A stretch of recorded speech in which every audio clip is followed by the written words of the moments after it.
Chapter 278, Goddess Toppling Myriad Kingdoms, Open. As his face greatly changed, Sima Longyun shouted and summoned a shield.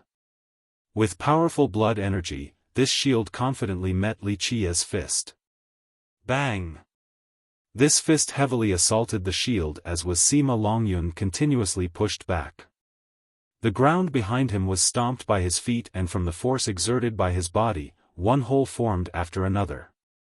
Then, with a snapping sound, the shield in his hand immediately cracked into several pieces that fell to the ground. The scene was suddenly silent, all the young prodigies were shocked. Li Qia's casual punch was able to destroy a treasure shield in an instant. This was like a giant axe smashing into their hearts. What kind of frightening flesh was this? Little beast, you don't know who you are provoking. Upholding an ugly expression, Sima Longyun crazily roared. His blood energy immediately surged and the energy around his body turned into a powerful ox. At this time, his body was encompassed in a golden light as if it was a set of golden armor. A huge ox with golden brilliance surrounding its body as if it was made from gold appeared right before Sima Longyun's body. Moo! A cow's bellow rang as the ox's aura slammed into the air like a tidal wave. In a flash, it was as if there was an army of stampeding oxen breaking the dam. Golden Ox Physique. Many young experts lost their colors after seeing the majestic aura of Sima Longyun. A grand completion Xiantian Physique. A person took a deep breath and murmured. Only a minor art. At this time, Li Qia turned around and didn't even bat an eye, for he did not place Sima Longyun in his sight. In a flash, Li Qia's ocean-sized blood energy appeared along with his fate palaces. The Kunpeng appeared in the air as its emperor energy also assaulted the atmosphere. The moment the spectators felt this presence, they couldn't help but exclaim, "An emperor's law." Even Sima Longyun was alarmed after hearing the words, "Emperor's law." He then coldly shouted, "Kill!" Bang bang bang. In just a second, the golden ox ran like crazy as its four hooves punished the heaven and earth. Its steel heel kicked forward as fast as lightning with a force capable of destroying the mountains and rivers. Scram, the mad cow, with its steel hooves carrying a monstrous force, did not daze Li Qia. He shouted and his hand that was akin to a heavenly rod suddenly smashed forward. The invincible hell-suppressing godly physique took action with an unstoppable, suppressive might. Boom! Li Qia immediately struck the golden ox, flying away. Sima Longyun's entire body also flew outside as he spat out blood. Next was a series of explosions as Sima Longyun slammed into and collapsed parts of the palace. He was quite a mess after he struggled to crawl up from the broken debris. This course of events rendered everyone astonished. With a grand completion golden ox physique, Sima Longyun, a royal noble, was struck flying away by one fist. The enemy simply did not regard him as an opponent. At this point, Qi Shaodai was also quite amazed and couldn't calm down for a long time. Until now, she had always assumed that Li Qia was only versed in the alchemy Dao and didn't feel that his cultivation was particularly stronger than her. However, it was one thing if he didn't take action, but once he did, it was quite unbelievable. Even Qi Shaodao shouted out in fear from witnessing Li Qia's dominance as he drew in a cold breath. Needless to say about other people, even Hu Yu's expression sank as the cold glimmers in his tiger eyes carried a frightening murderous intent. At this time, Li Qia didn't bother to give Sima Longyun another glance. He turned around and revealed a calm smile as he spoke to Qi Shaodao, "I am always ruthless and cruel when killing tigers and dragons. Shaodao, take Miss Bao inside the palace lest fresh blood spray on her." Goddess May. At this time, everyone forgot about the battle earlier as they quickly turned around towards the voice. A woman adorned with a snow-white outfit arrived by treading on the moon. She carried an unrivaled ethereal appearance like a descending goddess, like a fairy beneath the moonlight. The pen and ink could not describe this woman nor her transcending aura.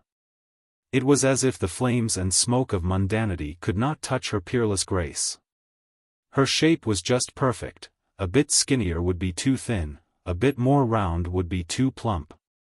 Both her features and figure could be considered supreme.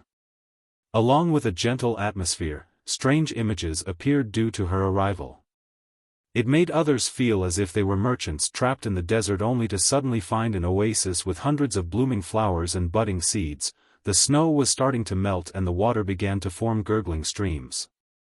These strange images made others forget about worldly troubles, leaving behind all disputes and grievances. Humans were truly susceptible to such an aura. Even Yu, who wanted to deal with Wuxia, lost his anger. He simply snorted towards Wuxia before his gaze completely fell on the woman without being able to change his sight for a long time. Goddess May. Many people were toppled at her sight as someone murmured. Even all the delicate golden girls with noble birth couldn't help but suffer from an inferiority complex. Xiaodai could be considered a heaven's proud daughter in both her appearance and cultivation. She was not the type to belittle herself, but after seeing Mei Suyao, she couldn't help but lament with a sigh, for she felt menial in comparison. Today, us virtuous friends came together to address the mysteries of the Grand Tao. As someone who was not tainted by the mundane world, Mei Suyao only used one word to resolve the conflict. This was indeed a frightening woman. Everyone sat down after Mei Suyao took her seat. They focused their thoughts with an air of solemnity while listening. To all the cultivators, being able to listen to Mei Suyao's Tao preaching was a great fortune. Many people had a great harvest after hearing just one of her lectures. Suyao will first reveal my lacking aspects and start with a section. If it is flawed, please correct me. Mei Suyao sat in an orderly fashion with the air of a supreme goddess. The origin of the Tao is the heart, and it is also the origin of the heaven and earth, the origin of all the myriad of existences. Suyao's Tao preaching was pleasant and sweet to the listeners. It had the power to linger in their hearts for a long time. Her Tao preaching contained a profound content along with an easy-to-understand rhetoric. She used simplicity to explain complexity, then she turned complex ideas into simple concepts. Strange images started to form at the height of her lecture as the heavenly flowers bloomed amongst the golden spring that gushed forth from the earth. It was as if an immortal monarch was preaching the Tao as the visiting saints and the holy Buddha were also chanting. In just a moment, everyone here became fascinated. Many of their questions regarding the Grand Tao were suddenly solved. Many young people here felt as if their souls were drifting in the air. Even characters like Yu became spellbound from the lecture. While sitting in his corner and carefully listening to Mei Suyao, Wuxia also nodded his head. It was truly not simple for a girl this age to understand such profundity. The Eternal River School was truly unfathomable to train a successor of this level. This girl was worthy of her natural-born immortal soulbone. Other geniuses could not compare to such a peerless advantage. Once one had such a supreme talent like the immortal soulbone, all techniques would be made simple and all Tao were common. It would be difficult for someone of this talent to not be heaven-defying. After listening to a section, Wuxia silently left and entered the depths of the royal palace to truly enjoy its beauty. This time, Wuxia did not enter the royal palace to listen to Mei Suyao's Tao preaching. He was only here to support Xiaodao. At this moment, he had given Xiaodao a chance, so after listening to a part of the lecture, he became disinterested and decided to leave in order to enjoy the dim moonlight overlooking the pretty scenery of the royal palace. Chapter 279, Alea Heavenly Fragrant Tao. It was not because Mei Suyao's Tao preaching was insufficient nor was her lecture lacking profundity. In fact, Wuxia was quite approving towards her teachings. However, Wuxia had no need to listen. In this regard, he had traveled much further than Mei Suyao. Even without a technique like Mei Suyao's, he would still be able to create wonderful images from his Tao lecture. He once taught immortal emperors and dispelled true gods' confusion. He was once called the immortal emperor's teacher. Someone as young as Mei Suyao could not compare to him with regards to the comprehension of the Grand Tao. Li Qie trod on the moonlight while watching the pretty scenery and lost track of time. In the distant past, he had came here before. He once protected the Qi clan for 3 generations, so he was very familiar with this place.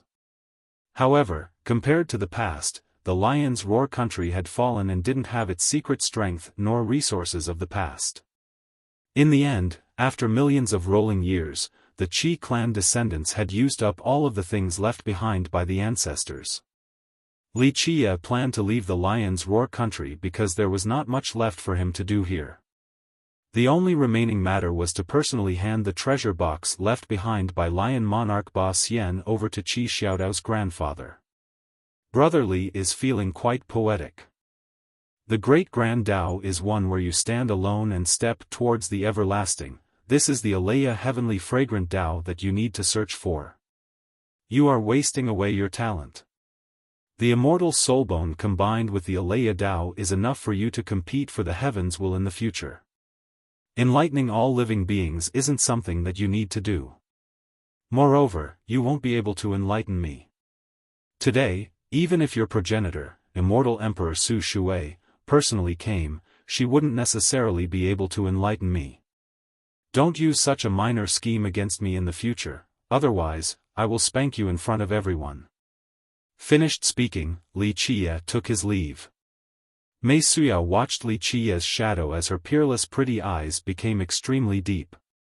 She leaned her head in contemplation, resulting in a charm that affected all living beings. Even the blowing breeze became gentle. When Li Qie returned to the garden, the event had ended and all the prodigies had left. Where did you go? Qi Xiaodai hastily asked Li Qie after seeing him. I was looking everywhere to try and find you. Li Qie looked at her and asked, where is Xiaodao? He took Princess Bao Yun back. Qi Xiaodai then continued, my royal father wants to meet you, what do you think? Fine, we'll meet for a bit then. Li Qie thought for a moment. If Qi Xiaodia's father was trustworthy, then he would hand Lion Monarch Ba Xian's treasure box over to him. Having heard this, Qi Xiaodai couldn't help but wryly smile in her mind. Normally, people who wanted to see her royal father would not be able to, however, this guy was actually reluctant. At this time, Qi Xiaodai couldn't say anything since she couldn't see through Li Qie. Under her lead, Li Qie met the Lion's Roar royal lord inside the royal palace. He was a middle-aged man around 50 who had a bright spirit. Qi Xiaodao was a lot like his father. For rulers of kingdoms with a cultivator's origin, their titles all had a certain meaning. Usually, they were all called royal lords, and there were those who were called mortal kings or demon kings. For example, Demon King Luan Ri and Heavenly Jewel Mortal King used those titles. Only extraordinary royal lords were called mortal kings or demon kings. Demon King Luan Ri and Heavenly Jewel Mortal King were the most talented geniuses of the last generations in the Grand Middle Territory. The royal lord of the Azure Mysterious Ancient Kingdom was also a mortal king. And because his country was an ancient kingdom, he was absolutely qualified to be a mortal king. Therefore, most rulers all claimed to be royal lords and did not dare to recklessly call themselves demon king or mortal king. The Lion's Roar ruler was one of these cases. The Lion's Roar country was only a minor nation, so he didn't dare to take the mortal king title. Most royal lords were enlightened beings or ancient saints. Of course, a few rulers of small nations were only of the royal noble realm. As for mortal kings and demon kings along with the rulers of other ancient kingdoms, it was not something one could be certain of. They could be heavenly sovereigns or even heavenly kings. I truly appreciate fellow Taoist performing the fate changing for my son's sake. Tao Friend is my son's second parent, someone who gave him another chance. The Lion's Roar royal lord did not dare to be discourteous after meeting Li Qie. He clasped his hands together and spoke. Li Qie accepted the royal lord's gesture since it was a natural thing for him to do. The royal lord then quickly asked him to sit down. The Lion's Roar royal lord's cultivation was not shallow, and he was also a good ruler. He spent most of his time in the imperial city, especially in the recent sensitive time, so he didn't dare to leave the city. However, one could see a worrying trace amidst his brows. Chapter 280, Princess as a Servant. While Wuxia was contemplating about the treasure, the Lion's Roar royal lord was also pondering. He wanted to say something but hesitated, instead. If royal lord has something to say, then go ahead, we don't need to be so indirect. Wuxia spoke after seeing his hesitation. The royal lord wryly smiled and eventually said, I heard that Dao friend came from the cleansing incense ancient sect and has not been bestowed the title of royal noble. Ah, my Lion's Roar Gate is only a minor country, but I wonder if we are fortunate enough to dub Dao friend a noble? Each country had a different set of standards regarding the royal noble title bestowment. There were those who were extremely fastidious and strict, especially the ancient kingdoms. Cultivators who have been bestowed the title all had to be experts of the mysterious fate realm, so the cultivators of this realm were called royal nobles by the world. However, not all royal nobles were experts of the mysterious fate realm. Many minor nations that want to favor some great characters would also offer this title. However, for the majority of the nations, the first requirement for this title was indeed the mysterious fate realm. As for a weak nation like the Lion's Roar country, it was not easy for them to attract talents, which was why their royal noble bestowment had a lower requirement. They would not dare to bestow the full royal noble title and instead would only give out the noble title. Even though it was just one word less, it carried a prudent significance because they didn't dare to easily bypass the tradition. Wuxia only smiled at the royal lord's proposal. Meanwhile, the royal lord hurriedly continued, even though Dao friend will be a noble of our country, you can still obtain the title from a different nation. Moreover, Dao friend will not be under our rule, you will not need to perform lord and follower ceremonies. I only hope that in the future when the country is in trouble, Dao friend will lend us a hand. If Dao friend is willing, then Dao friend can take a piece of territory from my Lion's Roar country. The royal lord's conditions were already extremely favorable without any restrictions. This was an extremely rare thing to see. In fact, he wanted Wuxia to stay. Wuxia's cultivation was a different matter because, as an alchemist capable of fate-changing, even though he was not a legendary alchemist, he was already extremely heaven-defying. If the world knew about such a talent, then not to mention their Lion's Roar country, but even the great sects and powerful nations would all compete for him. This was absolutely a highly sought-after talent. Wuxia narrowed his eyes and pondered for a moment, then he replied, I remember that your Lion's Roar Gate once had a block of territory named the Ancestral Divine Region. It is still there. It is a fiefdom to the north of my country. The royal lord quickly answered. Wuxia smiled and said, Okay, I will accept the noble title. Land is not an issue for me, so I will temporarily stay at the Ancestral Divine Region. Just like you said, if your country has a calamity in the future, I will lend you a hand. Wuxia's condition left the royal lord and even Qi Shaodai in a momentary daze. They both assumed that Wuxia would pick the richest region of their country if he was willing to accept the title, however, they didn't expect for him to pick the Ancestral Divine Region. This region that was situated to the north of the country could be considered far away from the central power. Moreover, the populace was quite sparse and it couldn't be considered a piece of fertile land. And in the end, Wuxia chose this barren land. How could the royal lord and Qi Shaodai not be caught by surprise? Yes, okay, as long as it is something Dao friend wants, it is absolutely no problem. After the royal lord regained his wits, he immediately nodded his head. This was even better than his highest expectations. Wuxia nonchalantly said, The Ancestral Divine Region is desolate and I am missing an attendant. So be it, have Qi Shaodai follow me. These words greatly changed the royal lord's expression. Even though his nation was a minor one, his daughter was the precious jade in his hands. No matter what, he would never allow his daughter to become someone's servant. "Don't worry, I am only missing an attendant, I will not do anything to her," Li Qiye smilingly said. This sentence left Qi Xiaodai enraged with flames. It sounded as if she was a super ugly girl. Li Qiye wanting her to be a servant was far from being as annoying as his last phrase just now. "Royal father, I will follow him." Right when the royal lord wanted to refuse Li Qiye's request, Qi Xiaodai stood up and coldly said while looking at Li Qiye.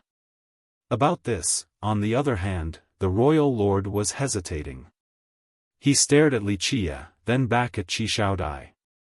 He was quite confused. He naturally didn't want his daughter, the jewel in his eyes, to become someone else's servant. However, at this moment, his daughter actually accepted the proposition herself. The furious immortal saint country Sima Longyun had come to propose. Even though his daughter didn't directly oppose it, as her father, he knew that she was not willing. Yet at this moment, she wanted to become Li Qiye's servant, thus resulting in him becoming a bit stunned. "Never mind, do as you see fit." In the end, the royal lord gently sighed as a sign of acquiescence. Eventually, Li Qiye accepted the bestowment before the golden throne room. The royal lord handed the grand seal which signified one's sovereignty over the ancestral divine region to Li Qiye, so Li Qiye immediately became the highest ruler and sole owner of this land. Li Qiye did not linger around. On the second day after the bestowment, he immediately headed for his territory with Qi Xiaodai alongside him. At that time, the royal lord didn't want his daughter to go, he was still trying to convince her to let go of this idea. However, for unknown reasons, even with the status of a servant, Qi Xiaodai was determined to go as if she was possessed. In the end, he could only gently sigh and send Li Qiye off with his daughter. Unfortunately, Qi Xiaodao didn't come to say goodbye. Qi Xiaodao had to bring Princess Bao Yun back to her clan as her flower escort. After the end of the Dao preaching event, this brat had escaped to an unknown place. Even Qi Xiaodai, as the host of the event, didn't see where he had run off to that night. Li Qiye didn't pay it any mind. The chance was in Xikong Toutian's hands, just like Qi Xiaodai.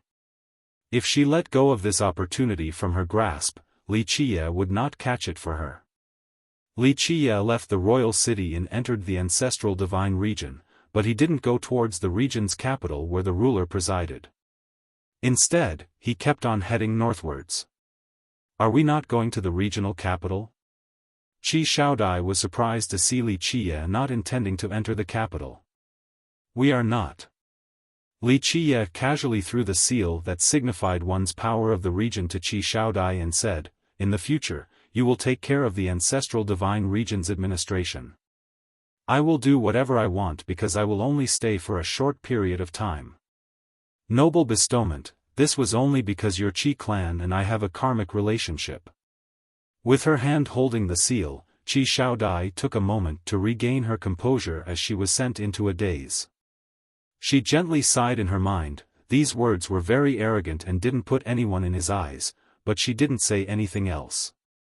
In the end, Li Qiye brought Qi Xiaodai to a flat river. This flat river was thousands of miles wide, only a vast expanse was visible from a glance. Qi Xiaodai kept on following Li Qiye. Her knowledge of this location was quite limited, she didn't know what this place was even though she was the princess of the country. Finally, there was a peak at the end of the river. It was not too high and not too low. Even further ahead across the range was a towering geographic spectacle with high mountains and foggy clouds. It was extremely splendid and majestic. Qi Xiaodai looked ahead and gave an evaluation. The rolling mountains before us are surely part of the Heavenly Dao Academy's territory.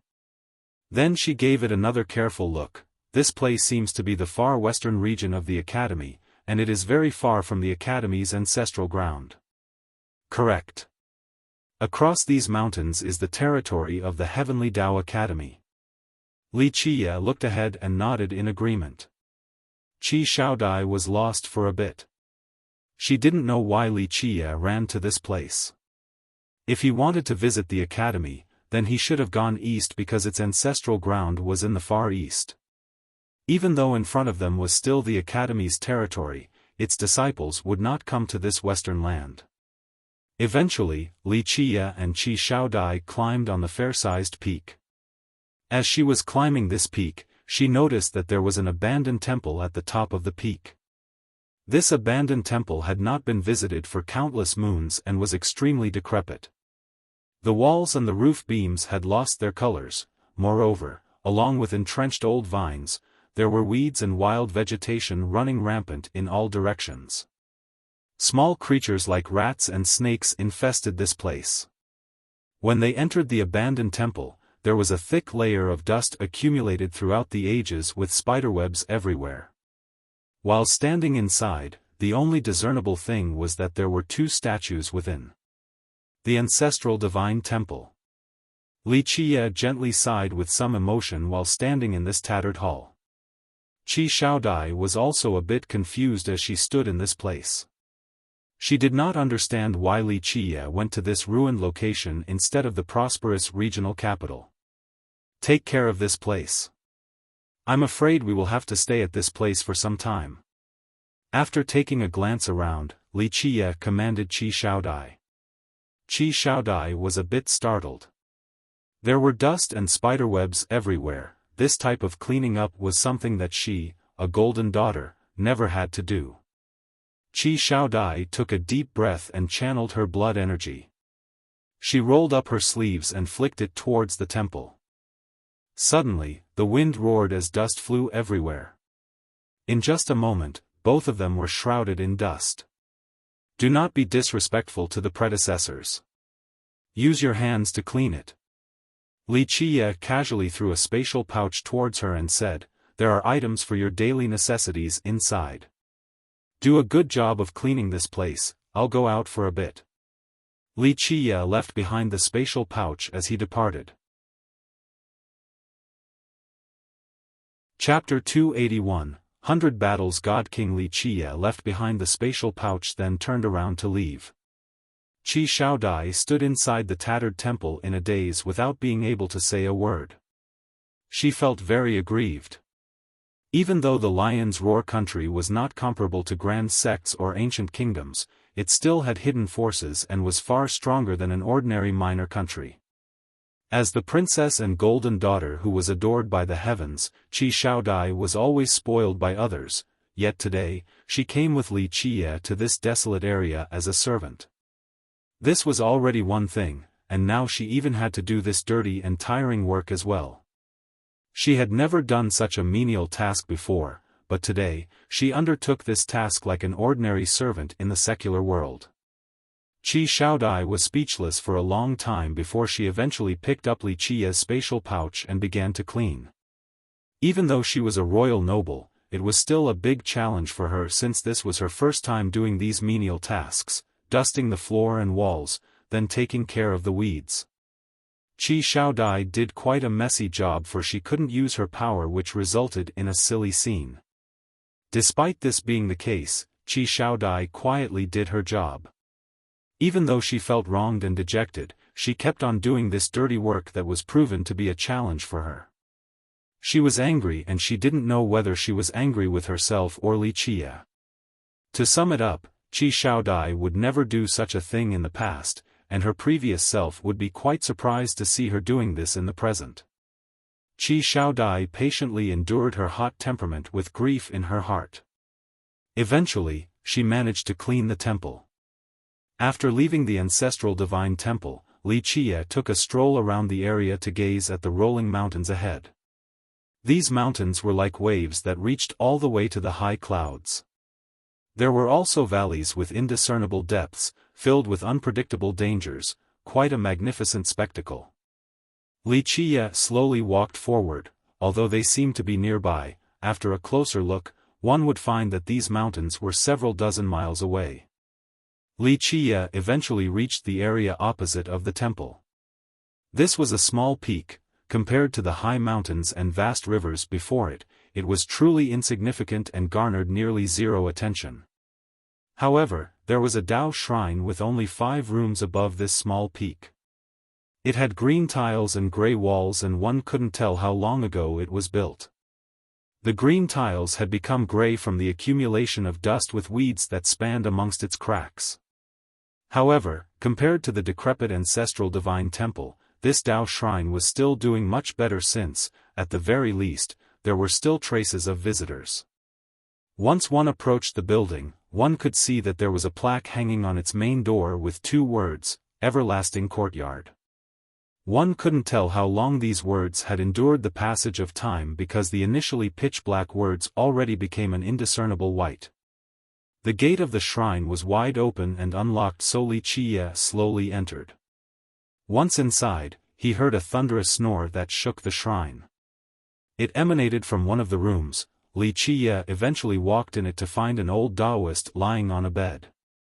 The old Taoist was lying face up in quite an unflattering pose. His arms and legs were spread wide to occupy the entire bed. It was quite unbecoming of a Taoist. He wore a shabby and old, oily Taoist robe that had not been washed for who knows how many years. It was fortunate that his disheveled hair was not smelly, contrary to its appearance. Otherwise, the stench would be unbearable. Although this old Taoist was unkempt, with a lion-like nose and broad mouth, his face was quite well sculpted. He was quite imposing, just like a traveler that was full of vigor and spirit. The old Taoist's slumber was quite deep. Even when Wuxia walked in, the old man still continued to snore. His thunderous snoring made others wonder whether he would actually wake up if someone were to carry him out of the Dao shrine. Wuxia then looked at the old sleeping Taoist without saying anything. He slowly glanced around the Dao shrine and meticulously analyzed each tile as if he was conducting an archaeological study. Wuxia didn't touch anything and only let his eyes do the work. In the end, Wuxia carefully looked at the name "Everlasting Courtyard" and then quietly left. Wuxia arrived back at the ancestral divine temple when it was almost dark, and the temple had become bright again. The wild weeds and vines around the area were all picked. The interior of the old temple was thoroughly cleaned and the broken areas were also repaired. Even though it was not completely free from the stains of mortality, it was definitely much better. It now carried the appearance of a place fitting for human inhabitants and was without the previous rotten look. Once inside, Wuxia saw Qi Shaodai standing in the middle of the main chamber. There were 2 statues inside, and they were not deities worshipped by mortals. Qi Shaodai looked at one of the statues in a daze. She felt that it was very familiar, but she couldn't recall its origin at this second. After Wuxia came back, she asked, "Here. What statue is this?" This statue's body was half slanted in a very strange pose as if it wanted to kneel, but it was still standing straight. It was seemingly waiting to be bestowed a title. Its eyes were also hidden no matter the angle it was viewed at. Clearly, there was a pair of engraved eyes, but one couldn't see them due to its odd posture. Qi Shaodai had wiped them clean. When she looked at them, especially the statue in the strange pose, she felt a familiar yet unrecognizable sensation. Wuxia also looked at the statue. He didn't give an answer and instead replied with a question, "What do you think?" He secretly sighed. The years were heartless, but the high-spirited time was just like yesterday. Qi Shaodai wistfully responded, "If I knew, I wouldn't be asking you." Wuxia burst out in laughter, then slowly said, "This your Qi clan's ancestor?" Qi Shaodai exclaimed after hearing Wuxia's response in shock, "Am I Qi clan ancestor?" At this time, she understood why she felt that this statue was so familiar. The ancestral hall of her Qi clan also worshipped the ancestor. Even though they rarely went back to honor him, Qi Shaodai had seen it 2 or 3 times. She then inquired once more, "But why is the pose so strange?" She felt that Wuxia knew everything. She, as the descendant of the Qi clan, did not know about its ancestor as much as an outsider like Wuxia. Perhaps Wuxia was right, one must read more. The more one reads, the more one knows. Chapter 282, Ancestral Divine Temple. You'd be wrong. Wuxia said with a smile, God kings are not necessarily greater than true gods. There are many ways to call these beings, like gods, deities, or godly monarchs. The people with these titles were not necessarily real gods. God kings were one thing, but most deities and godly monarchs were false gods. Of course, some of them were also bestowed godhood. Wuxia continued on, as for the god kings, this title was not bestowed to just anyone, and there are many things to keep in mind. Not just anybody had the qualifications to bestow this title. During the Desolate Era, God King bestowment was quite a rare matter, and even living immortal emperors were quite envious of such a privilege. During the Emperor's era, only immortal emperors could bestow this title. Xiaofan inquired again, was it an immortal emperor who bestowed the title to my ancestor? Wuxia shook his head and replied, no, even immortal emperors were not necessarily able to bestow the God King title. There were so many generals amongst the many races that spanned across the 9 worlds. Regarding the legends of the gods, the person who bestowed the title of God King was a supreme existence. He created a divine investiture platform, a platform of a true god. The person receiving the title must be accepted by the generals of all the races. Once one was bestowed the God King title, they would also be recognized by the true gods. An accepted God King was a real god, not a false god. What about true gods? Xiaofan asked, are they the real deities? Wuxia answered, you could put it that way. To bear the title of true god, one must have at least half the bloodline of a true god flowing in their veins. True gods are not humans nor part of the other races. Xiaofan jolted at the revelation, then there is a true god race in this world? Just what kind of race is it? Xiaofan had always thought that deities were only legends and had never heard of anyone actually seeing real gods. She wouldn't believe Wuxia's words before, but now, she felt that they had a great degree of validity. Wuxia didn't answer her, but she still couldn't help but to ask more questions. Who bestowed the title to my ancestor? Xiaofan was quite curious. Who could it be if it wasn't an immortal emperor? Who was even more qualified than an immortal emperor to perform the ceremony for their Qi ancestor? Wuxia gave her a look and said, I'm certain that it wasn't an immortal emperor. Xiaofan's thoughts couldn't hide from Wuxia's eyes, so he slowly spoke, the immortal emperor of that generation would not bestow your ancestor the title of God King. Do you know the name of the war your ancestor participated in? Xiaofan said with a blank expression, I think, it was called the Immortal War or something. Xiaofan pondered for a bit. She had heard of this legend, but as for the exact details, not to mention her, even the oldest member of the present Qi clan would not be able to answer because there were no records of that year.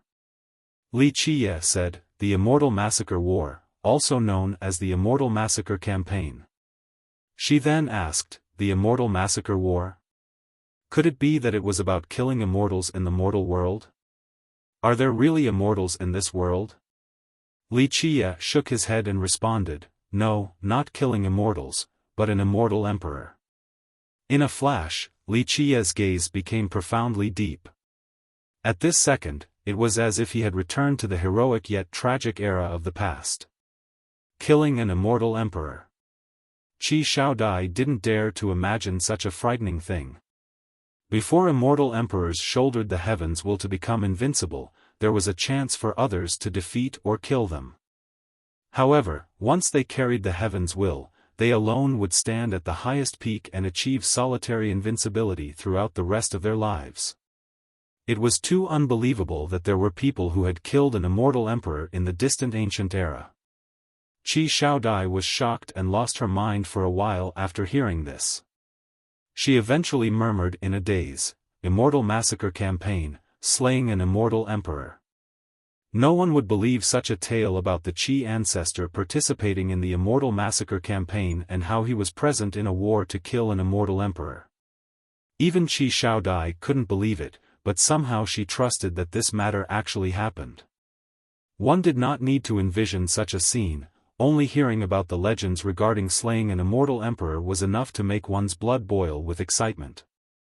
After a while, she became calm again and took a deep breath to look at Wuxia before asking, what was the outcome? She very much wanted to know the result of this mythical war. However, Wuxia didn't answer Qi Xiaodie's question. He simply gazed at the far distance with a profound glare. Wuxia withdrew his gaze after a long time and then looked at Qi Xiaodie to say, "You must be tired, go get some rest. There will be a lot more things to do in the next couple of days." At this time, Qi Xiaodie was quite dirty as her pretty face was covered in dirt.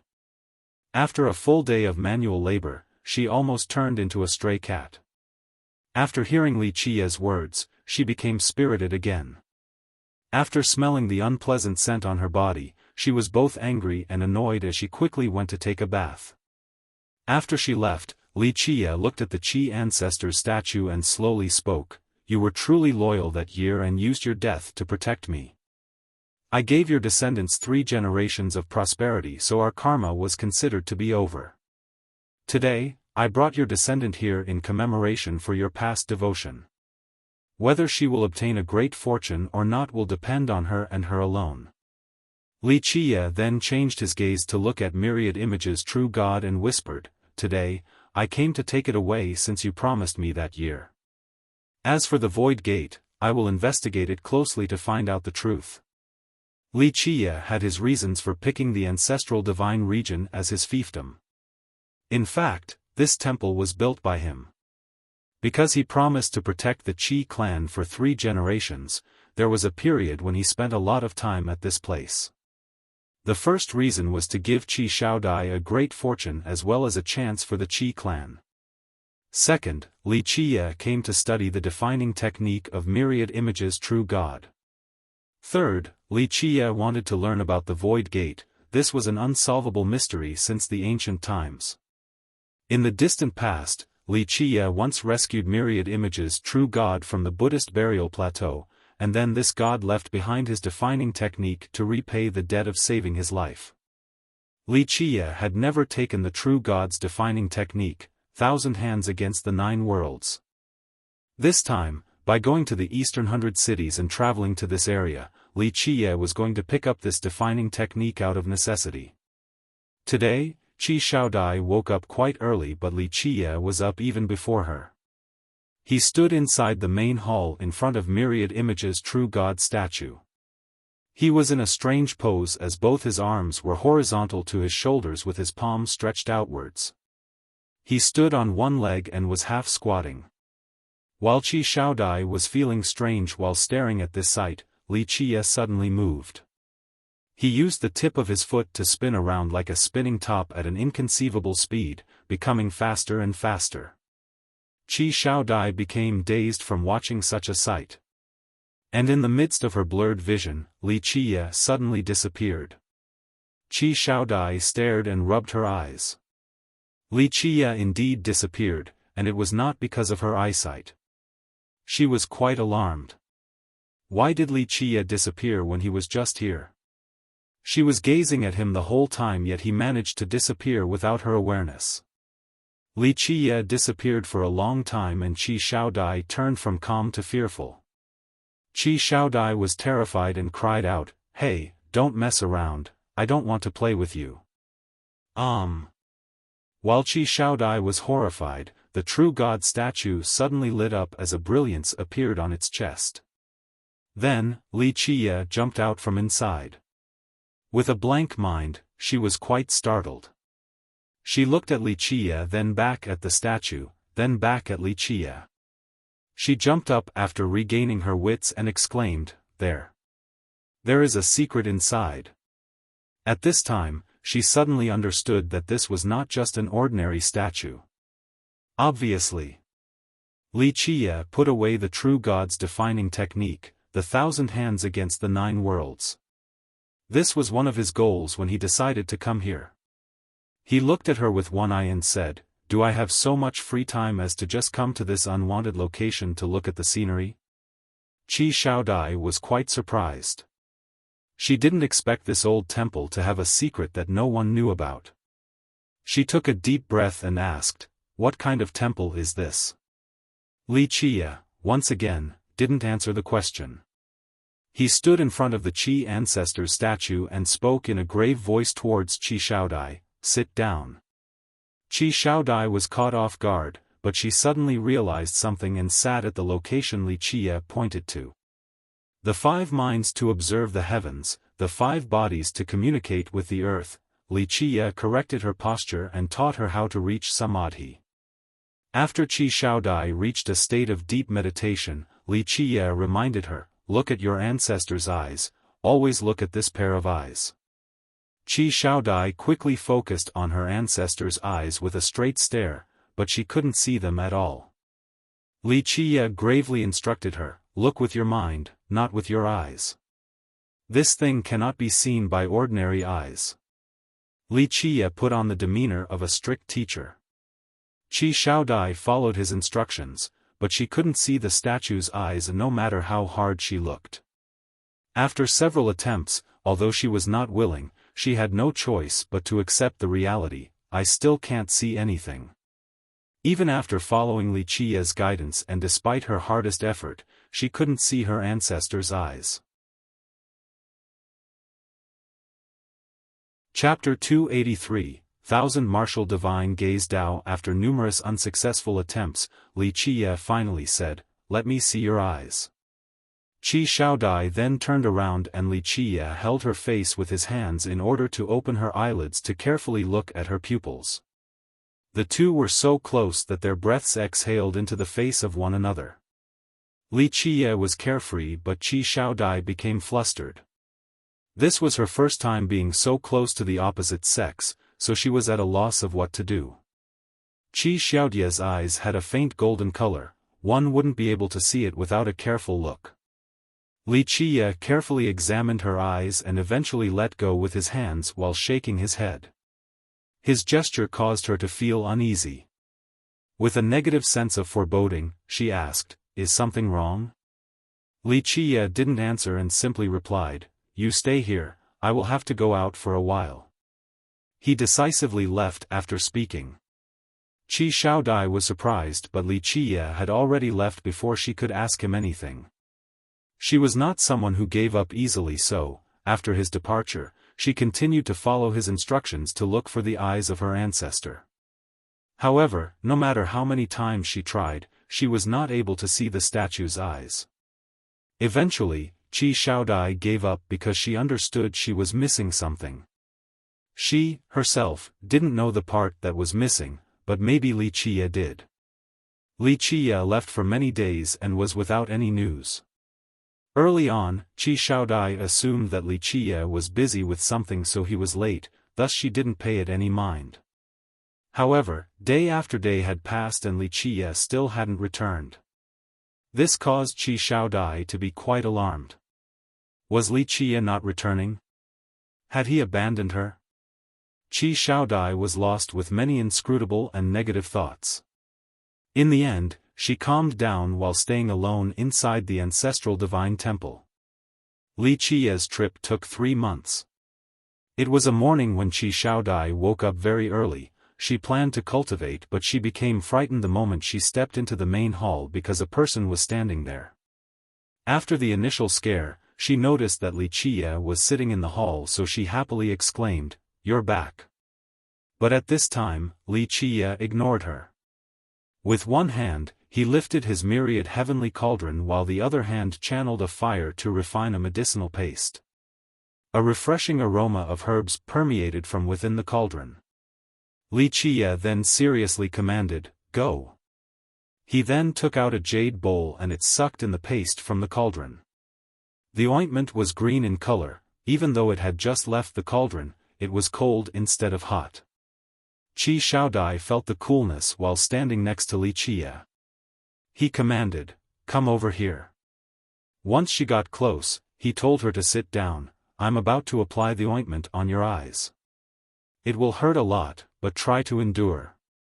His words caused her to hesitate, but he then waved his sleeve, "Stop dawdling around. I had to sell a favor to the war god temple in order to refine this ointment. If you keep on standing there, the medicine will become hot and my precious, rare herbs will be wasted. Her heart shivered after hearing Li Qiye's words. She then bit her teeth and lifted her head.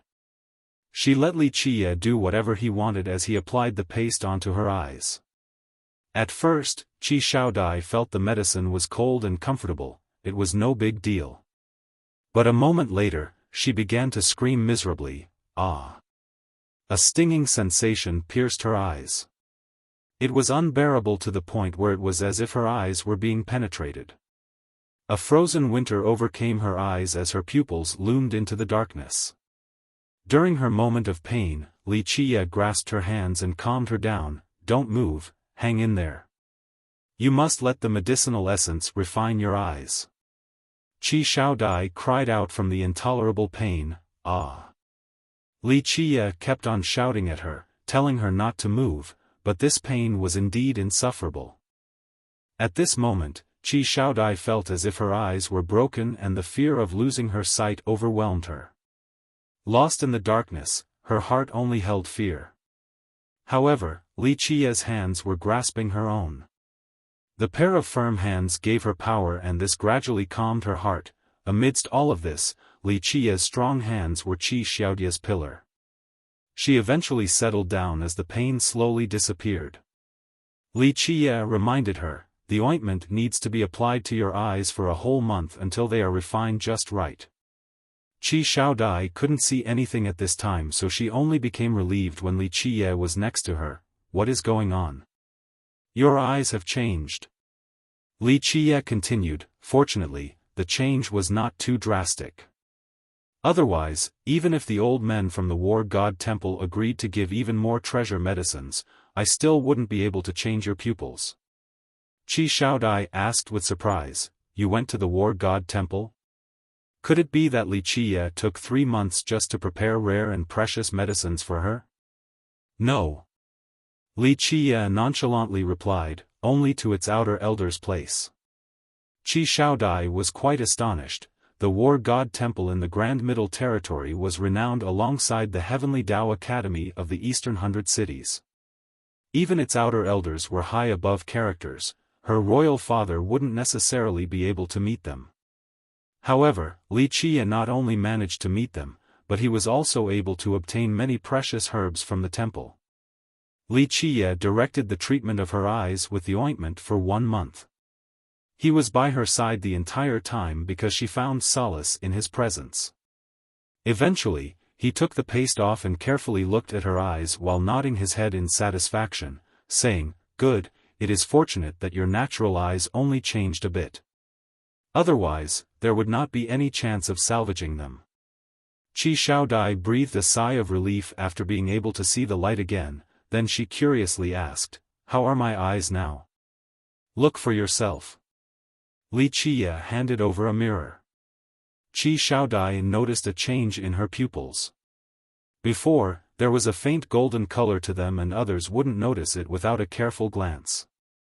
But at this moment, her pupils had turned into a true golden color in its entirety. The pair of golden eyes exuded a divine glow as if the laws of the Grand Tao were hidden within. Li Qiye then commanded, "Widen your eyes." Qi Xiaodai did it without any hesitation. "Ah!" Qi Xiaodai was scared out of her mind and threw away the mirror. It was because once she glared at the reflection, she saw a strange pair of golden eyes. It was as if they were crafted from pure gold and they were filled with a cold glitter. Qi Xiaodai was startled by her own eyes. What is going on here? It took her a while to regain her composure as she carefully looked again in the mirror. Her pupils had changed completely, they were without any white or black, there was only a golden glaze. Qi Xiaodai was still able to see clearly, so she was in a state of disbelief. "These are called the eyes of God." Li Qiye slowly explained, "Your ancestor, 100 Battles God King, dominated his entire life with many amazing techniques and a vast amount of knowledge. There were 2 techniques that could be claimed his strongest, but these techniques were not passed down to the Qi clan. Qi Xiaodai couldn't help but wonder, why not? She had never heard of such a matter before. Thus, Li Qia answered in turn, because not anyone can learn these two great techniques. Your ancestor was born with a natural pair of heavenly turtle divine eyes, extremely peerless. His two great techniques were formed with his natural disposition as the foundation. Li Qia looked at Qi Xiaodai and continued on, you inherited the blood of your ancestor, but alas, it is a bit too thin. You had a pair of divine eyes when you were born, but because your inherited bloodline was too diluted, your divine eyes transformed. This is why you have the eyes, but they are crippled without any special techniques.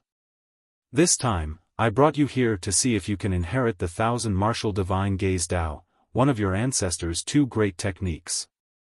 At this point, Li Qia shook his head and went on to say, unfortunately, your divine eyes were crippled and could not see your ancestors' eyes. However, within this misfortune, one can still find hope, your eyes did not deform too much. Luckily, I also knew of a formula to fix your divine eyes. Qi Xiaodai was dumbfounded while listening to Li Qia's long spiel. That day when Li Qia said that he was lacking an attendant and wanted Qi Xiaodai, she agreed as if she was possessed by the devil. A princess like her actually becoming someone's servant, this was too unbelievable. She didn't quite understand her own state of mind at that time. It could have been to repay Li Qia for changing her brother's fate, or to avoid Sima Longyun, or perhaps it was both. Chapter 284, Space Crossing Earthworm. Back when she made the agreement, she didn't think it through and didn't expect for Li Qia to bring her here just to impart her ancestor's great technique to her. Qi Xiaodai suddenly froze and muttered, why did you? There were many unclear emotions mixed in her heart and she didn't know what to say. Because of your talents, knowledge, and personality. I initially didn't want to train you.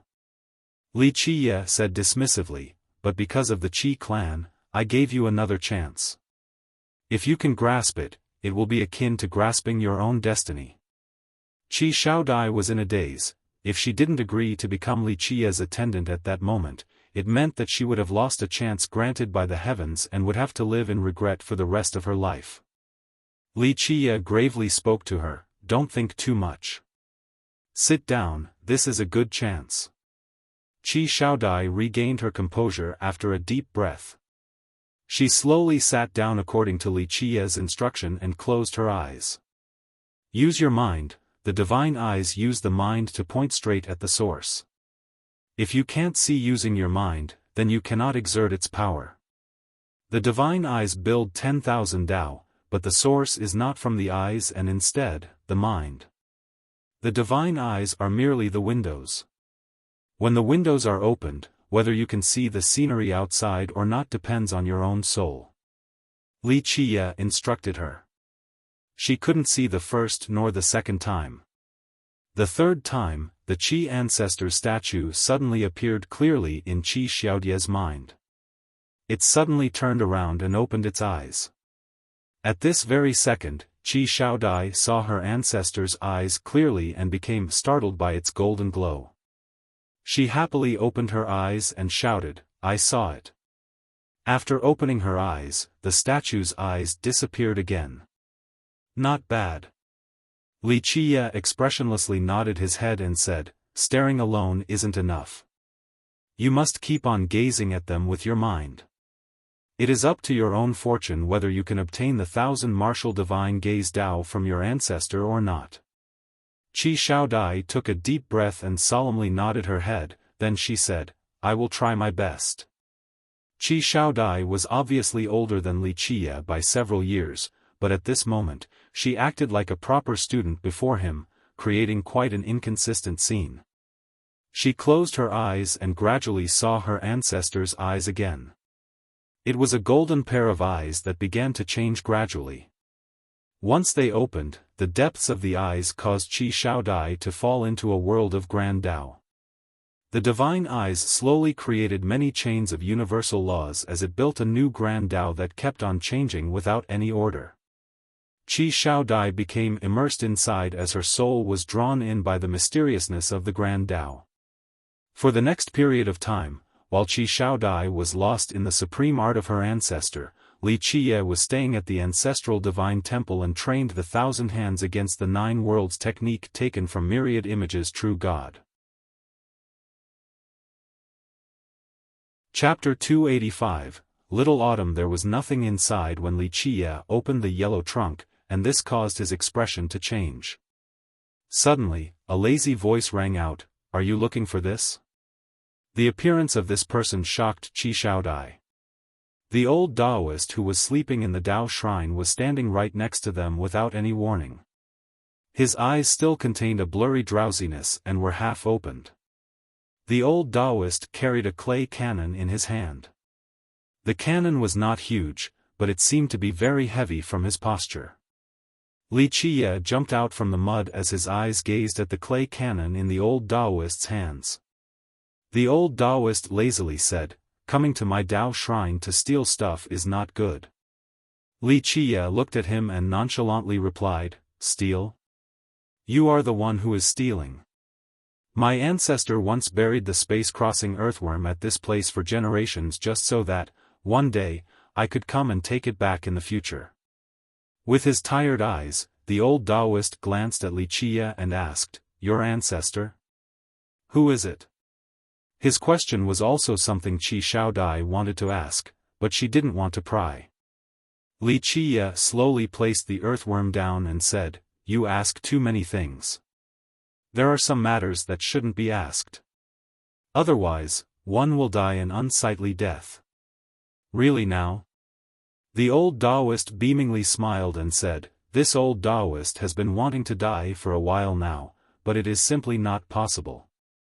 Since you dug out the earthworm, you should just give it to me, right? Hee, last time, this thing escaped way too fast, otherwise, it would have been a side dish to accompany my wine. Old Taoist, you shouldn't touch such a thing." Li Qiye slowly spoke, "Did the patriarch of the everlasting courtyard not tell you?" The sleepy old Taoist didn't care, so he grinned, "Hee, little demon, don't boast too much. This old man doesn't believe your ruse." Li Qiye narrowed his eyes while staring at the old Taoist and asked, "Where is Magu? Where did Magu go?" The old Taoist suddenly stood up and the initial drowsiness was dispelled completely. His old eyes gazed at Li Qiye intensely, they became extremely frightening as if they were capable of swallowing all things. Qi Shaodai was quite startled. Although she hadn't seen a real expert before, she knew that this old Taoist was very scary. However, she didn't understand why the old Taoist was so alarmed after hearing the name, Magu. The old Taoist was aghast while he stared at Li Qiye. He then said with a grave voice, "You. Who are you?" The old Taoist then unleashed a bloody light. Qi Shaodai could feel the suppressive aura that was capable of destroying all things. The old Taoist tried his best to hide his blood energy, but even the faint bloody light was enough to make Qi Shaodai feel as if there was a dragon in front of her. Li Qiye slowly said without a worry in the world, "Old Taoist, it is best not to make a move against me. Even if Wang Yuan of your Heavenly Tao Academy crawled out of his grave, he would not dare to take any actions against me. Otherwise, I will destroy your Heavenly Tao Academy." Qi Shaodai cried out after hearing the name, the second sage. Wang Yuan, this name was like thunder in one's ear, especially within the eastern 100 cities. Wang Yuan was not an immortal emperor, but he was no less prestigious than one. In an ancient era, he once revived the Heavenly Tao Academy, causing the fallen academy to rise once again. Because of this, his status in the academy was the same as its progenitor. Millions of years had passed and Wang Yuan had died a long time ago, but the academy still remembered his contributions, so they called him the second sage. Only Wang Yuan alone carried this title in the Heavenly Tao Academy. The old Taoist was stunned with his eyes wide open as they locked onto Li Qiye. He didn't dare to take any reckless actions, so he slowly converged his blood force. Li Qiye ignored him and gently knocked on the yellow trunk of the earthworm with a rhythmic tapping pattern. A noise suddenly appeared, "Fu." A moment later, the space-crossing earthworm woke up and scurried far away. After creating some distance, it started cursing, "Aiya. My mother ya. Which bastard sneak attacked your father?" Qi Xiaodai was frozen. She had never seen a talking earthworm that knew how to curse at people. This was really going too far. Hundreds of different flowers bloomed in the eastern 100 cities, and Qi Xiaodai had seen many great demons, but she had never seen an earthworm successfully cultivate the Tao. The space-crossing earthworm saw the old Taoist and then jumped up to exclaim, "Aiya, my mother, it is this smelly Taoist, ah." Seeing the old Taoist carrying the clay cannon, it became angry and yelled out in an angry tantrum, "Bastard Taoist! Stinky Taoist! Quickly give me back my divine cannon. Otherwise, this divine immortal will blow up your little shrine." The old Taoist narrowed his eyes and laughed, "Such a loud earthworm. Watch out or I will make you my wine side dish. My ass, your bullshit stinks so bad. You only managed to sneak attack me a couple of times. With just your lame skills, you still dare to dream about stealing my divine cannon? Bah, bah, bah, stinky Taoist, return my divine cannon." The earthworm angrily threatened the old Taoist, "Otherwise, this boss will banish this place where the chickens don't even want to lay their eggs at, to a different dimension. Damn your ancestor.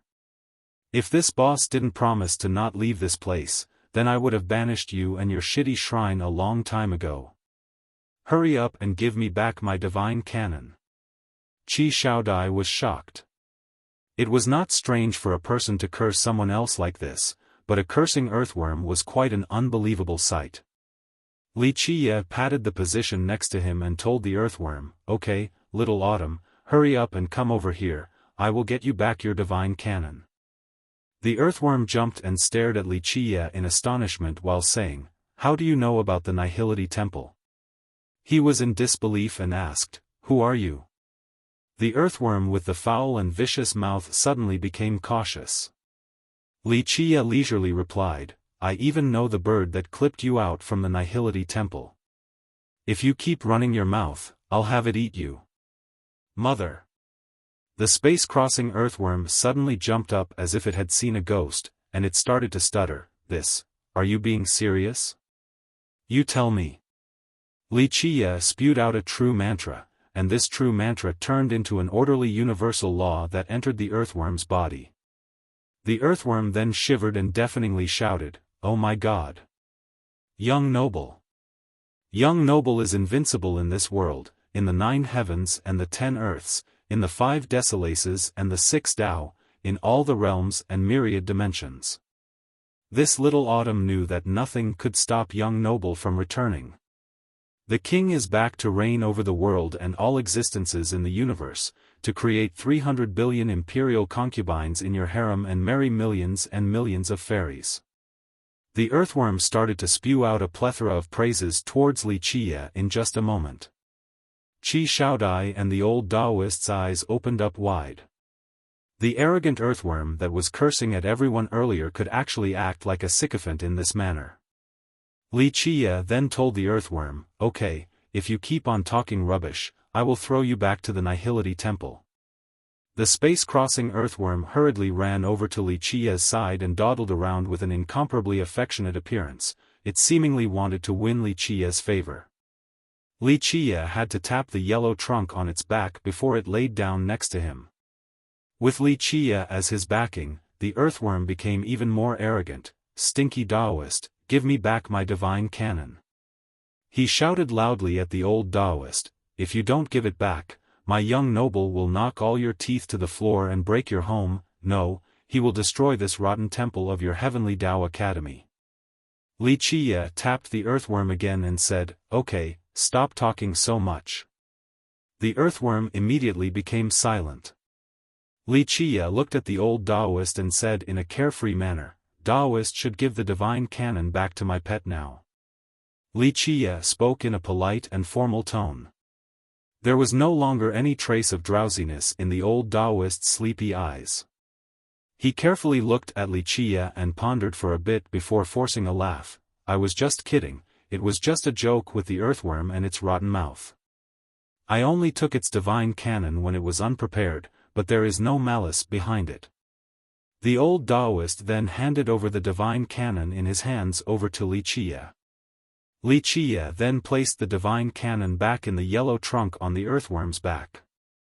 However, the earthworm did not let it go so easily and cursed, "Your grandmother, you dared to sneak attack me before? This boss will let you off this time. I want to find Magu." The earthworm was out of control with Wuxia behind him. The old Taoist's face became frozen after hearing the name Magu. Wuxia appeased the earthworm and said, "Okay, fellow Taoist has given it back to you, so just let it go. You also borrowed the heaven and earth vein of the Heavenly Tao Academy. Humph, it seems like this smelly Taoist is lucky this time." The earthworm was still feeling indignant, but it had no choice other than to eventually drop the matter. Chapter 286, Old Taoist, "Good, we should go, the matter here is now over." The worm happily followed behind Wuxia. Meanwhile, Qi Shaodai was still quite confused. This thing was too strange, an abusive talking worm. "Tao brother, please wait." The old Taoist quickly called Wuxia back as he was leaving. "This old Taoist has a few hometown cuisines, would Tao brother like to try some of them?" Wuxia turned around and nodded his head at the old Taoist. "Fine, one meal." Then he entered the Tao shrine again. The old Taoist was ecstatic and rushed back to the Tao shrine like a tornado. Banging sounds came from the kitchen and, in just a flash, the old Taoist carried out a tray filled with food. Azure phoenix liver, sky leaf grass, ice sea turtle, flood dragon fish eyes, summit bamboo shoot. The worm looked at all the dishes and shouted, "Smelly Taoist, because of this meal, this boss will not linger on the matter of you stealing my divine cannon." Finished speaking, a series of chewing noises appeared as it quickly devoured the delicious dishes. The old Taoist was also a food lover. After seeing the worm eating like a storm, he quickly screamed out and competed for the food, "Leave some for me." Qi Shaodai was dumbfounded, not because of the two competing for the food, but she was surprised at the dishes on the table. She didn't dare to believe that such a meal would appear in a broken Tao shrine. She only knew 2 or 3 dishes from this meal. She had only eaten azure phoenix liver and summit bamboo shoot once. Her royal father would have to personally hunt for them in order for them to eat these 2 things. They were delicacies in this world and were quite useful for cultivators. Mortals would not be able to eat them. Try it, don't ever miss a good opportunity. Compared to the old Taoist and the worm with their ugly table manners, Wuxia was quite nonchalant. He only tasted 1 or 2 things. Qi Shaodai calmed down and joined in the battle without any reservation. It would be fortunate just to see such a great meal. The delicious meal was annihilated in the blink of an eye. The old Taoist and the worm were burping non-stop while Qi Shaodai also had her fill. Even as the princess of a country, this was the best meal she ever had in her entire lifetime. She felt her body floating as her pores were opening with mist coming out. Only Wuxia was carefree as he only had a few bites. The old Taoist quickly brought out a bottle of fine wine and poured it for Wuxia. He then said, "Tao brother should try it. This is a special brew of the Heavenly Tao Academy. Saint Seeping Spring Wine, good wine." Wuxia drank a cup and praised. The world has this rumor which stated that Wang Yuan loved wine, but who knew that he was also adept at brewing good wines? Tao brother is truly someone who knows their stuff, wonderful. The old Taoist immediately exclaimed, "This wine was brewed by our ancestor, second sage, and there aren't a lot left back at the academy." The old Taoist really cherished this wine and couldn't bear to drink it, but he poured a full cup for Wuxia. Qi Shaodai was quite moved. Wang Yuan was once an invincible paragon, extremely amazing. Who would have thought that this was his personal brew? Its origin was too great. Humph. What is so great about Saint Seeping Spring wine? This smelly Taoist has not seen the best wine in this world. Back at the Divine Dynasty, Li Qiye then interrupted him from speaking too much by tapping the yellow trunk on its back. You ate enough, now shut up. The worm immediately shut its mouth and didn't dare to say anything else. Li Qiye continuously sipped several cups and said, extremely good. I am done drinking, say what you want to say. The old Taoist laughed, and rubbed his hands together, then he asked, where is Tao brother from, and what is your title? Li Qiye glanced at him and smilingly shook his head, fellow Taoist is mistaken, I am only a no-name junior from the cleansing incense ancient sect. I'm only an ordinary disciple named Li Qiye. The worm arrogantly spoke, you may refer to my young noble as deity Li, no, as immortal monarch Li. Li Qiye tapped the worm again and said, don't speak nonsense. Little Autumn forced a wry smile and closed its mouth. The old Taoist stared at Li Qiye for a bit and sighed, then he stopped inquiring any further. It was not important whether Li Qiye's name was real or fake because he understood that Li Qiye was unfathomable. Li Qiye looked at him and asked, what is your name? Which generation are you from in the everlasting courtyard? The old Taoist clasped his hand together respectfully and said, I'll be candid with Tao brother. This old Taoist's name is Peng Keng. I am a disciple of the everlasting courtyard 7th generation, and I'm also its only disciple. At the moment, I am in charge of this place. Li Qiye said, I am still young, don't refer to me like I am so old. You can call me young noble. Li Qiye said. At this moment, he paused and didn't say anything else. Chapter 287, Ancient Secret. After old Taoist Peng sat down, Li Qiye said, I had several wishes when I came to this place, and now there is only one left. I want to hear about the Void Gate. The old Taoist became serious after hearing about the Void Gate. He shook his head and said, I am not sure. My junior brothers sent news some time ago that recently, the earth vein fluctuated violently and the gate might open once more. However, as for the exact date, my junior brothers are still calculating. Li Qiye gently sighed in response, the Void Gate has always been a mystery. Who in this world was the most knowledgeable about the Void Gate? Outside of the deceased myriad images true God, there was only Li Qiye left. At that time, little Autumn was still ignorant.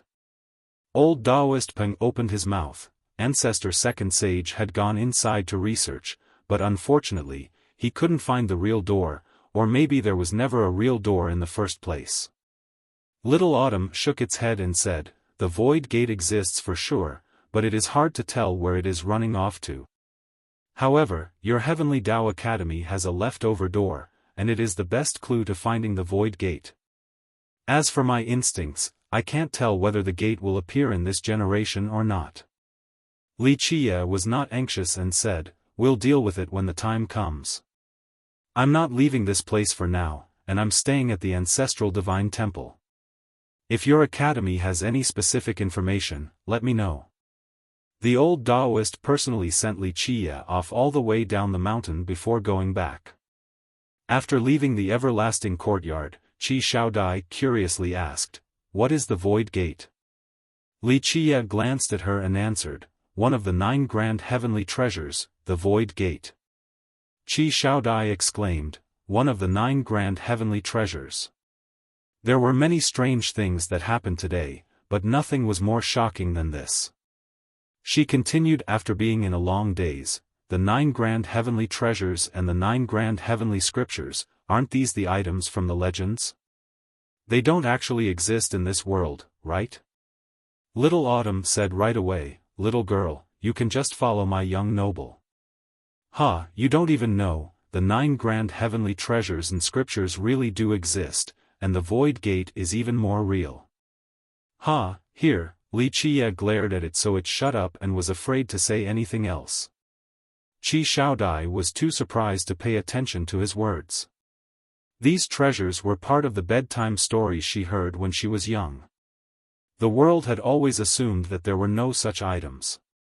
However, when Li Qie said that the Void Gate was real, it became quite credible. She took a deep breath to calm down, but she didn't dare to ask more when Li Qie remained silent about the matter. However, she still had one more question: does the everlasting courtyard belong to the Heavenly Tao Academy? The academy was renowned in the Eastern 100 cities and even the entire mortal emperor world, but she had never heard of this courtyard before. It was established later on. Li Qie said, the courtyard was not initially part of the academy, but Wang Yuan integrated it later on. Wang Yuan, second sage of the academy, he was not an immortal emperor but was just as famous. Why did Li Qie always know these heaven-shaking secrets? After arriving at the ancestral divine temple, Little Autumn couldn't help but feel strange with a sigh. Ancestral divine temple. Li Qie commanded, find a spot for yourself. Don't mess anything up and don't speak nonsense. Having said that, he went back to his room. Meanwhile, Little Autumn stayed in the grand hall to look at the statue of the Qi clan ancestor. He lamented, 100 battles God King. Then, it crawled in front of myriad images true God and bowed down, Master, rest in peace. Little Autumn has been sleeping in a special dimension and finally escaped the nightmare of being trapped by those old monks. Don't worry, Master, in this life, I will definitely cultivate into a human form. It is quite a shame that Master couldn't escape the nightmare from that place. Damn their grandmothers. One day, young noble, and I will definitely take that broken urine pot. Although Little Autumn's words were still quite crude, they respectfully worshipped the statue. Qi Xiaodai stared at Little Autumn's demeanor in confusion. She waited until it was finished bowing before asking, myriad images true God is your master? Then. Have you lived for a really long time now? He is my previous master. Little Autumn stared at the statue in remembrance. I haven't lived for too long. I have been hiding and sleeping in my own realm, and I woke up around 100 or 200 years ago. Could he be the descendant of myriad images true God? The Qi Xiaodai was referring to was Li Qie. She felt that this hypothesis was very likely to be true. Li Qie was the descendant, so he came here to worship his ancestor and to take the things that were left behind. Little Autumn only glanced at Qi Xiaodai and smiled without saying anything. Qi Xiaodai didn't give up and continued prying, where are you from? Could it be the world of the gods from the legends? Is there really such a place in this world? Little Autumn looked at her and said, Miss, don't inquire about my origin, lest it brings about a calamity. Little Autumn had a big mouth, especially after sleeping for countless years inside his realm. He wanted to talk a lot. However, after being warned by Li Qie, Little Autumn knew what to say and what not to say. Otherwise, his young noble would really show him what's up.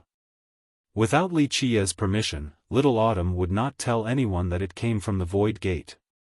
At that time, it was only an unwitting worm and its master, myriad images true God, took it out. The idea that it came from the Void Gate was only its master's speculation. Later on, in order to explore the Void Gate, myriad images true God actually went into the Buddhist burial plateau to obtain an item, and they became trapped in a strange and inescapable place. Li Qie, as the Dark Crow, came to save them, but unfortunately, the true God couldn't surpass the arduous time. As for Little Autumn, it was put into its realm to escape the calamity and it had been asleep until now. Little Autumn asked while looking at Qi Xiaodai, why is Little Miss staying by my young noble? Qi Xiaodai was caught off guard and didn't know how to answer. Was she a servant? Not quite. Was she a maid? Also not quite. The truth was, Li Qie never mentioned anything about accepting her as a maid, and she was only a temporarily attendant at best. Little Miss needs to have sincerity and good faith. Only then will you have a good opportunity. Little Autumn gave her some advice. Geniuses are nothing, and heaven's proud daughters are also nothing. To my young noble, even fairies are nothing. I see that you are a type of princess or saintess, right? To my young noble, this status is not worth a single coin, think about it well. In the past, Little Autumn didn't follow Wuxia for too long before Wuxia went into hibernation. But in that era, it had seen many great characters around Wuxia. Goddesses and fairies were only his maids. Little Autumn slowly went into a room while Xiaodai was still standing there. The next day, Wuxia told Xiaodai, "Practice well, I have to go outside for a bit." Having said that, he took his leave. "Young noble, wait for me." Needless to say, Little Autumn followed him like a shadow. Xiaodai didn't ask where Wuxia was going and stayed behind silently. She was used to Wuxia's mysteriousness and knew that she alone couldn't influence his actions. Maybe, in his mind, she was only someone he was teaching a thing or two to.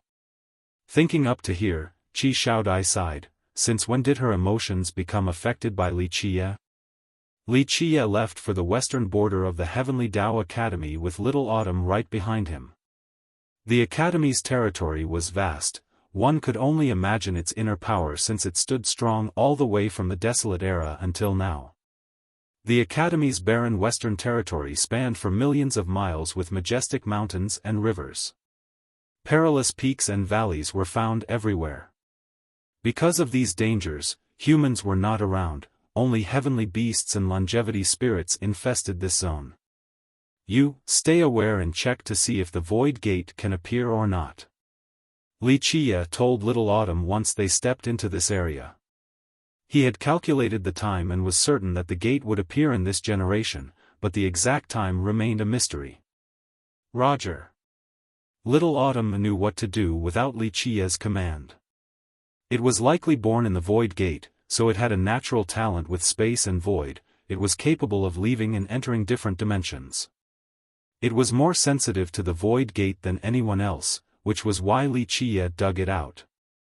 Little Autumn was sensing a fluctuation of the heaven and earth while following Wuxia into the deep wilderness, checking the changes of the earth, step by step. Young noble, maybe the void gate isn't in this area of the academy. Little Autumn continued on to say, in the past, Old Master had checked the academy's door several times for an opening, but he couldn't find the real thing. Could it be that Old Master was misguided from the outset? The Void Gate, one of the 9 grand heavenly treasures, the space scripture was born from within. The space scripture was extremely mysterious, and since time immemorial, no one had ever heard of someone being able to enter the Real Void Gate. Chapter 288, 9 Words True. Bao Wuxia shook his head and said, I'm 80 to 90% certain that the way to the Void Gate is located in the Academy's territory. However, the exact location and generation that it will appear is hard to tell. Regardless, it will not be away from this territory. In the past, the progenitor of the Academy was knowledgeable about the heaven and earth. He calculated his whole life and eventually founded the Academy at this location. It had to be here because he noticed that the world's vein and the void space had something to do with each other.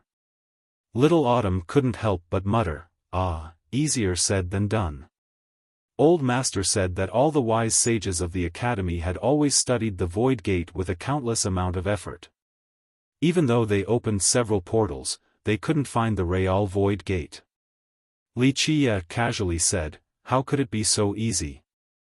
Since time immemorial, which immortal emperor did not lust after the 9 grand heavenly treasures? And which one of them actually obtained one of the 9? These treasures are even more unfathomable compared to the heavens will by 10,000 times since they already existed before the heaven and earth. Grasping even one of them is an extremely difficult thing. Little Autumn couldn't help but say, they're grandmothers. If we have the space scripture, it would be so much easier. Those old monks back at the Nihility Temple are quite difficult to deal with. Wuxia narrowed his eyes and replied, wait until the Buddhist gate is opened at the Buddhist burial plateau. I will then personally go to the Nihility Temple once. how could I ever let go of such an item? Little Autumn became frightened. Young noble, this is not a trivial matter. Last time, young noble almost faced great dangers. Even true gods would have no path of return once they go to that ghastly place. Little Autumn was shivering in fear when it talked about the Buddhist burial plateau and the Nihility temple. His old master, Myriad Image's true god, was heaven-defyingly invincible. He was a true god, yet he still met dangers in the end. Wuxia had to exert all of his efforts just to save both of them at that place, but even Wuxia himself almost got sucked in. Wuxia squinted his eyes and continued on, "Don't worry, this time I will have a formal Tao discussion with those old monks. It will be a straight and direct path, I will not use any other means." Tao discussion? Little Autumn's expression changed as he spoke. Even immortal emperors could not argue successfully against those old monks. Legend has it that only immortal Emperor Fei Yang managed to win a debate. That's right.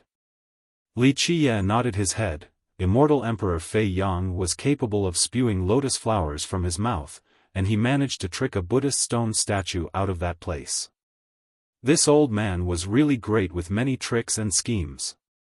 Later on, immortal Emperor Hao Hai wanted to bet for the pot, but he wasn't able to win and had to forcefully leave with his invincible aura.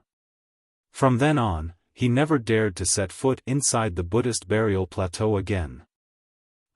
Immortal Emperor Hao Hai was too careless. Who would dare to gamble for that pot? Anyone who does so will surely meet a tragic end. Damn their grandmothers, I wish I could break that damned pot, but this is an impossible thing to do. Little Autumn felt fear in his heart when talking about this pot. Wuxia softly sighed and said, "That broken pot was already taken by D. Sure, so future generations would have a hard time gambling for it. Even an immortal emperor would not be able to win this bet. However, there is still a chance to beat those old monks. The moment the Buddhist gate is opened, I will go to the Nihility temple at once." Little Autumn was silent. It also wanted to take revenge for its old master and beat those old monks in order to expel its grievances. However, it didn't have the same heaven-defying capabilities as its young noble, so it could only depend on its young noble to defeat the Nihility temple. That year, Little Autumn and Myriad Image True God went to the Nihility temple for one of the 9 grand heavenly treasures. Even an invincible existence like the True God was defeated in the Nihility temple, and Wuxia had to save them using countless means. Even though the True God was saved at that time, he couldn't escape the nightmare and still died an early death. Little Autumn searched for the changes within the earth veins while Wuxia was looking for heavenly beasts and longevity spirits amongst the wilderness. In the end, Wuxia finally found a 500,000-year-old longevity spirit. Even ancient saints would lose their colors when hearing about a 500,000-year-old longevity spirit. Slaughtering one was extremely difficult. There would need to be 2 or 3 ancient saints just to kill one of these longevity spirits. The most frightening part was being tracked by one because this was more dangerous than anything else. However, Wuxia was actually tracking a 500,000-year-old spirit instead. Anyone who heard of this would think that Wuxia was crazy and was searching for his own demise. After silently tracking one, he took out the 9 words True Bow. Little Autumn had once followed the True God, so he knew his stuff. After taking a careful look at the bow in Wuxia's hands, it lost its colors and said, "Oh wow, my mother. This is 9 words becoming a true mantra. A 9 words true mantra treasure metal found in the legends. It is extremely rare throughout the ages and even immortal emperors crave for it." Then it exclaimed in astonishment, It is the first true mantra in this world. This is pristine worldly metal. My grandmother. If it grows for billions of years more, then it could become another heavenly treasure. Little Autumn spit everywhere and said with greed, "Ha ha ha. Young noble, I heard that you had a treasury in the past. I heard that even immortal emperors borrowed items from this treasury. How about you grant me 3 or 5 treasures? Wuxia glanced at Little Autumn and dismissively said, "Help me find the real void gate, then it will not be a problem." Of course, Wuxia had a treasury, but it was not within his reach. It was buried in the most fortified location in this world. If Wuxia didn't personally open it, then even immortal emperors would not necessarily be able to enter. Little Autumn patted his chest and confidently said, "Young noble can rest assured, I will definitely find the void gate for you." Unfortunately, as an earthworm, it didn't have a chest. Wuxia burst out in laughter. He also wanted to find the real void gate, but this was much easier said than done. Countless wise sages had searched for the void gate since the ancient times and they only came back empty-handed. Xiaofan kept on practicing diligently after Wuxia's departure. 3 days later, Wuxia, along with Little Autumn, brought back a giant thing. Wuxia's body was stained with blood. Xiaofan was quite frightened to see his state and cried out in surprise, You are hurt? Only a minor injury." Wuxia threw the giant thing on his back down to the ground. Boom! This giant beast hitting the ground created a large hole. Xiaofan looked at the giant beast and exclaimed, "A tyrant earth dragon, a 600,000-year-old heavenly beast." Xiaofan was quite amazed. Even her royal father would not dare to mess with such a fierce heavenly beast. "I just killed it and I didn't take out its marrow nor Dao bones." Wuxia continued, "You are cultivating the divine gaze and it is not so simple to master. You need to grasp the making of the Grand Dao as well as the weapon techniques.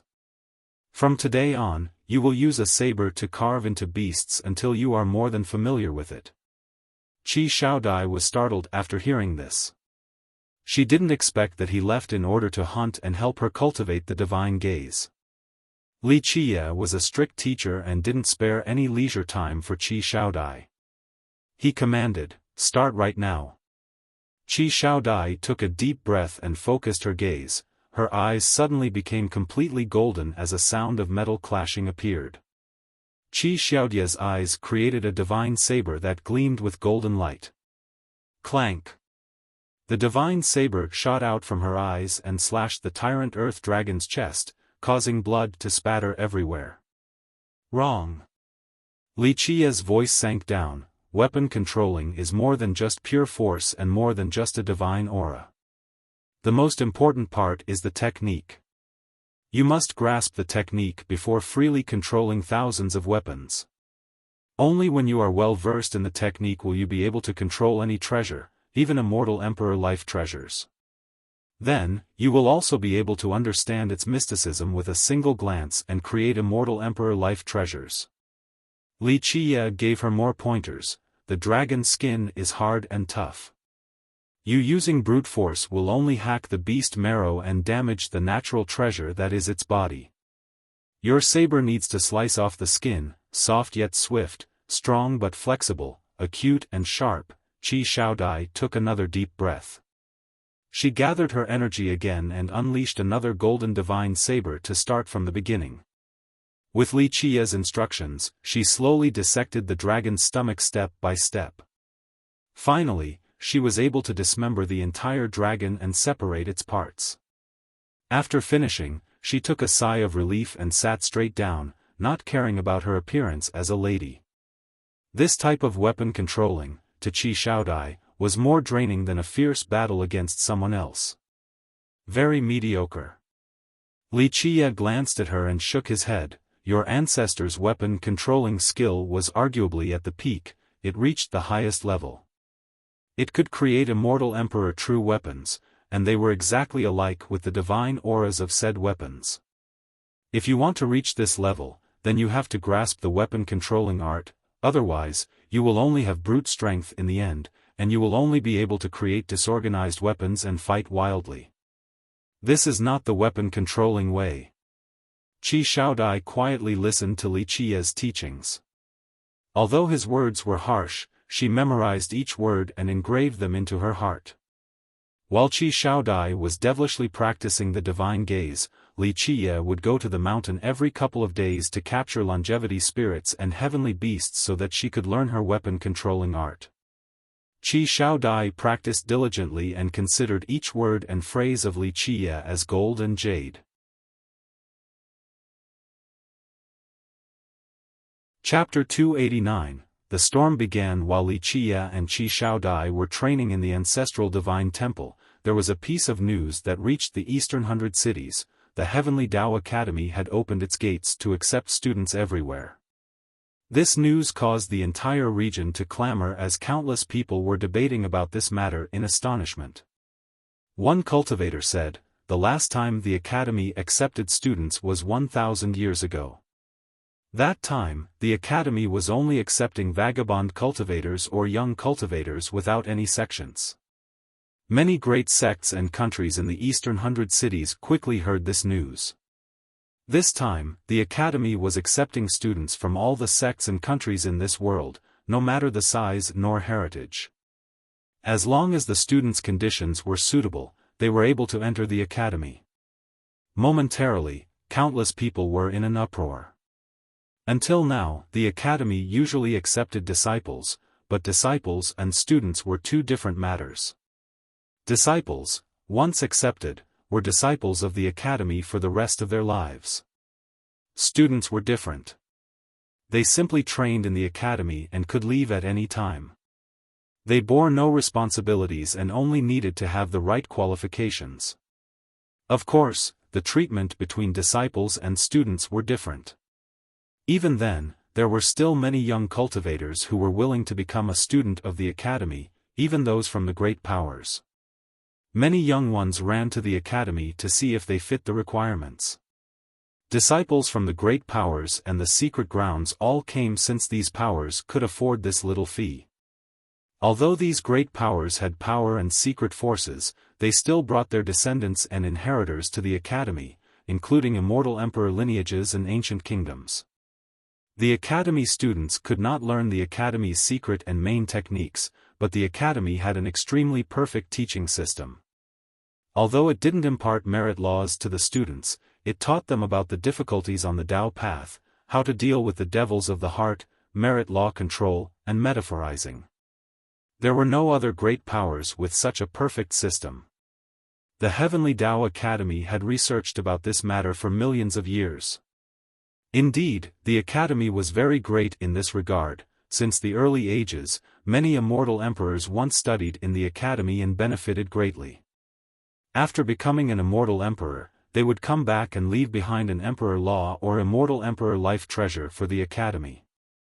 Immortal Emperor Fei Yang, Immortal Emperor Hao Hai, Immortal Emperor Ta Kong, these renowned names were engraved on the Heavenly Tao Academy's monolith by them personally. After carrying the heaven's will, they would come back and leave their names behind. On another registration day, dragon roars emanated across the academy as if heavenly dragons were rampaging, generating rain and winds and creating a majestic presence as if a member of the dragon race was arriving. Someone found out what happened. The descendant of the crouching dragon cliff from the northern Great Sea came to the academy. This news surprised many sect masters and royal lords. One sect master couldn't help but murmur, "People from the northern Great Sea actually came despite such a distance, truly unbelievable." Within half a year of registration, many sects from the Grand Middle Territory, Northern Grand Sea, Southern Crimson Earth, and Western Desolate Wasteland all brought people here to enroll. On another day, a godly mountain suddenly appeared in the sky with divine circular lights hovering about, carrying an extremely domineering presence. The descendant of the rampaging divine mountain also came to the academy. Another demon's pawn became a student at the Heavenly Tao Academy. This situation caused many people to become dumbfounded.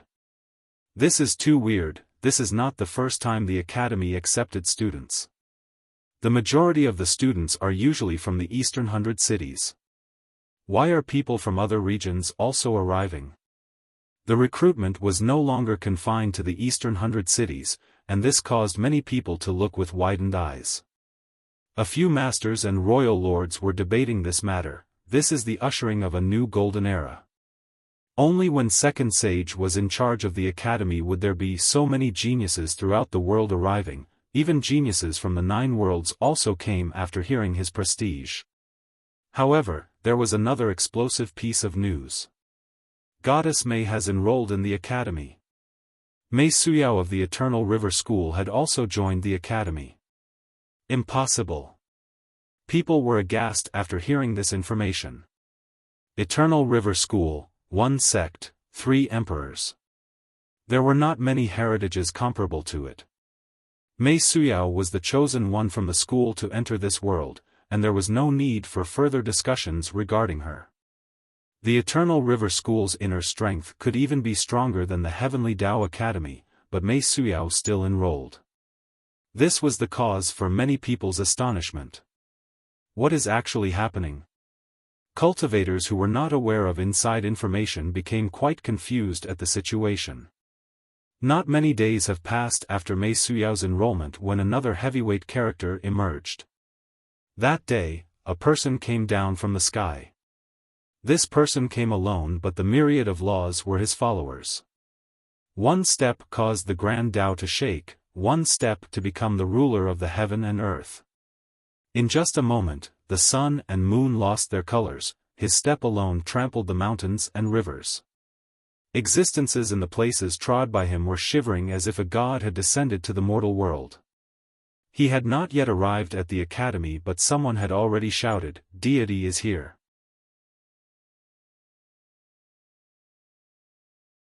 Chapter 290, Deity Jikong Wudi, Deity Jikong Wudi. Hearing this name, even geniuses who considered themselves extraordinary were shocked.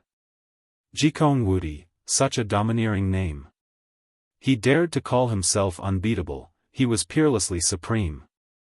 In just the blink of an eye, this river monarch fish was dismembered and each part was perfectly divided. Now, let me make a fish feast for everyone. The salivating old Taoist Peng took out the ingredients and started to make a fish feast at the temple. After his cooking was finished, Little Autumn came out of nowhere and jumped on the table. "Smells so good." Then, Li Qia also came out. The old Taoist then cheerfully said to him, "Young noble, come taste my cooking skill." Although he said this, his hands were already competing with Little Autumn. The two of them were as fast as the wind, they wished that they could devour the entire feast by themselves. Old Taoist Peng was a food connoisseur, and his cooking was also great. Qi Shaodai was not shy as she also participated in this grand war for the food. Only Li Qie was nonchalant, since time immemorial, what immortal feasts had he not participated in? Li Qie had eaten many banquets from immortal emperors. After eating his fill, the old Taoist spoke to Li Qie, "The portal of the academy will open in this generation." Little Autumn tapped its stomach with a still unsatisfied appearance and shook its head, "No, smelly Taoist, this boss can guarantee that your portal will open within half a year, or maybe 1 to 2 years if it takes a longer time. Just wait and see." Little Autumn had recently followed Li Qie everywhere within the academy's territory to analyze the earth vein, so it clearly understood the changes. It then spoke with the tone of an expert, "Your heaven and earth vein is pulsing and changing too dramatically, I am sure that there is a problem." Li Qie was not surprised in his idleness. One of the reasons why he came here was for the academy's portal. He wanted to look for the void gate once more. Li Qie glanced at the old Taoist and asked, "Is the Heavenly Tao Academy recruiting students again?" Li Qie had heard some news after traveling around the academy's territory. Old Taoist Peng smiled and said, "Yes, it is quite an unfortunate matter. Paper cannot wrap fire, so the truth will come out. The portal has opened several times before, and those undyings had always been watching closely. Thus, we might as well let their juniors come in." Li Qie leisurely said, "The Heavenly Tao Academy has never been afraid of anyone." "That is true. My old little brothers crawling out from their coffins could indeed suppress anyone with bad intentions." Old Taoist Peng smilingly continued, "We'll just let them deal with this matter. Li Qie looked straight at the old Taoist and asked, "Then what is your academy afraid of?" The old Taoist's heart sank and said, "This." He knew that he couldn't fool Li Qie. He withdrew his carefree look and took a deep breath before saying in a grave tone, "This has something to do with our academy's divine beast protector." "Right." Li Qie nodded his head and said, "Your divine beast protector is very old, and it would have become dust if it wasn't for the heaven and earth vein. Could it be that it will finally rest in peace and return to the earth in this generation?" Chapter 291, Heavenly Tao Academy, the Realm God from the Legends? Qi Xiaodai, who was standing to the side, had been listening to the conversation and couldn't help but exclaim. She had heard of a few legends regarding the Academy's divine beast protector. It had always been mysterious. Rumor has it that it had lived for a very long time, but the world had not seen the divine beast protector for tens of millions of years. Some people even speculated that there was no such existence and it was only a rumor deliberately spread by the Academy. Yes, the Realm God. When talking about the divine beast protector of the Academy, even the casual old Taoist Peng became serious. "My old little brother said that the Realm God has recently become unstable." Li Qie gently shook his head and said, "Your Heavenly Tao Academy has opened several portals, and the Realm God should have left already. It has stayed in this world for too long when it should have returned to ashes. Unfortunately, your Academy from generation to generation has always been reluctant and kept on keeping it here." Little Autumn couldn't help but admire as it spoke with grandiloquence, "Realm God, I have heard of this tale already. Oh grandmother, in the future, I want to be such a character. One thought to open a myriad of domains, one thought to become the heavenly world. No, I want to surpass it, to become a real spatial god. Just wait, in the future, I will be an immortal emperor of space." Li Qie squinted at him and said, "Someone like you who only eats and sleeps will become an immortal emperor? What will you do to realize this grand dream? If you want to become an immortal emperor, then first refine your own realm. When your realm can't even turn into a world, do not talk about becoming an immortal emperor. Young noble, how could this insignificant underling compete with you for the immortal emperor position? Becoming a true god is enough for me. There is no need to be an immortal emperor. Young noble is the real chosen one. If you can't become an immortal emperor, then no one else in the world is qualified to become one." Little Autumn became scared by Li Qie's glance, so he immediately replied with flattery. "My two bosses, if my little brothers cannot stabilize the Realm God, then I'm afraid it will disappear just like the cleansing incense ancient sect's calamity god." Old Taoist Peng couldn't help but murmur. The cleansing incense ancient sect has the calamity god and the Heavenly Tao Academy has the Realm God. Both are referred to as grand gods, but which one is stronger? Qi Xiaodai couldn't help but ask while standing to the side. As a part of the ancient past, she had heard of their tales when she was younger. She didn't expect that there would be a day to discuss such matters in close proximity. No, it's very hard to say, I really can't tell you the answer. Old Taoist Peng shook his head and laughed, haha. Li Qie then replied, "This is dependent on the location. If it is inside the Heavenly Tao Academy, then the Realm God has his heaven and earth vein. It was born in this place, and this was the place where it became a god. It is firmly rooted in this earth, so this earth is for its usage. When it defends the Academy, it could repel all enemies. As long as it doesn't leave the Academy and remains rooted in this location, then even an immortal emperor would not necessarily be able to force his way in. If it leaves the Academy, then it will be harder to say. In the end, its vitality has weakened, it will surely be at a big disadvantage when fighting against the Calamity God. It is strong to this degree?" Qi Xiaodai couldn't help but become surprised. Even an immortal emperor could not siege it successfully. How frightening was this? Li Qie glanced at her and continued, "The Academy standing strong for such a long time until now is not without reason. Not to mention, the realm god's origin is heaven-frightening, it is not something that you can imagine. Unfortunately, it is affected by the Academy. Its success is because of the Academy, but its defeat will also be because of the Academy. If it left the Academy at a young age, then it surely would have carried the heavens' will to become a great immortal emperor. The realm god stayed in the Academy at a young age, and all the elders exerted all of their efforts to groom it so it considered the Academy as its home. It is understandable that it didn't want to leave. Old Taoist Peng smilingly said. Li Qia glared at him and said, "It is your Academy that does not want it to leave. For millions of years, it blocked so many difficult tribulations for the Heavenly Tao Academy. Even though the Academy has made great contributions to the human race, one cannot deny the merits of the realm god." That is of course true. Old Taoist Peng wryly smiled and said.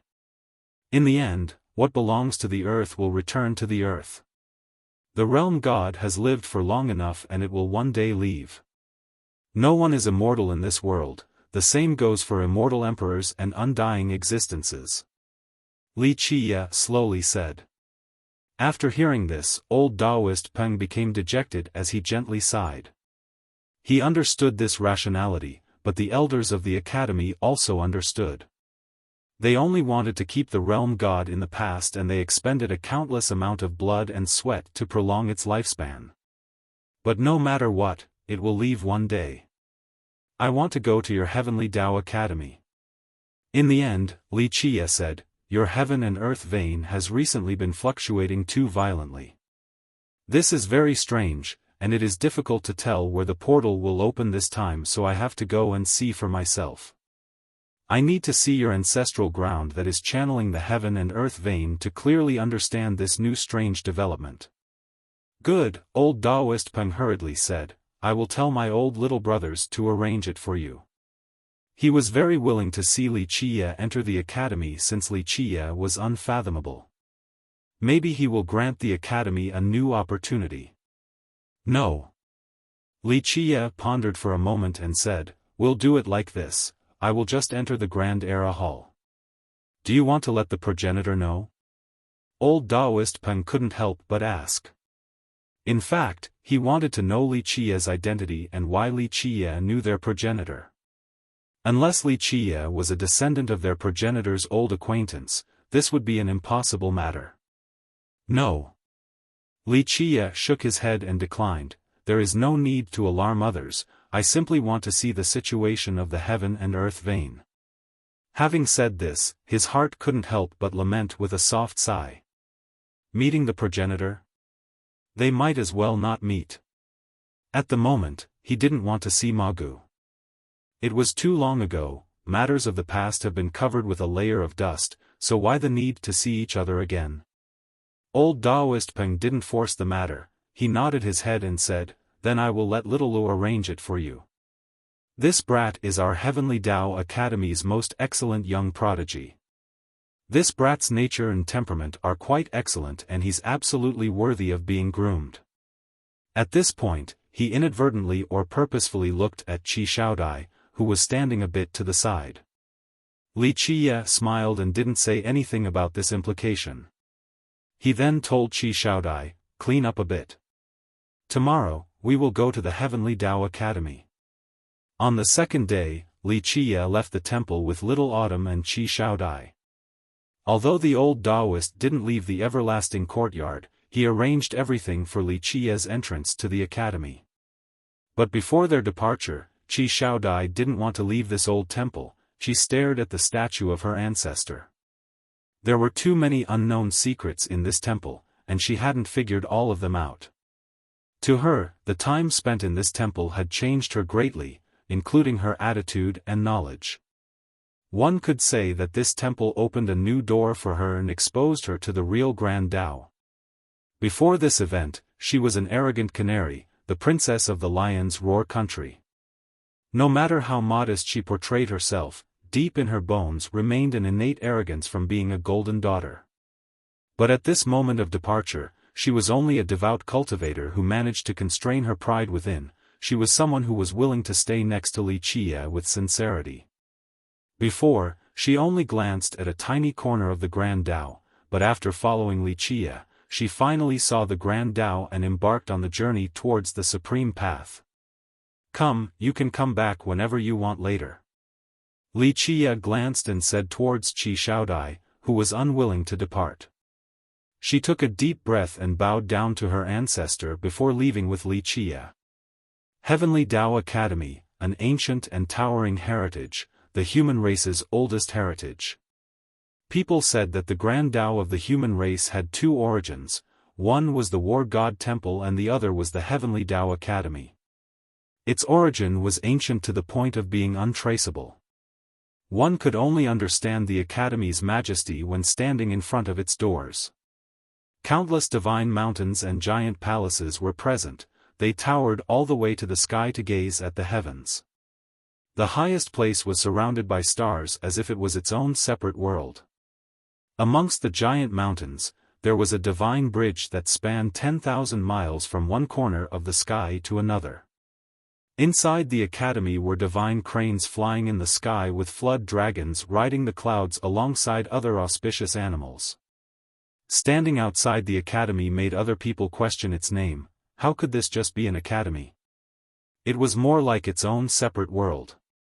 Heavenly Tao World would be a more appropriate title. Qi Xiaodai couldn't help but stare in awe at the academy's boundless majesticity. The western border was only a corner of the academy, a very desolate and unnoticeable area. The moment they set foot before the gate, they could see a giant monolith. It was more accurate to call it a giant stone rampart rather than an ancient monument. There were many names engraved on this monolith. Some resembled silver hooks and steel strokes written in a calligraphic style while others bore the dragon and serpent style. However, there were also those with the simplistic ink-splashing art. Immortal Emperor Fei Yang, Immortal Emperor Hao Hai, Immortal Emperor Ta Kong, Lion Monarch Ba Xian, Martial God, Saber Ancestor. All of these were extraordinary characters and their famous names were carved on this monolith. All of them were the most excellent students who came out of the academy. Unless one achieves a certain level of invincibility, they would not be able to come back and leave behind their names on this monolith.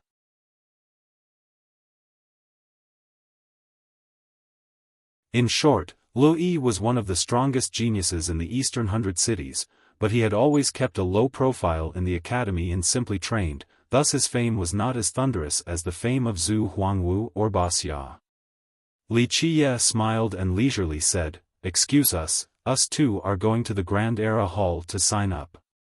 Wuxia was very carefree as if he was a tourist looking at the scenery. Qi Xiaodai quietly stood next to Wuxia and simply followed his lead. "Then I will lead the way for Brother Li and Miss Qi." Lu did not delay with small talk. He summoned a sailboat then boarded it before speaking, "There is still a long way to the Grand Era Hall, allow me to take you two there." The two stepped onto the boat, then Lu controlled it to fly up to the sky. The speed of the sailboat was extremely astonishing and it traveled 10,000 miles in the blink of an eye. Wang Yuan's transportation vehicle is indeed interesting. This boat had once sunk into the ocean but it still managed to come out eventually. Wuxia stood on the sailboat and became a bit moved after seeing this familiar old object. Qi Xiaodai was startled, she didn't expect this tiny sailboat to be the second sage's treasure.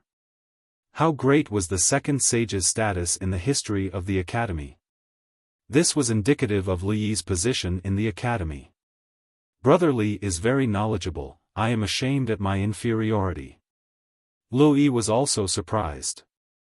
Ancestral grounds of ordinary heritages would not necessarily have the same rich density of worldly energy as this place. One could only imagine how frightening the academy's heaven and earth vein was. There was a rumor that said that the academy possessed the best vein in the entire Eastern 100 cities, maybe even the entire mortal emperor world. Because of this, for millions of years, countless great characters coveted the academy's sacred territory, but unfortunately, none of them were able to shake its foundation.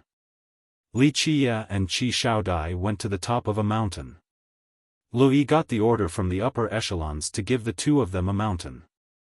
This treatment was very generous inside the Grand Era Hall.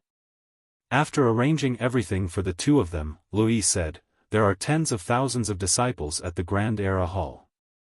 If Brother Li and Miss Qi want to meet others, then I can introduce them to you too." Qi Xiaodai would completely listen to Li Qiye's command, so she didn't make any comments. Meanwhile, Li Qiye shook his head and smilingly replied, "No need, I will rest for now." Lui then explained the situation at the hall to Li Qiye. "Very well, there will be a lecture once every 4 hours by a senior of the academy. The two of you can pick any course that you like." Finally, he finished with a polite remark, "If Brother Li and Miss Qi have anything in mind, feel free to come find me at any time." In fact, Lui was quite perplexed and didn't know why the higher-ups told him to greet two students. These two students didn't go through any examinations, nor did they pay any tuition fees. There were countless geniuses in the contemporary time, but the academy did not allow for anyone to go through the back door. Even geniuses like Ba Xia and Zhu Huangwu had to pay a sky-high tuition fee or pass a series of assessments to join the academy. Even the extremely expensive tuition had a basic test. If one couldn't meet this basic requirement, then they wouldn't be able to join no matter how rich they were. Only geniuses were allowed into the academy. However, the absolutely brilliant ones would have their tuition waived if they managed to pass all the examinations. These peak prodigies were happy to undergo these examinations because it was a sort of glory. Even though the Grand Era Hall had the lowest requirements, it had always enforced its strict standards. Any students that joined this hall had to either pay the tuition or pass the test. If they passed the test with flying colors, then their tuition would be reduced. Lui found it strange that Li Qiye and Qi Xiaodai didn't take any examinations nor pay any tuition. Qi Xiaodai was one thing, being the princess of the Lion's Roar country, there were too many characters like her. The problem was the mysterious origin of Li Qiye. What really perplexed Lui was that if Li Qiye had a heaven-frightening origin, he would not join the Grand Era Hall but rather the Sacred Era Hall. Not to mention that even if Li Qiye was an extraordinary genius, the academy would not open the back door just for him. Zhu Huangwu and deity Jikong Wudi were both powerful and invincible enough. However, even they had to pass examinations in order to enter the stronger halls.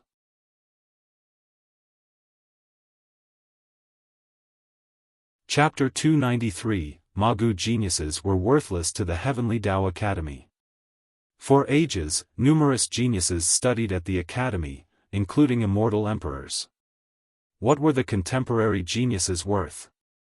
The issue was that even deity Jikong Wudi was not treated like Li Qiye, who was able to enter the back door. An elder or even a supreme elder did not have the power to allow such a privilege. The academy's recruiting program had always been strictly enforced, thus no one could abuse it for personal gain. This was one of the reasons why the academy remained strong until now. In order to join in a manner like Li Qiye, at least 2 ancestors must have given permission. However, the ancestors of the academy were all monstrous and they spent their time hibernating without a care for mundane matters. Ordinary matters would not be able to stir them. This meant that the ancestors gave Li Qiye permission and it greatly confused Lui. Li Qiye should have chosen the Sacred Era Hall, yet he purposely chose the Grand Era Hall, really strange. After sending Lui away, Qi Xiaodai arranged and cleaned Li Qiye's room. She was now doing things that servants were meant to do, things that she never thought she would do in the past.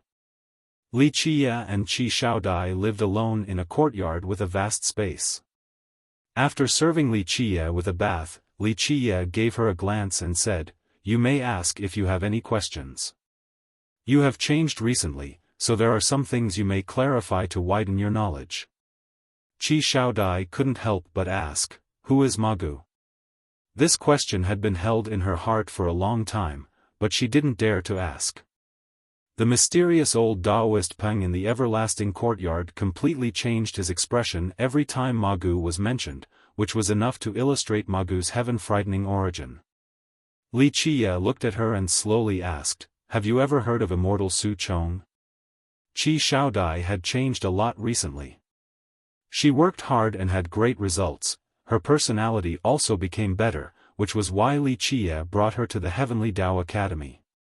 If she didn't change, then Li Qie would have brought her back to the Lion's Roar Gate since he cared for the Qi clan quite a bit. Qi Xiaodai tilted her head and carefully thought about it before shaking her head and replied, "I have never heard of this name. Is it a real immortal?" "This just means that you haven't reached the level to hear about the name, nothing too strange. Only the undyings hiding in their coffins would know of immortal Su Chong in the present times." Li Qie did not blame her and continued on, "However, surely you have heard of Wang Yuan before?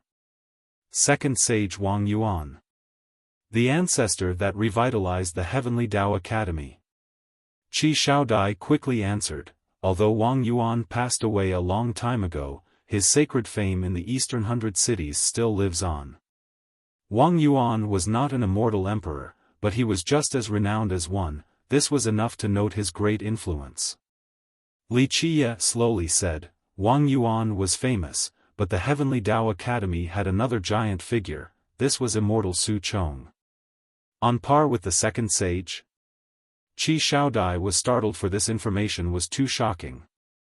Second sage Wang Yuan was such an illustrious existence, and he even had the same status as an immortal emperor without becoming one. Li Qie looked towards the far horizon and spoke, "A long time ago, she was not comparable to Wang Yuan. Regarding cultivation, Wang Yuan was able to fly his own banner on a solitary tree. However, looking at her skill right now, it is hard to say. Who could actually put up with cultivating the eternal physique where all they did was sleep while the speed was turtle-like? Not to mention geniuses, even the most stupid person could not withstand such a path towards the Tao."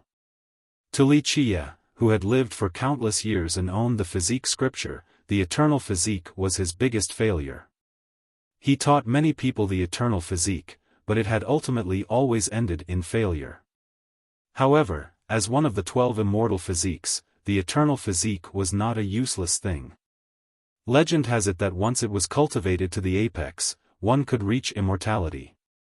It was hard to tell whether this legend was true or not, but a grand completion eternal physique could live for an extremely long time, and they didn't need to bury oneself like the group of old undyings that must pay a huge price to leave their bloodstones. Eternal physique users could wake up at any time. Li Qie once thought that the eternal physique was not the hardest physique to cultivate in this world, and that it was not the most difficult merit law in this world, but it was the technique that could not be completed. Eternal physique.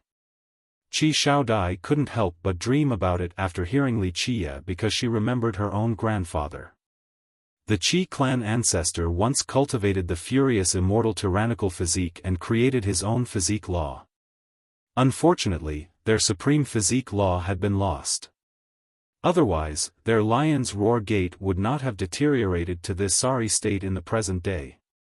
Li Qie felt a tinge of emotion when he thought about the eternal physique. He had experimented with the physique scripture many times throughout the years. He successfully trained many grand completion immortal physiques, but his biggest regret was the eternal physique. He had tried many times, and because of this, he went all over the 9 worlds to pick several seeds worthy of grooming. In the end, no one was able to persevere. The only exception was Magu. But to Li Qie, Magu was a surprise beyond his expectations. He didn't have any optimism that year. He actually didn't even value Magu, but she, in the end, was the one who persisted. Seeing Li Qie's dazed state, Qi Xiaodai gently asked, "Do you know immortal Su Chong?" This, Li Qie looked at her, then he smiled and said, "I cannot tell you, and you also shouldn't know this. There are things that you're better off not knowing, otherwise, it will bring about a calamity to you." Li Qie softly sighed when thinking about immortal Su Chong, or Magu. Back then, she was only an ugly little girl with an indescribable lack of talent. Even her elders said that she couldn't be saved, and they simply ignored her. Other people could memorize an ordinary incantation after listening to it once, but Ma Gu needed to hear it 10 times before barely remembering a bit of it. Ma Gu's literacy speed was extremely slow. In order to understand the most ordinary merit law, a person with average talents could learn it after 8 to 10 days, but Ma Gu would need 10 years or an even longer period of time to obtain the same results. She came from a cultivation clan, but her talents were too poor. Her elders thought that she was a piece of foolish, rotten wood that couldn't be carved, so they didn't bother to teach her any merit laws at all. However, she had a heart that yearned for the Grand Tao, a will that desired to learn the mysteries of the Grand Tao. One could imagine that in the past, this was an ugly little girl that couldn't speak properly, someone without any confidence. She was even dirty and had a slow-witted appearance. No one in her clan was willing to look out for her. That year, as the Dark Crow, Wuxia met her for the first time when he was teaching Wang Yuan. This was a bullied little girl who was spying on the side, carefully and meticulously taking note of all the details.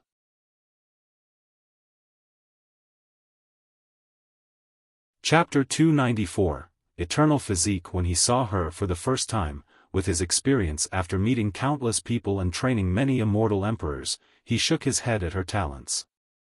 Although most of the time he considered a person's talents to be secondary, Ma Gu's talents were beyond curing, to the point where any sect's worst disciple would still be far better than Ma Gu. One could even say that there was not much difference between Ma Gu's intelligence and a mentally disabled person, except she was not mentally disabled.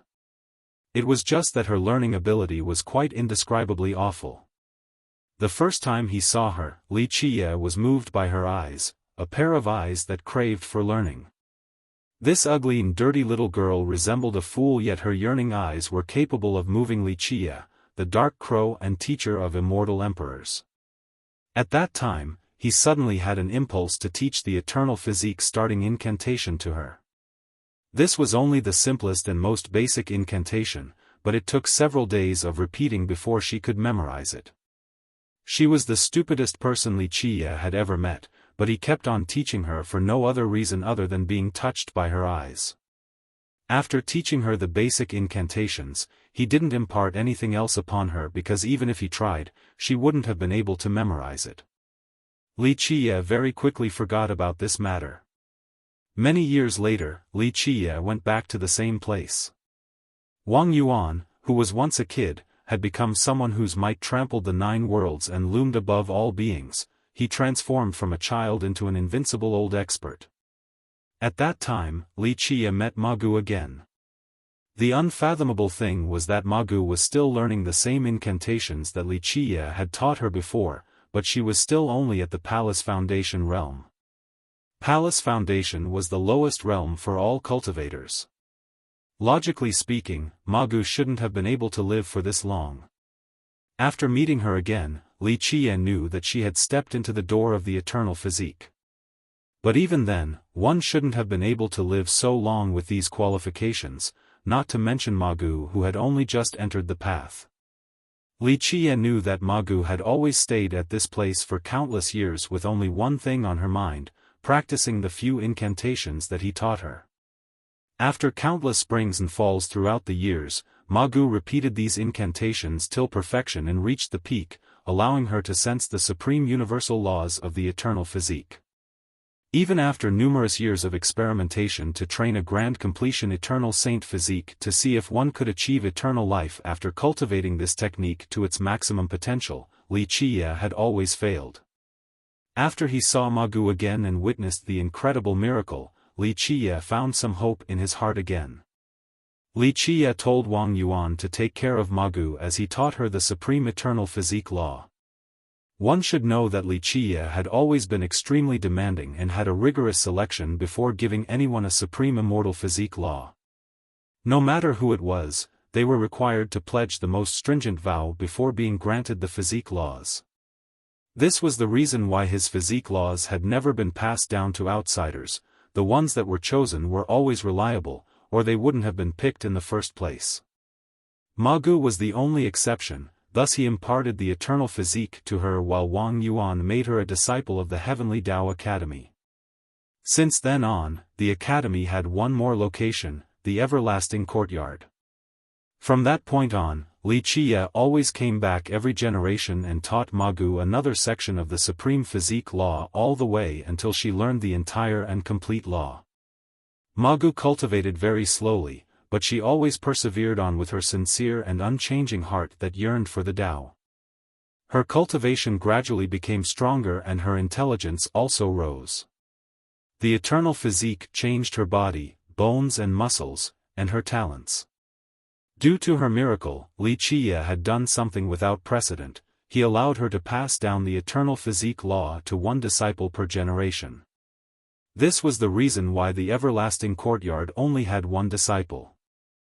Li Qie smilingly responded, Mei Suyao belongs to the group of genius cultivators. She spoke correctly regarding the profundity of the Grand Tao, but it is not fitting for everyone. The truth is that your talents are quite good, but the teachings of the Grand Era Hall fits you more. Any genius would be a bit arrogant, thus you need some time to sharpen away this edge by using the simple Grand Tao teachings from the hall. Like Mei Suyao, her Tao lectures are without flaws, but they also lack a certain sense of depth. Remember the solitary path of the Tao. Only with a firm foundation will you be able to achieve great benefits beyond your imagination. Qi Shaodai took note of each and every one of Li Qie's words and engraved them into her heart as if they were made of gold and jade. The Grand Era Hall was the hall that accepted the most students in the Heavenly Tao Academy. This was not taking into account the disciples of the academy because the inner hall only took in disciples and not students. The main halls that accepted students in the academy consisted of 5 great halls: Grand Era Hall, Idol Era Hall, Zenith Era Hall, Sacred Era Hall, and Emperor Era Hall. The Grand Era Hall had the lowest requirements. For the many disciples from small sects or even vagrant cultivators, as long as they worked hard, the chance of them joining the Grand Era Hall was quite large. This was why many disciples from this hall had a low cultivation and would be from small sects or no sect at all. Even though it boasted the lowest standard requirements, second sage Wang Yuan came from this place and he was the pride and epitomized the academy. The Idol Era Hall was the most complex with dragons mixing with the serpents. There was no need to announce one's identity and background in this hall. As long as one could pass the test or pay the high tuition, they could enter this illustrious hall. It consisted of young cultivators from everywhere. There were descendants of ancient kingdoms that hid their identities, bandits and thieves, and cultivators from unknown backgrounds. Amongst all the immortal emperors, the most devilish one, immortal Emperor Fei Yang, who was loved and hated, praised and denounced by all, came from the Idol Era Hall. The Zenith Era Hall was the one that had the most talents out of the 5 halls.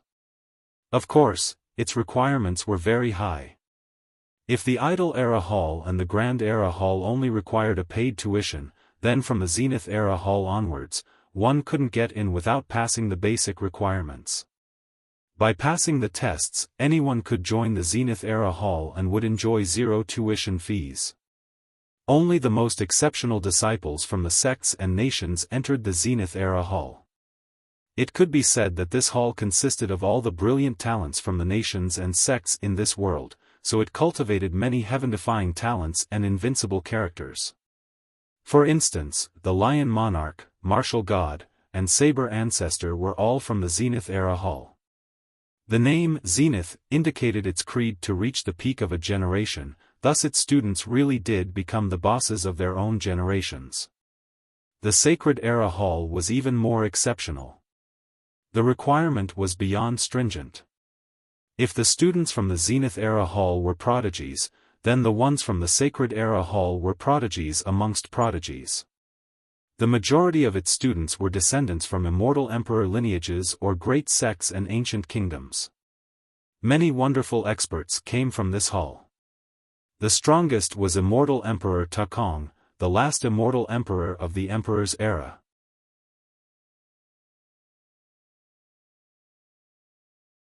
Chapter 295, As many beauties as there are clouds. The Emperor Era Hall was the most mysterious hall in the Heavenly Tao Academy.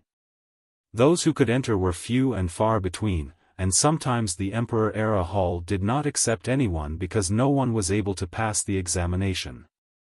If students from the Sacred Era Hall were prodigies amongst prodigies, then the students from the Emperor Era Hall were one-of-kind geniuses.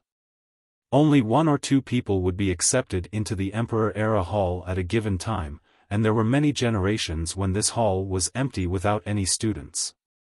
Despite the lack of students, the hall did not relax its strict standards even if this meant that it could not recruit any new students. However, those who came out of the Emperor Era Hall were indeed great. Even if they weren't immortal emperors, they were still high above the 9 heavens and resounded with great prestige during their generation. The most amazing person to come out of the Emperor Era Hall had to be immortal Emperor Hao Hai, who established the 1000 Emperor Gate, one of the strongest heritages since the start of time. 1 gate, for emperors, and it was even 4 emperors in a row across 4 generations. This was an unprecedented miracle since the eons. During that era, the 1000 Emperor Gate was referred to as the number 1 sect in all the 9 worlds. Because there was a big difference with their student recruiting policies, people called them the 3 top halls and 2 bottom halls. The 3 top halls were referring to the Emperor Era Hall, Sacred Era Hall, and Zenith Era Hall, while the 2 bottom halls were the Grand Era Hall and Idol Era Hall. Qi Shaodai joining the Grand Era Hall was not a secret, and a wave rushed throughout the hall after its students found out. Li Qi's secret identity did not attract any attention, but Qi Shaodai, on the other hand, was noticed by many students. Even though the Lion's Roar Gate called itself a minor sect and a minor country, this was all relative. If one were to compare it to the Brilliance Ancient Kingdom and the Furious Immortal Saint Country, then it was indeed true that the Lion's Roar Gate was not formidable. In fact, the Lion's Roar Gate's strength made it amongst the first-rate sects and was a bit stronger than second-rate sections. They had a few enlightened beings and ancient saints. Such forces were enough to wipe out any small sects, including the Cleansing Incense Ancient Sect. In the eyes of minor sects, the Lion's Roar Gate was a monster. To many disciples from these sects and vagrant cultivators, Qi Shaodai, the princess of the Lion's Roar Gate, was a great character. Not to mention that Qi Shaodai was really a talented person. Since she already became a royal noble, she was many times stronger than the majority of the young disciples from the Brilliance Ancient Kingdom and Saint Country. Calling her a genius was not enough to indicate her worth. Qi Shaodai joining the Grand Era Hall caused quite a stir, with many students gossiping about it. Princess Qi came to the Grand Era Hall. A big-mouthed student said after hearing the news. The first reaction to such a statement was skepticism. One of them said, "Impossible. The Lion's Roar Gate is a grand sect and Princess Qi is its strongest genius. How could she possibly join the Grand Era Hall? Not to mention, the gate is rich enough to pay the tuition for the Zenith Era Hall. It is the truth." Another student swore, "I saw it with my own eyes." Oldest brother Louis personally led her to the Grand Era Hall with another male student. How could this be?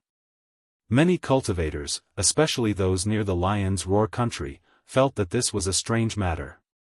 Qi Shaodai was quite popular within the Eastern 100 cities. She came from the Lion's Roar Gate, and although it was not an ancient kingdom, she had already reached the royal noble realm. Not to mention that she was also quite beautiful, a charming belle and a genius. In fact, her fame was not necessarily lower than Sima Longyun, but he had the backing of the Saint Country, so many cultivators flattered him instead. Princess Qi is a golden miss, plus she is also a royal noble, a real royal noble. With her strength, she would absolutely not go to the Grand Era Hall. She is absolutely capable of going to the Zenith Era Hall. A student from the Lion's Roar country couldn't help but speak. That's right. Princess Qi is the number 1 genius of the Lion's Roar younger generation. She is our royal canary, so how could she go to the Grand Era Hall? Many Lion's Roar students, both males and females, were all proud because of Qi Shaodai. A student encouraged another female student, "Big Sister Lin, you know Princess Qi quite well, right? You can go ask and find out right away." Qi Xiaodia's arrival suddenly became the hottest topic at the Grand Era Hall. especially to the male students that came from the lion's roar country or neighboring territories. Many young cultivators who had a crush on her were quite excited. One boy excitedly exclaimed as if he wanted to chase after her right away, "The lion's roar country's royal canary, our number one beauty." The next day, Wuxia woke up very early. He took Little Autumn on a stroll to check the heaven and earth vein of the academy in order to find out any clues regarding the void gate. Clank clack. Wuxia opened the door and wanted to breathe some fresh air. However, before he could do so, there were waves of cheers. "Welcome, Royal Highness Qi." These voices were very pleasant and delicately charming, but these bursts of cheers suddenly stopped. Many pretty pairs of eyes gazed at Wuxia. Inside his yard stood many pretty female students, all of them were around 20 or so years old, young and beautiful. Each of these beauties had their own style and charm, it was such a pleasing image. The welcoming ceremony suddenly stopped as everyone looked at Wuxia, creating an awkward atmosphere. Coming from the lion's roar country and its neighbors, these female students planned to have a welcome greeting for Qi Xiaodai in order to give her a pleasant surprise. Who would have thought that the person to come out was not Qi Xiaodai but this unknown fella, Wuxia? At this point, their eyes were all on this little demon.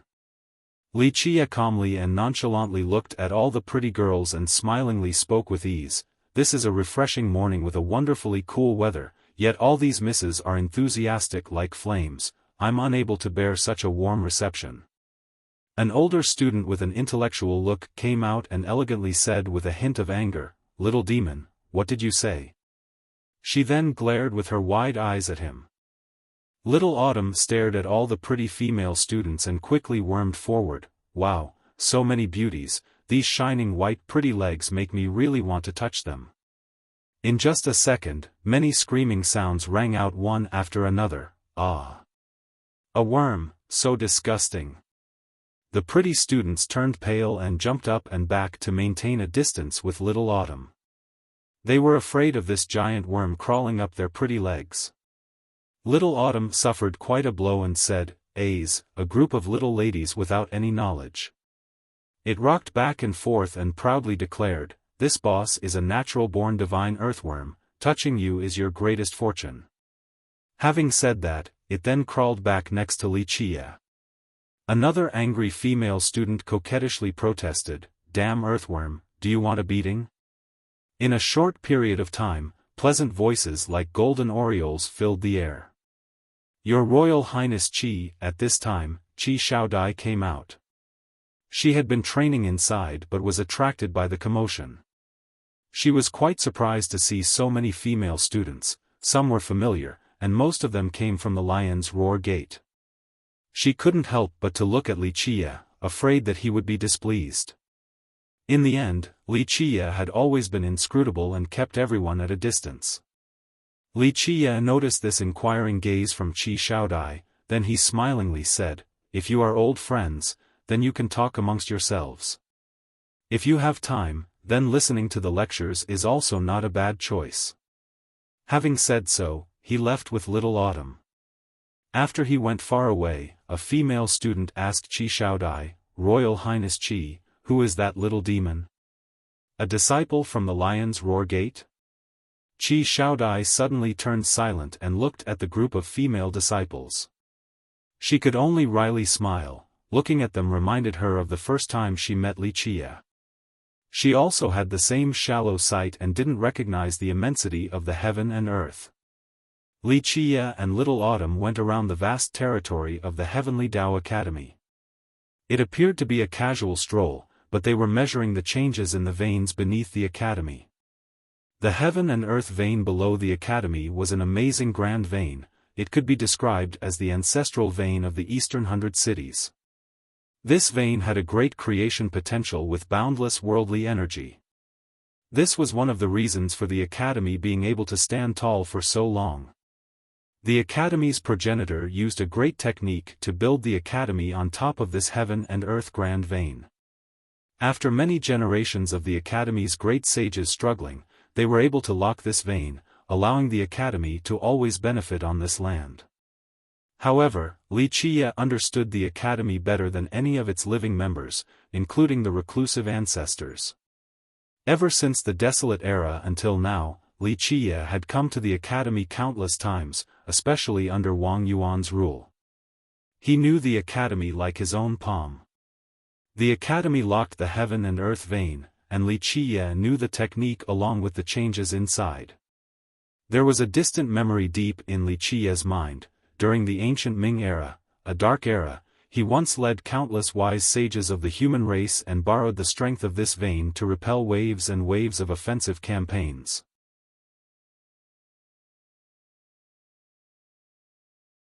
Chapter 296, Grand Era Hall. Therefore, Wuxia was very aware of the changes that occurred in this heaven and earth vein. Ah, what a good place! If I knew this was the case, I should have teleported myself to this place to enjoy it within my realm. It would be difficult to not become a god king with such a nice gift from the heavens nourishing me. Little Autumn salivated from feeling the rich worldly essence at this place while following Wuxia. Back at the ancestral divine temple, there was the remnant aura of the 100 battles god king and 1,000 images true god protecting you, not to mention that Magu was also nearby to assist you. Where can one find a safer place? Also, that place is so ordinary so it does not attract any attention. Wuxia glared at him and continued on, it is not difficult to let you stay here at the Heavenly Tao Academy, but later on, you will have a hard time leaving. In the end, the realm god had to stay at the academy. It could break the chains of the heaven and earth but could not repay the human debts. Do you actually want to stay at the academy like the realm god? Ah. Heh, I'm just joking, just a joke. Maybe I will actually go crazy by staying at the academy. Little Autumn immediately flattered Wuxia right after, I am your follower and will go wherever you go. When you sweep through this world and dominate the Desolaces, how could I not be there? Wuxia glared at Little Autumn again and slowly said, less flattering. Do your best and find the Void Gate for me. I want to see its true face and find out exactly where it leads to. The Void Gate, one of the 9 grand heavenly treasures. There were many myths regarding it, and some people didn't believe in its existence. However, Wuxia remained convinced that it was real just like the other 8 treasures. The question was, what was the ultimate meaning of the Void Gate? This was the direction Wuxia was researching towards. Rumor has it that the Void Gate connected to the future or the past, or maybe even a 10th world outside of the 9 worlds. No one knew whether this was the truth or not, and the existence of a 10th world was up for debate, just like the Void Gate. Little Autumn patted his chest and said, young noble can rest at ease when I am working. It will absolutely be no problem. Wuxia gave him a distrustful look and said, is that so? That year, you screwed up the true god's matter, you were just a spectator but you also got trapped with the true god himself. Little Autumn felt guilty and wronged, it was not all my fault. I really was careless that year regarding the master's matter, but he was completely cognizant at that time and knew what he was doing. I thought he didn't need me to remind him. One wrong move and all is lost. Wuxia couldn't help but say, this is the most frightening thing about the Buddhist burial plateau, an imperceptible influence. Countless invincible existences thought everything was within their control, but in the end, they turned into believers and still actually thought that they were walking on another grand Tao. Little Autumn couldn't help but curse, motherfucker, it is all because of that urinal pot. Although his words were fierce, he was very frightened because that thing was too scary. The truth is that it had nothing to do with that pot. One thought to become a devil, one thought to ascend to godhood, everything is in their own hearts. The most regrettable matter is that D sure took the initiative beforehand. If not, then maybe I could have taken that thing out of there. Having said that, Wuxia couldn't help but narrow his eyes. The world didn't know that the Buddhist burial plateau had an amazing item coveted by even immortal emperors. Unfortunately, no one was able to take it. Wuxia had tried several times in the past to no avail. Little Autumn nodded his head in agreement. Ah, that broken pot is indeed formidable, even immortal emperors can't do anything. Legend has it that Di Shi already took the lead since the start of time. Li Qiye then replied with a serious expression, we'll leave the matter of the Buddhist burial plateau to the side, we first have to deal with the Void Gate. As long as we have the Void Gate, once the Buddhist gate is opened, I will have the space scripture. With both the Void Gate and the space scripture, dealing with that pot is only a matter of time. Then, I shall strike the immortal demon grotto again. Young noble can rest assured, I will do my best to help you obtain the Void Gate. Little Autumn excitedly proclaimed. The Void Gate and the space scripture were beyond heaven-defying. One wouldn't be afraid of immortal emperors with their help. Li Qiye had been measuring the pulse of the academy, and he finally found the entrance after 10 days. He then commanded, you can dive down. Don't be hasty, use your spatial power to dive down and avoid the grand formation of the academy while sensing to see if there are any clues about the portal. Watch out for the realm god. Dive down while following my instructions and you will be able to avoid the realm god if you don't make any mistakes. At this moment, it is not stable so it will not have time to worry about too many matters. Don't worry, I will be the first to find the portal and use the vein to search for the origin of the Void Gate. As long as the Void Gate is actually inside the portal, I will definitely be able to find it. After accepting Li Qiye's instructions, Little Autumn suddenly disappeared into his realm and was gone. After dealing with this matter, Li Qiye went back to the Grand Era Hall but encountered an unexpected person. I never thought I'd meet Brother Li here. It was Bing Wuxia, the descendant of the Ice Feather Palace. There were two beauties accompanying her on both sides, both were top belles with kingdom-toppling charm. Li Qiye remained silent and he saw that Bing Wuxia was still disguised as a man. This girl would not change her style even if she were to be beaten to death. He glanced at her and said, little girl, don't always think of yourself as a man, lest you turn into a she-male one day. Brother Li is so funny. Bing Wuxia smilingly replied, which hall are you staying at? Is it okay if I visit you? The beauties next to Bing Wuxia were very surprised. Although Bing Wuxia cross-dressed and didn't care for the world, she was an arrogant person. Not too many people warranted such politeness from her. Just what was this little demon's background? Li Qiye immediately declined, no need.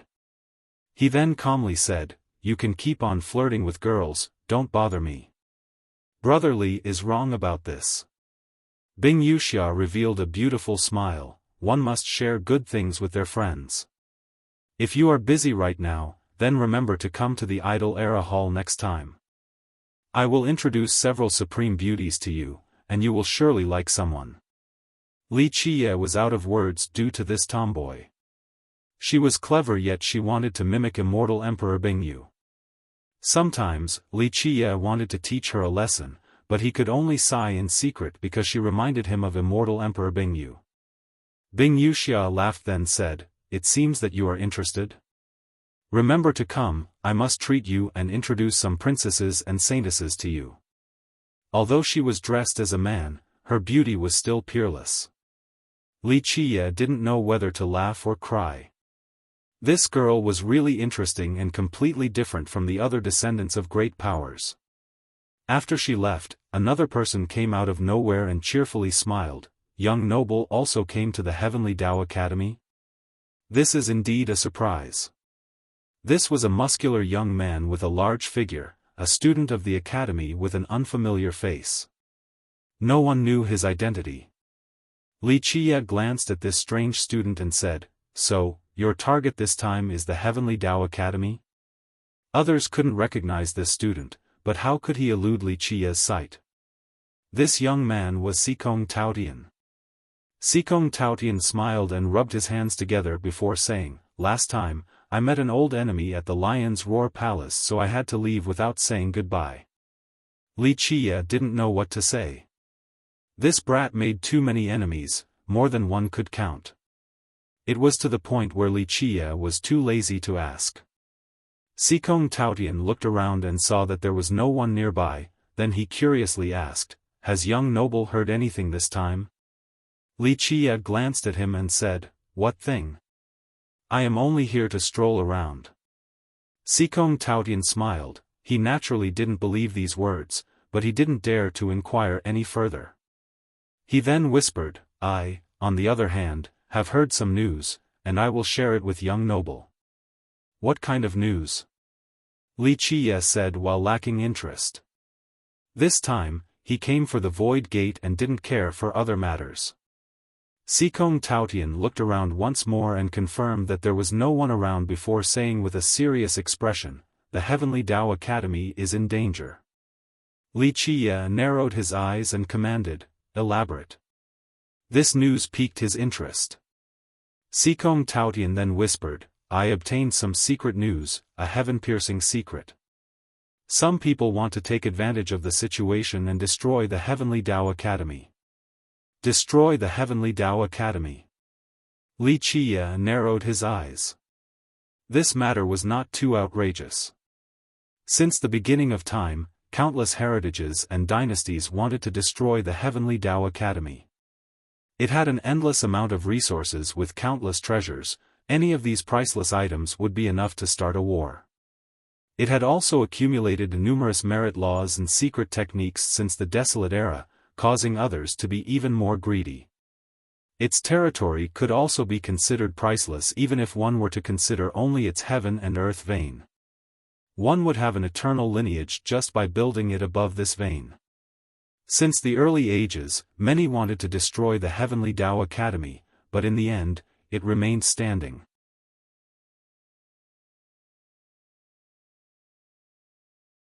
Chapter 297, Heaven-Shaking Ploy. I understand what you're thinking.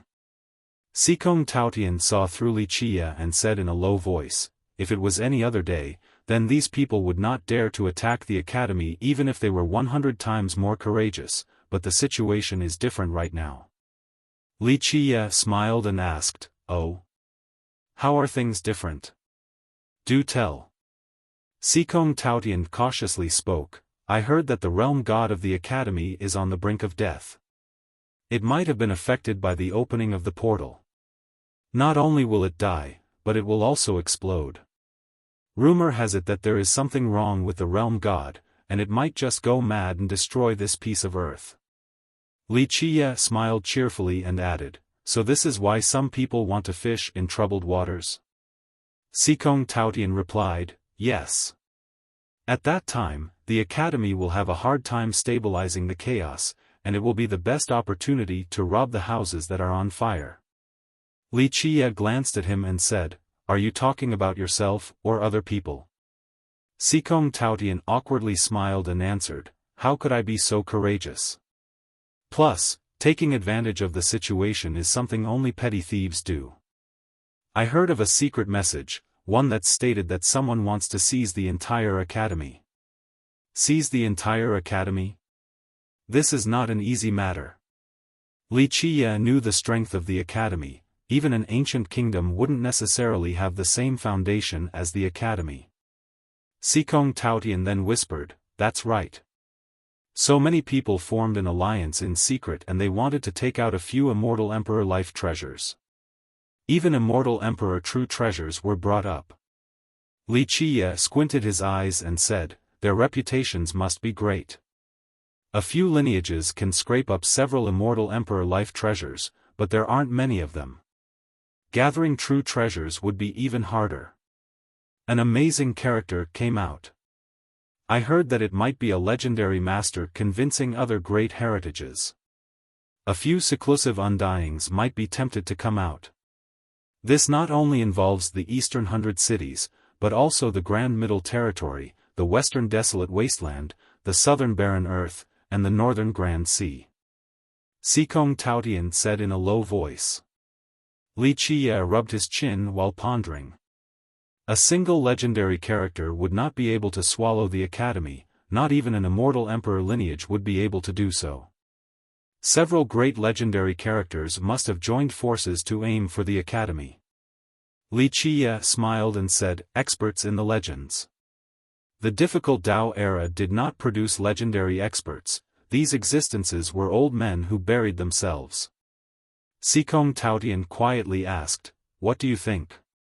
Li Qiye gave him a look and said, "You shouldn't participate in this matter, otherwise, at that time, you wouldn't be able to eat mutton and instead would only be basked in the tempting smell of one. You will follow me when the portal opens this time, you might be of some use." Although he was clearly younger than her, she had never viewed him as a boy. Li Qiye was more like a solemn predecessor. His sudden change caught her by surprise, it was completely different from her imagination. "Well, don't be surprised, going out to relax is a good thing." Li Qiye smilingly said, "Recently, I have been quite strict with you so we can relax a bit. I am also a person at the spring of my youth, right? So how could I not go contribute to this lively fun?" Li Qiye pondered for a bit. Recently, he had been quite harsh towards Qi Xiaodai. After he returned to the eastern 100 cities, along with the dust-laden battles, so much of the past came sweeping back again, causing Li Qiye's heart to be quite heavy from remembering old matters. The deeper the love, the deeper the pain. Love here did not refer to Li Qiye loving Qi Xiaodai but rather, the Qi clan ancestor, the 100 Battles God King, his loyal general. After meeting his descendant, Li Qiye initially didn't plan to train Qi Xiaodai, but he changed his mind because of the general's loyalty. He was also very strict towards Qi Xiaodai. Qi Xiaodai smiled and said, "Okay, I will arrange everything for tomorrow and introduce young noble to my sisters." Suddenly, she seemed to be a lot closer to Li Qiye. The words, "young noble," came out a lot more naturally. Before, because of his strictness like a master, she had forgotten that Li Qiye was also at a young age. Li Qiye's current words caused her to now feel that youthful air. "Just be yourself." Li Qiye smilingly added, "I won't speak more profound truths today, so just relax your mind and calmly face the lonely Grand Tao. I will only guide you in the present, your future cultivation will have to rely on yourself. After all, I am not your master." Qi Xiaodai took a deep breath and then stared deeply at the much younger Li Qiye as she said with a relaxed smile, "I understand." Li Qiye smiled and nodded his head without saying anything else. On the next day, Qi Xiaodai and her sisters met at a restaurant not far from the Grand Era Hall and reserved an entire floor. Although the Heavenly Tao Academy was called an academy, it was more like a country with a vast territory that contained countless cities. This particular city was very large and bustling. There were a few dozen beauties that planned this feast for Qi Xiaodai. Most of them came from the Lion's Roar country or nearby nations. Their backgrounds were quite formidable, they were either princesses or descendants of sections. Their status and cultivation were similar to Qi Xiaodai's. Outside of a few that came from the Zenith Era Hall, all the others were from the Grand Era Hall. In just a short period of time, the party was quite enjoyable as the sweet sounds of the golden ladies resounded. Their playful pouting and conversations along with their good figures and graceful bearing culminated into a scene too much for the eyes to take in.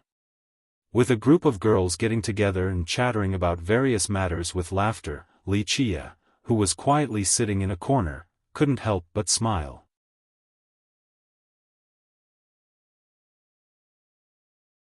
Chapter 298, I am a proper person of course. Qi Xiaodai was just joking when she talked about introducing him to the others. At the party, Li Qiye simply sat there quietly, he was only there to feel the youthful air and emotions that accompanied it. Naturally, the girls immediately brought up Li Qiye to Qi Xiaodai. "Princess Qi, is this little brother a disciple from the Lion's Roar country?" A girl smilingly asked while looking at Li Qiye.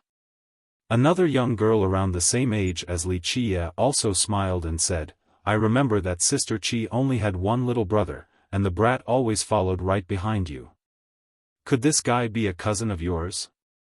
Another lady with a noble look and an amazing background looked at Li Qiye and gave a friendly smile. "Sister Qi, is this really your cousin? Do you want me to be a matchmaker?"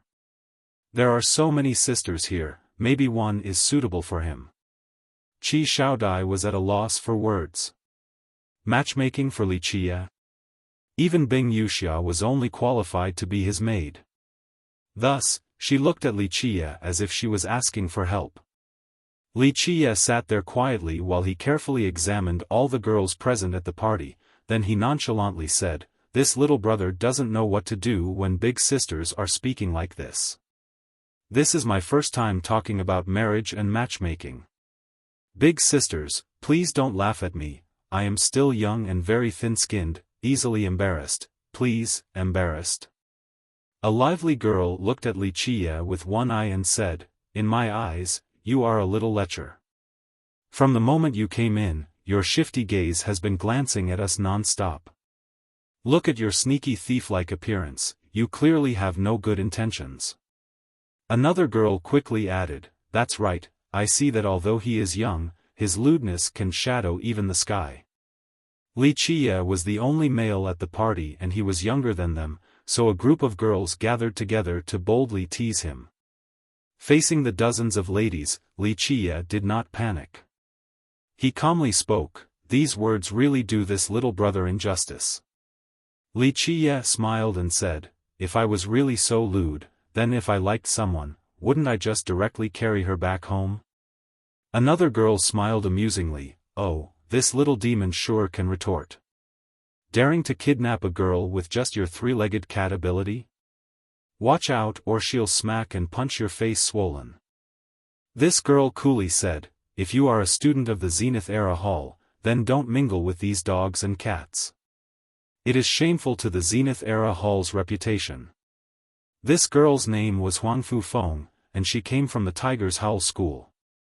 She was also bestowed the title of princess in the Tiger's Howl country. With a natural king fate, her talents were not bad. Her ancestor was a great demonic golden bird, so she had the very rare Ho Tian golden bird physique. Huangfu Feng was already a royal noble. She was not the most excellent genius of the younger generation, but she was still very excellent. "You!"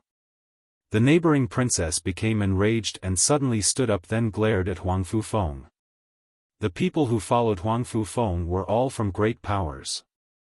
A guy coldly warned, "Lady Zhu, do not make a mistake. Do you wish to oppose the Tiger's Howl School?"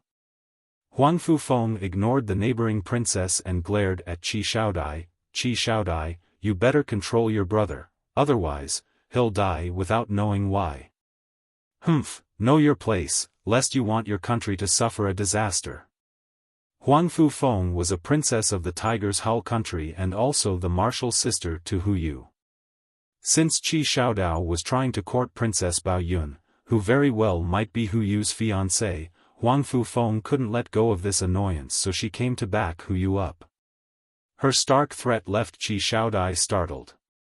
The Tiger's Howl School was indeed powerful, but her arrogant threat was intolerable. All the girls were glaring at Huangfu Feng, for they felt grievance in Qi Xiaodia's stead. At this time, a lazy sound came about. "Qi Xiaodao is under my protection.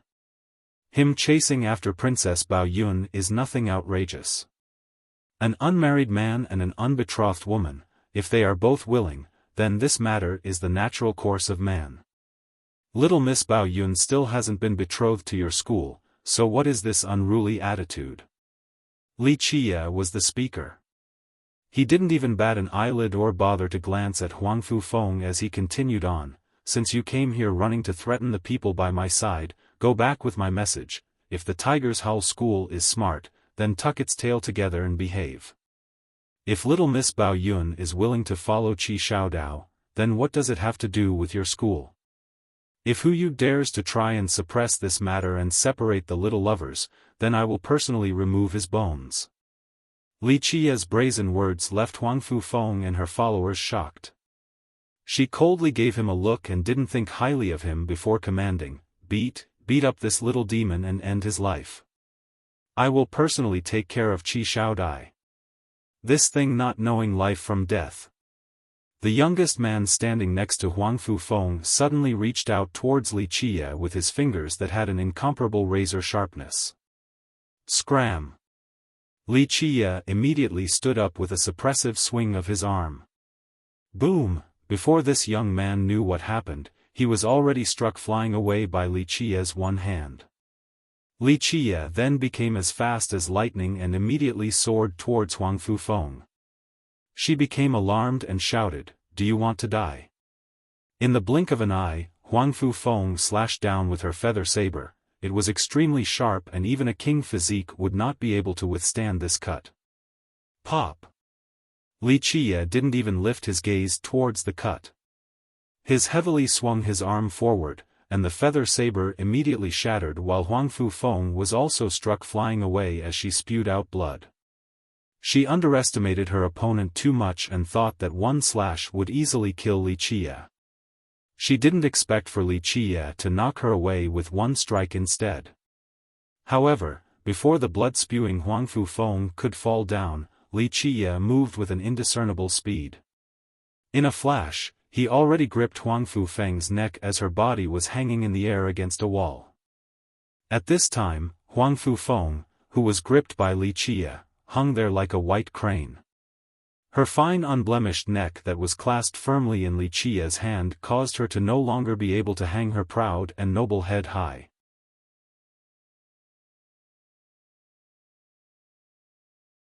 Chapter 299, Beautiful Bing Wuxia, you dare. The men and women who came with Huang Fufeng became frightened and shouted. However, they were afraid of breaking the vase while chasing the rat, so they didn't dare to approach Li Qie since he was grasping Huang Fufeng's neck. Li Qie wouldn't even look at them. He stared straight at Huang Fufeng and calmly said, "You're just a royal noble yet you still dare to act arrogant before me? My hands have been bathed in more royal noble blood than the amount of water you have drank. I am a tiger's howl princess. If you dare to kill me, then the tiger's howl school will never let you off." Li Qie's nonchalant eyes terrified her.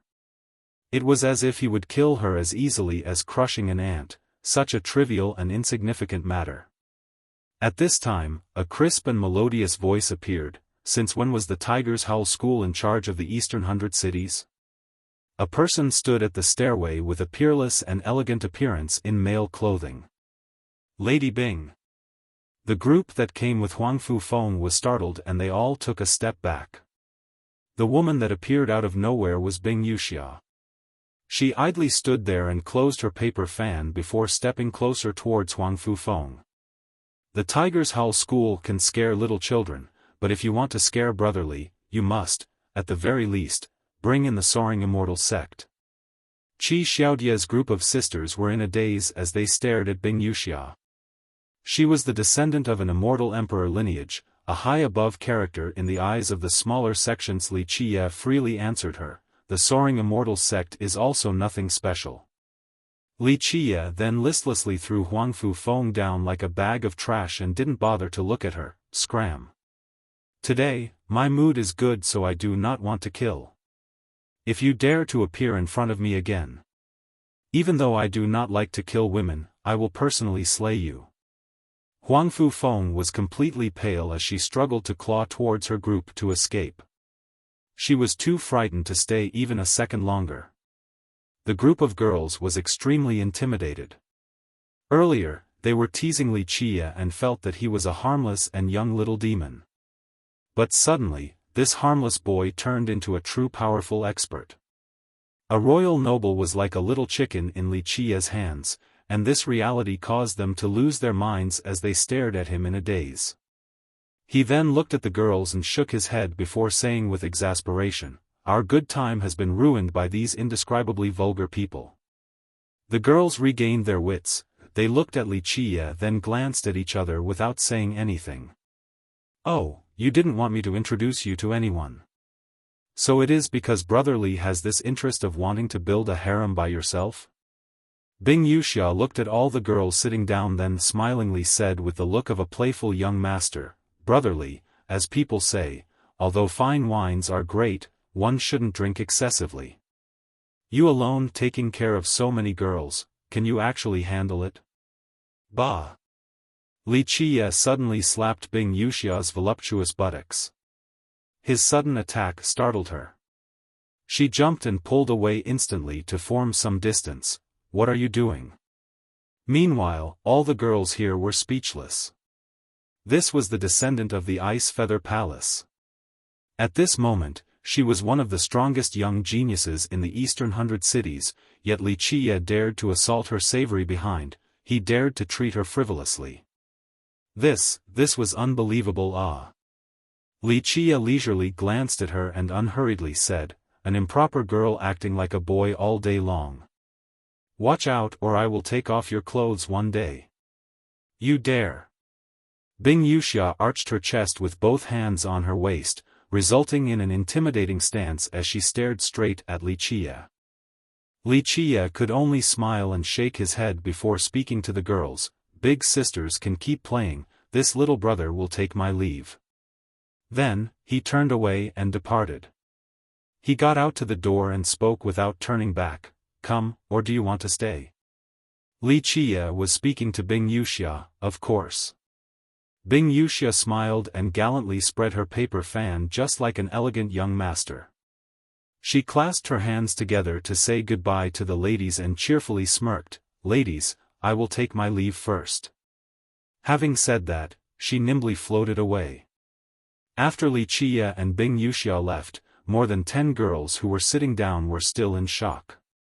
After a long while, they managed to calm down. The neighboring princess then asked Xiaodai, that wasn't your cousin ah? I never said he was. Xiaodai wryly smiled and said. Your Highness Qi, then who is he? What is his origin? In a short amount of time, all the girls at the table asked at once, he didn't even put the Tiger's Howl school in his eyes, so he must have come from an immortal emperor lineage ah.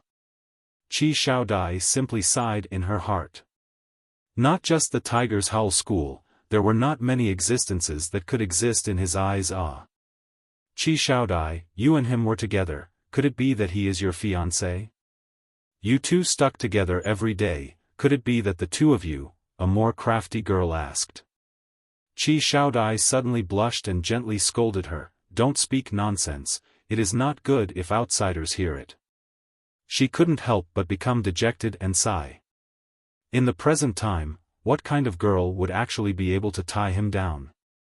Wuxia went back to his big solitary peak at the Grand Era Hall. At this time, Wuxia also came alone without the company of any beauties. It is a rare sight to see you without any girls. Wuxia sat down and glanced at her, speak, be frank, no need to mince words. Wuxia frankly said, how about we cooperate this time?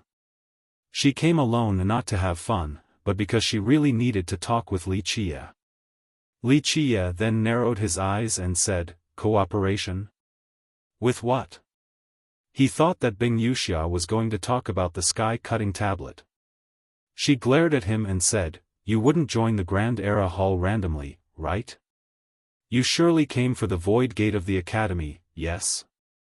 Wuxia looked at the girl standing in front of him.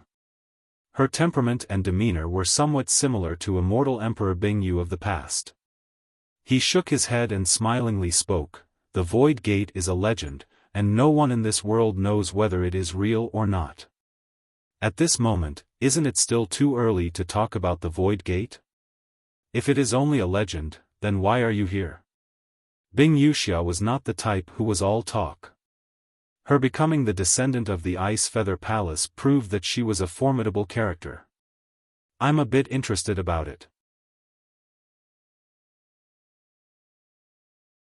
Chapter 300, Huangfu Feng's provocation. Ladies, calmly speak about the matter. Even if the sky falls down, there will be great people to shoulder it. We are out of time, we will tell you on the way. A few girls didn't care whether Wuxia agreed or not and immediately dragged him outside with hasty appearances. What actually happened? Wuxia was helpless and couldn't do anything else but to run along as he was dragged out by the girls. They were running as the girls answered, Her Highness Qi and Huangfu Feng went on the Dragon Arbiter stage. Dragon Arbiter stage? Wuxia narrowed his eyes a little and said, quite bold to consider my words as wind passing through one's ears. Did she really think that I was just boasting? The several girls quickly said, after you left, Huang Fu Feng returned with some help, she got a big backing this time so she came prepared. Gods from which direction? Li Qia asked. Before she knew it, she became quite dependent on Li Qia. Huang Fu Feng's face became hard to look at after seeing Li Qia's arrival, so she shouted, "It was him." Gue Fushu glanced at Li Qia with a cold glare and bluntly inquired, "You are that Li Qia?" Gue Fushu was quite handsome, but his dark aura was too dense. He came from the Four Ghosts tribe, a branch of the Ghost Immortal race. There were not too many Ghost Immortals in the Mortal Emperor world, so the Four Ghost tribe was considered a powerful branch. His involvement induced shivers in the hearts of the Grand Era Hall students who came to support Qi Shaodai. Even the other students from the Zenith Era Hall also became serious. Gue Fushu's ranking was quite high in the Zenith Era Hall as a former Grand Dao noble. His current 1 celestial enlightened being cultivation could be a direct threat to a 5 celestials enlightened being like Huyu of the Sacred Era Hall. Li Qia was too lazy to catch a glimpse of him as he slowly said, "Yes, what about it?" Gue Fushu's eyes turned cold. Suddenly, the dark aura became thicker around his body. He truly looked a bit like a ghost. There were many different ghost branches and all of them were different. A few tribes looked exactly like humans, but their blood was purple. Their blood was also a lot colder than that of humans, so the ghost race gave others a cold sensation, and some people referred to this as the ghost aura. You came at the right time. With a penetratingly cold glare, he awe-inspiringly said, "You can choose how you want to die." At this time, Gue Fushu indeed possessed the ghost aura that caused others to feel creeped out. Moreover, he was a powerful genius of the Zenith Era Hall, so his bare murderous aura caused many to shiver inside. Once a Grand Dao noble, a 5 palaces enlightened being, this was indeed a frightening foe. A few geniuses from the Zenith Era Hall compared themselves to Gue Fushu and only got an unfavorable result. As for the disciples from the Grand Era Hall, after seeing Gue Fushu's suppressive and cold aura that was akin to the aura of an evil ghost coming out from the darkness, they were already quivering in fear. Li Qia didn't care for Gue Fushu as he commanded Qi Shaodai, "If you already came onto the Dragon Arbiter stage, then there is no letting go until death. Kill her, do not shame me. I trust that you can exert your great techniques." Qi Shaodai took a deep breath, then she stepped forward and coldly glared at Huang Fu Feng, "Since you wanted an answer, I'll give you one." Huang Fu Feng shouted in a severe manner and immediately took out a treasure cauldron. A phoenix hymn came about as the cauldron was like a divine phoenix and soared towards Qi Shaodai. Qi Shaodai also cried out, a divine blade appeared in her hand.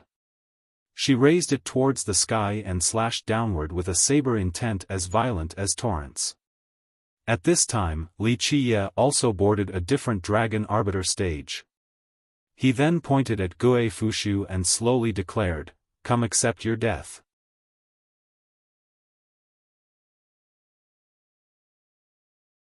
Chapter 301, Gue Fushu. Li Qia instantly challenged Gue Fushu the moment he stepped onto the stage.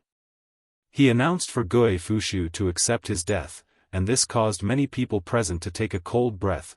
They thought that this brat was too arrogant. Gue Fushu's expression became ugly.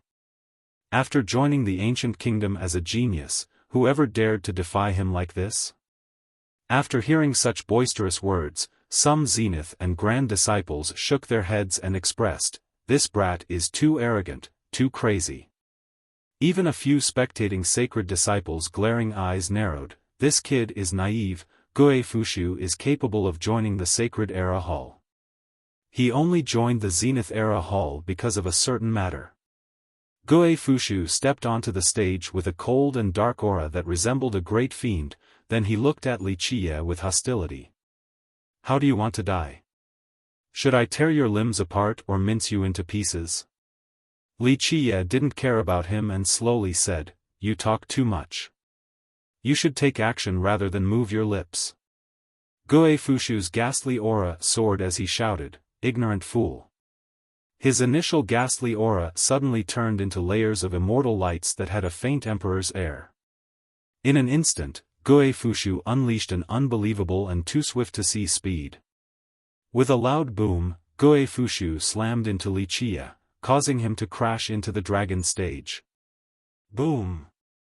A deafening explosion occurred as Wuxia's body flew into the stage, causing its magical runes to flash. This stage was maintained by invincible characters with unerasable universal laws. Otherwise, even a huge mountain would shatter after being hit with such force. After his successful attack, Gue Fushu arrogantly stood there and proclaimed, "Just a mere firefly yet still dares to compete with the moon's brilliance." His breath exuded an emperor aura along with the wonderful lights, rendering others in awe. Brilliance immortal pursuit, immortal Emperor Yao Guang's longevity law. Even Sacred Era students changed their expressions as they gazed towards the suppressive Emperor aura. As for the Grand Era and Zenith Era disciples, an Emperor law was something far beyond their reach. Presumptuous brat, it would be strange if he didn't die after suffering a blow from an Emperor law. A Zenith Era disciple was quite pleased to see someone suffer. Senior Fushu has a peerless Emperor law, he's more than enough to lord over the fella. Even though they were just words of flattery, the hearts of many people sank. A 5-palace 1 celestial enlightened being with an Emperor law was a great threat even to a 5 celestials enlightened being. At this time, a lazy voice rang out as Wuxia stood up and wiped the dust off his body. "Firefly?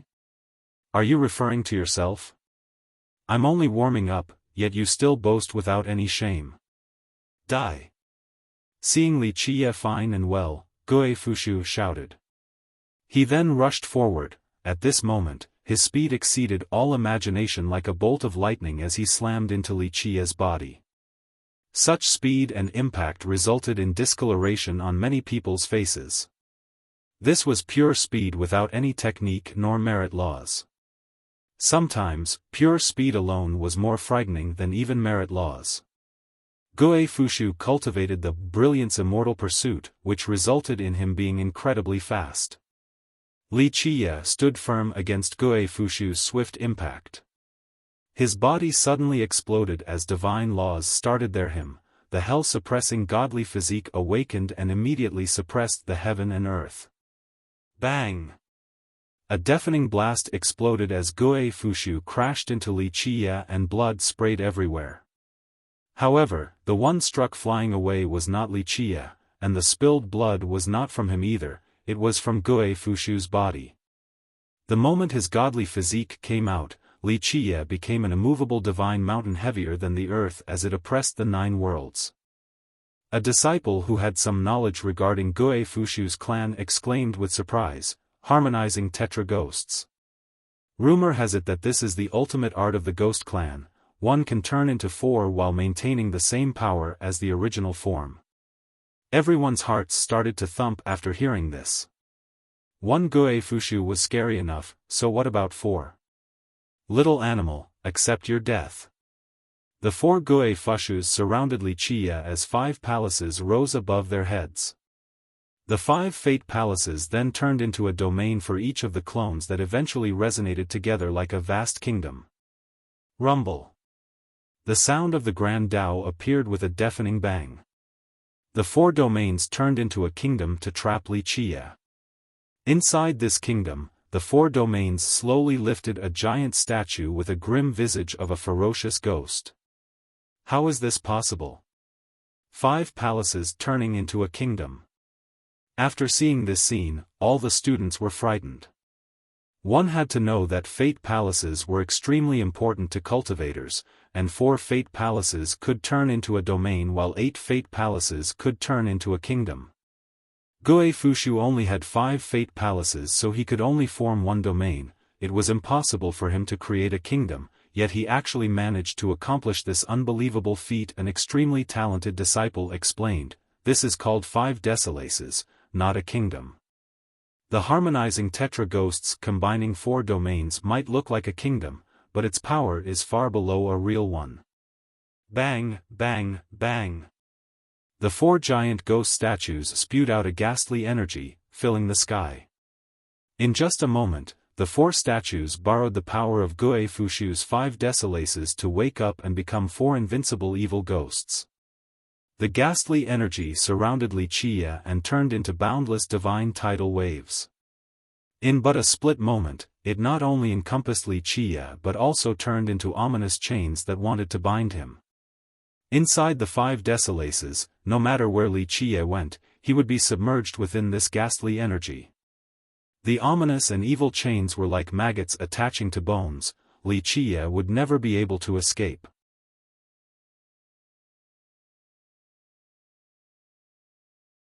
Chapter 302, Slaughtering Ghost and Slaying Phoenix. The most dreadful things to cultivators were their enemies' 4 palaces domain or 8 palaces kingdom.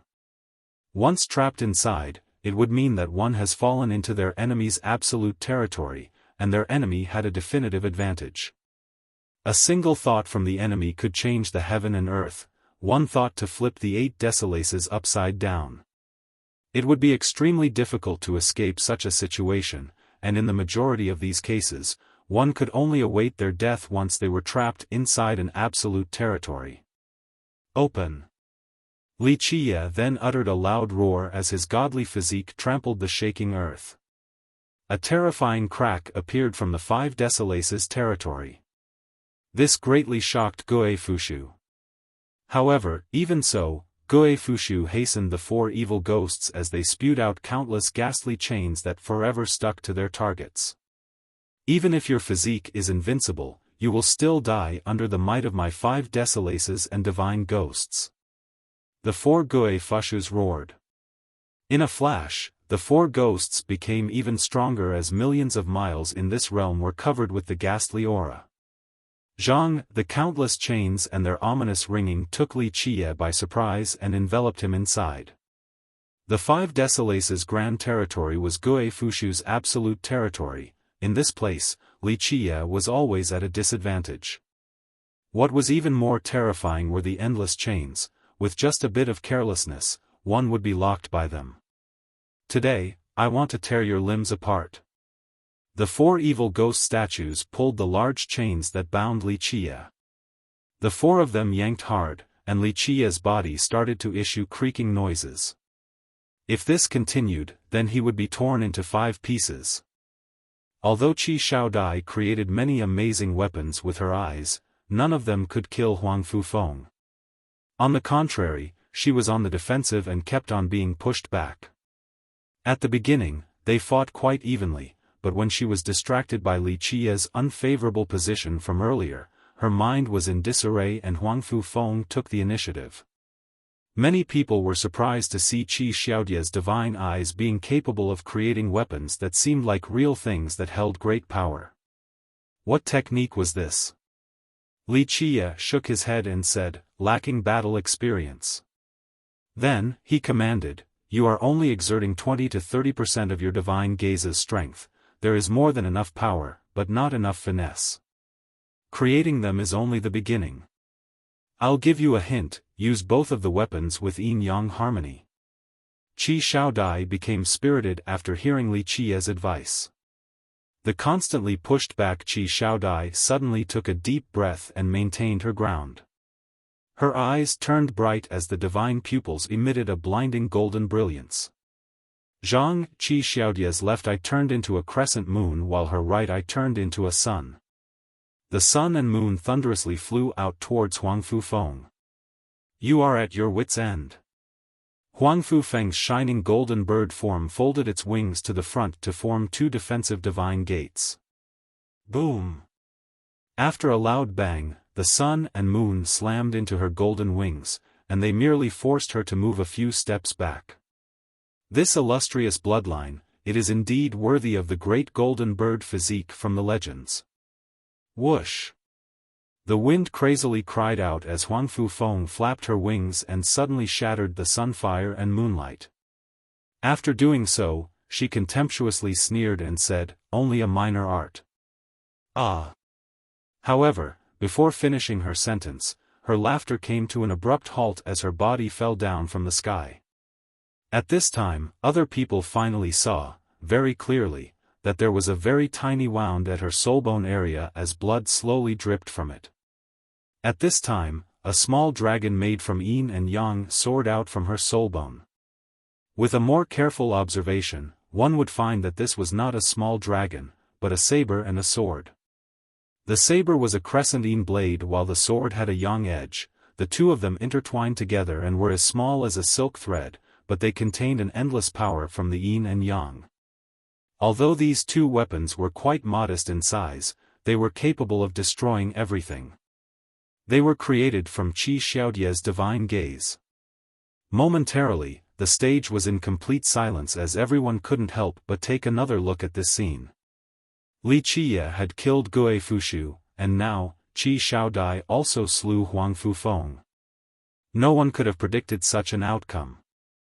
Everyone thought Huang Fufeng would kill Qi Xiaodai in this battle and Li Qiye, this nobody, wouldn't be able to compete against Gui Fushu. However, the ending took everyone by surprise.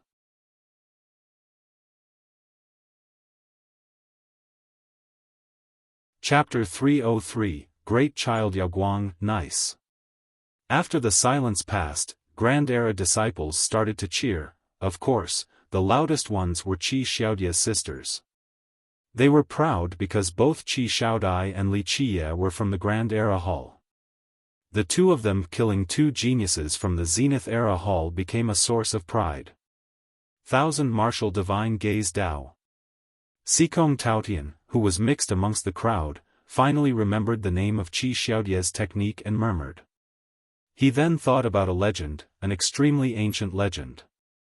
The Sacred Era Hall Master also slowly said with emotion, Thousand Martial Divine Gaze Dao. One of the two greatest arts from the 100 Battles God King. I didn't expect the Qi clan's descendant to completely inherit this supreme art of their ancestor.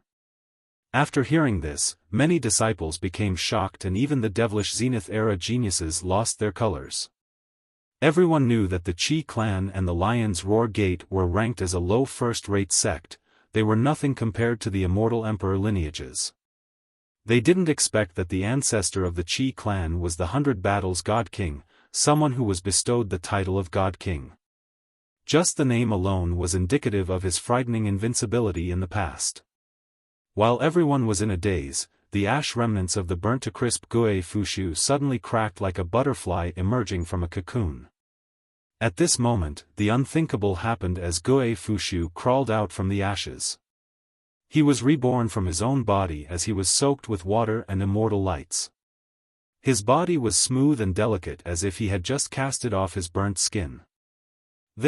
How is this possible? A person exclaimed in horror after witnessing such a creepy scene. Amazing, the brilliance immortal pursuit is indeed an emperor law created by immortal Emperor Yaoguang. As long as there is a remaining strand of soul, then even if the body is destroyed and the true fate gets shattered, there would still be a chance for rebirth. The Sacred Era Hall Master said with some astonishment. Many students felt the creeps after witnessing the display of this skill. Didn't this mean that it would be very hard to kill someone who cultivated this merit law? Anyone would be in trouble when facing such a difficult-to-kill opponent. In a flash, Li Qiye slightly shifted his body and immediately caught Gui Fushu by the neck. Gui Fushu had just been reborn and was very weak. He essentially was not a match for Li Qiye. Killing someone is not anything more than dropping a head down to the ground. The Sacred Era Hall Master spoke. It is not a big matter to spare him, yes? I'll think about it. Li Qiye still gripped Fushu with one hand, then he looked at him and said, Earlier, you asked me how I wanted to die. Seeing Li Qiye's nonchalant eyes, Gui Fushu became frightened. His always arrogant air has been replaced by true fear at this moment. He couldn't help but shout, if you dare to kill me, my brilliance ancient kingdom will not let you go. There will be no place for you in the eastern 100 cities if you become enemies with the brilliance ancient kingdom. The stone golem race was one of the largest races in the contemporary times. In the ancient past, people used to list them under the demon race. However, they did not consider themselves to be demons and formed their own tribe. Moreover, their natural talents were great and they possessed an extremely powerful stone body. This was why, since the ancient times, the stone golem race not only possessed a firm solidarity, but they were also very powerful. They were completely unlike the demon race that had too many complex varieties, both good and bad. The members of the stone golem race were born with stone bodies, but if they wanted to truly set foot onto the path to the peak or even aim for the heavens will, then they had to cultivate their stone bodies into flesh because flesh was the best body in this world to store and accept the world's essence. This was why, although it was a huge advantage to maintain the stone body, it was a soaring significance to cultivate into a flesh body. The more body parts that became flesh meant that the person was more powerful and had a greater future potential. Zhu Huangwu was a great genius without a doubt. He not only possessed the teachings of two emperors, but the more frightening part was that he created his flesh at a very young age.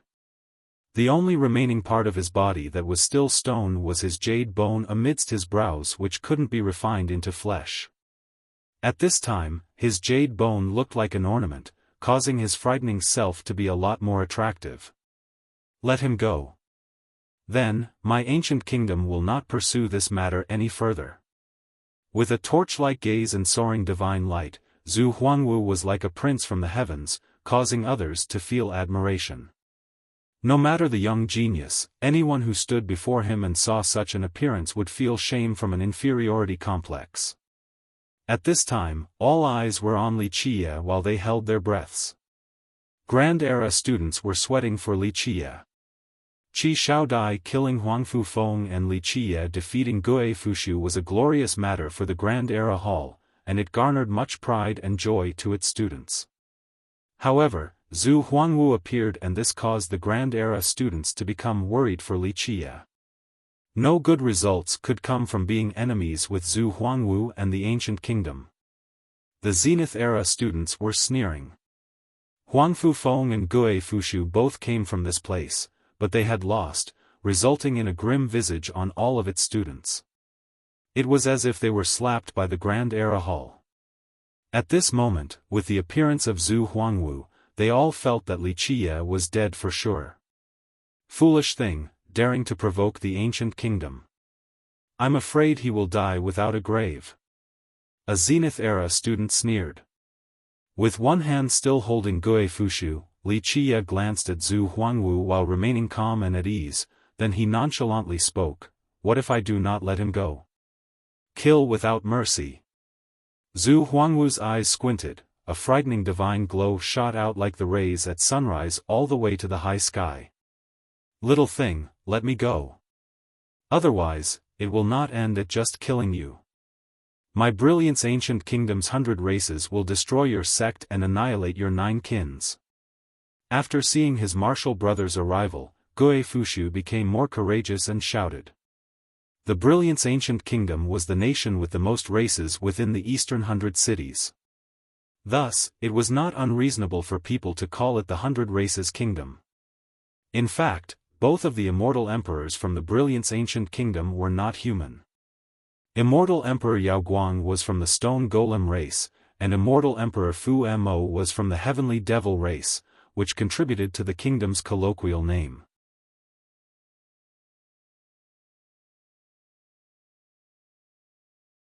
Chapter 304 The Brilliance Ancient Kingdom is Nothing. Although his life was in someone else's hands, Gue Fushu was still so arrogant. This upset many students, especially those from the Grand Era Hall. However, after thinking about his backing, they could only helplessly sigh. At this moment, the smart decision would be to spare Gue Fushu.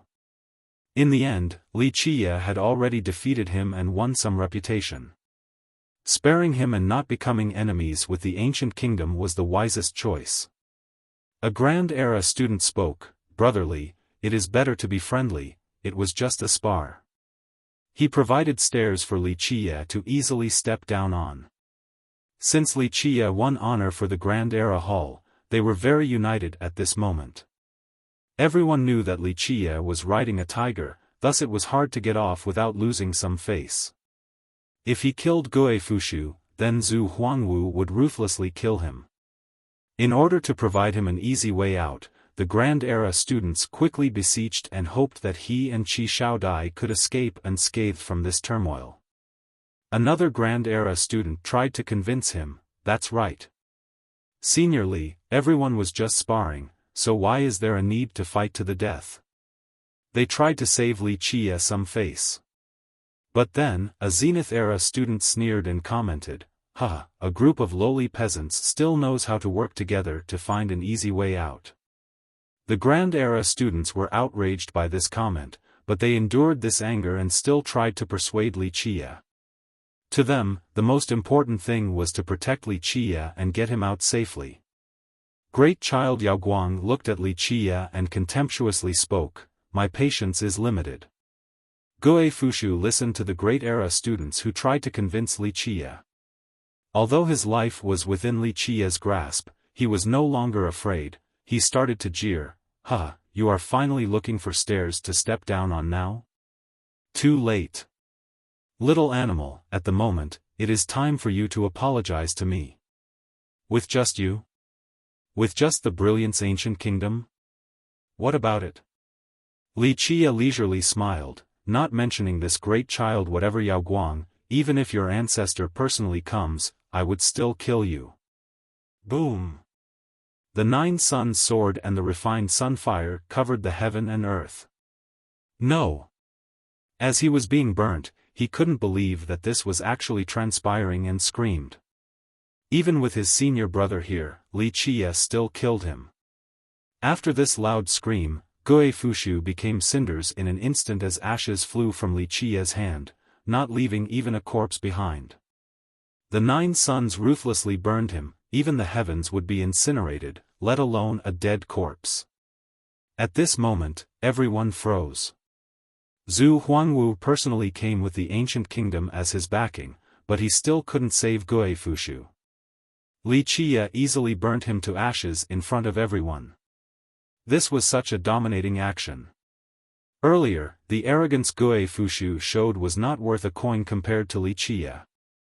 Li Qia didn't care for Zhu Huangwu nor the ancient kingdom even after the great child's threat in front of everyone. This was a slap to the face for both Zhu Huangwu and the ancient kingdom.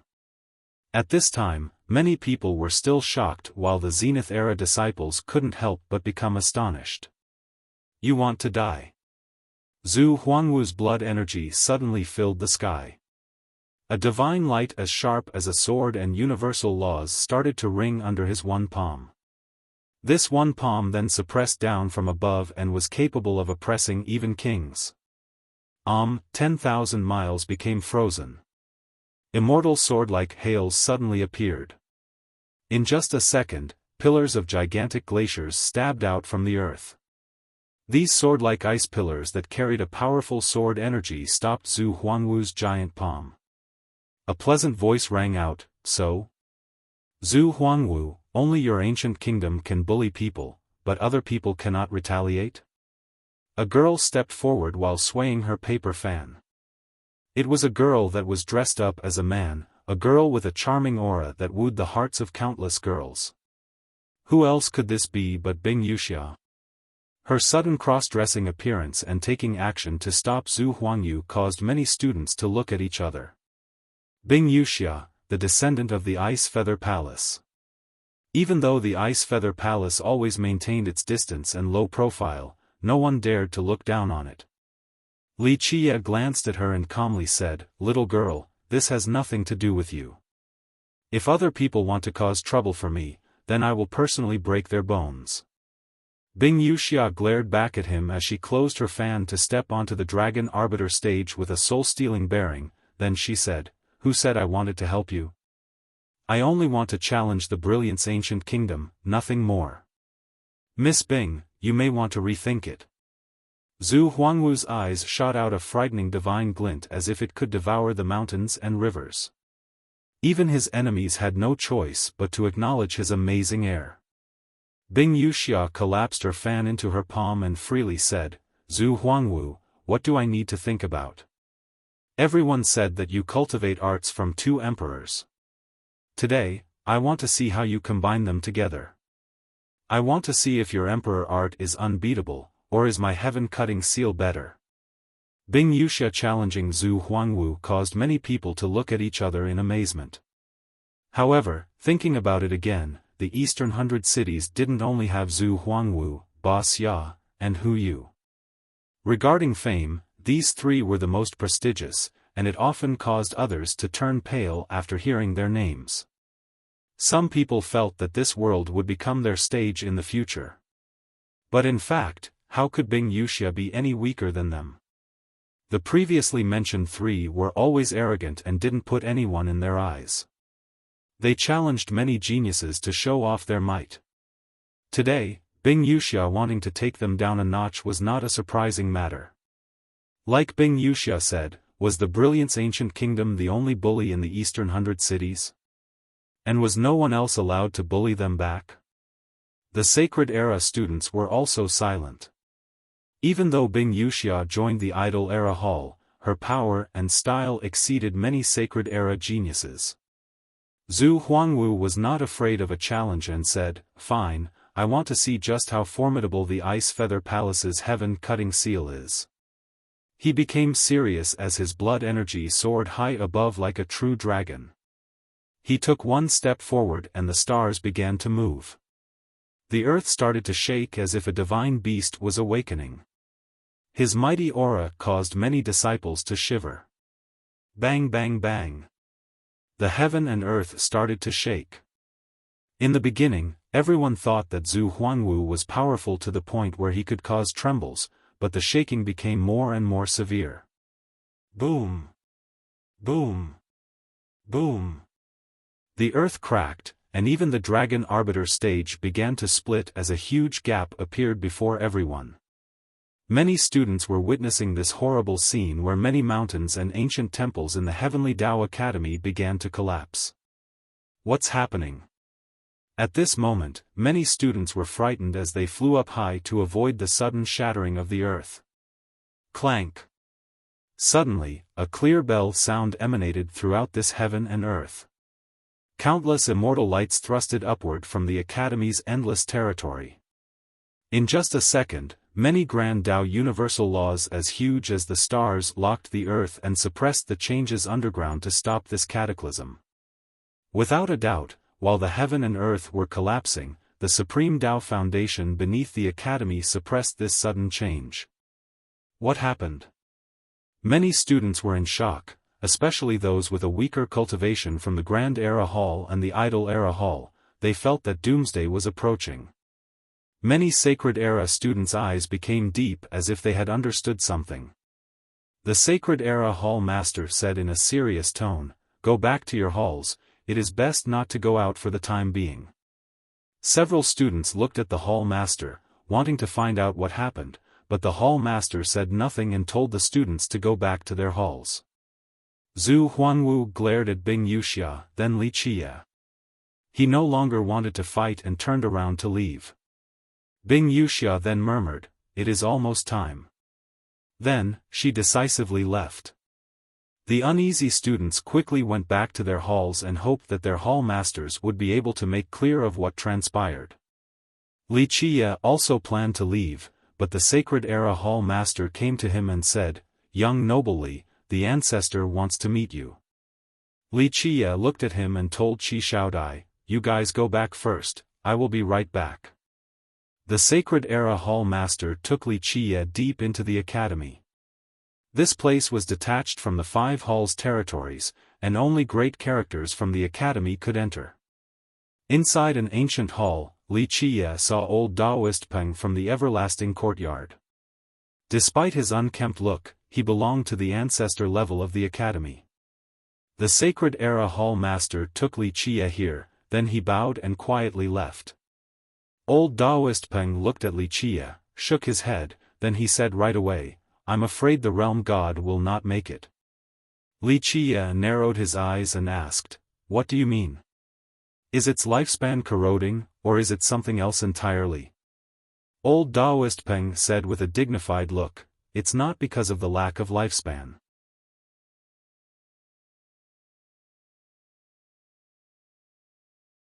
Chapter 305, Working Together with a Dignified Expression, Old Taoist Peng explained, the realm god seems to be entering a crazed state. Earlier, it suddenly became furious and my brothers had to join forces to barely appease it. Earlier, the cataclysm in the Heavenly Tao Academy was caused by the realm god. If it actually went crazy, then would it have destroyed the academy or even the entire Eastern 100 cities? Wuxia spoke with a serious demeanor. Your portal is going to open soon, so the realm god is sensing the void gate. Little Autumn originating from the void gate was merely a speculation of the myriad images true god, but the realm god definitely came from the void gate. Unfortunately, it left the void gate when it was very little.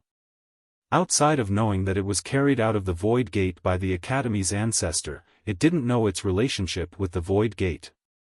Old Taoist Peng then said, right.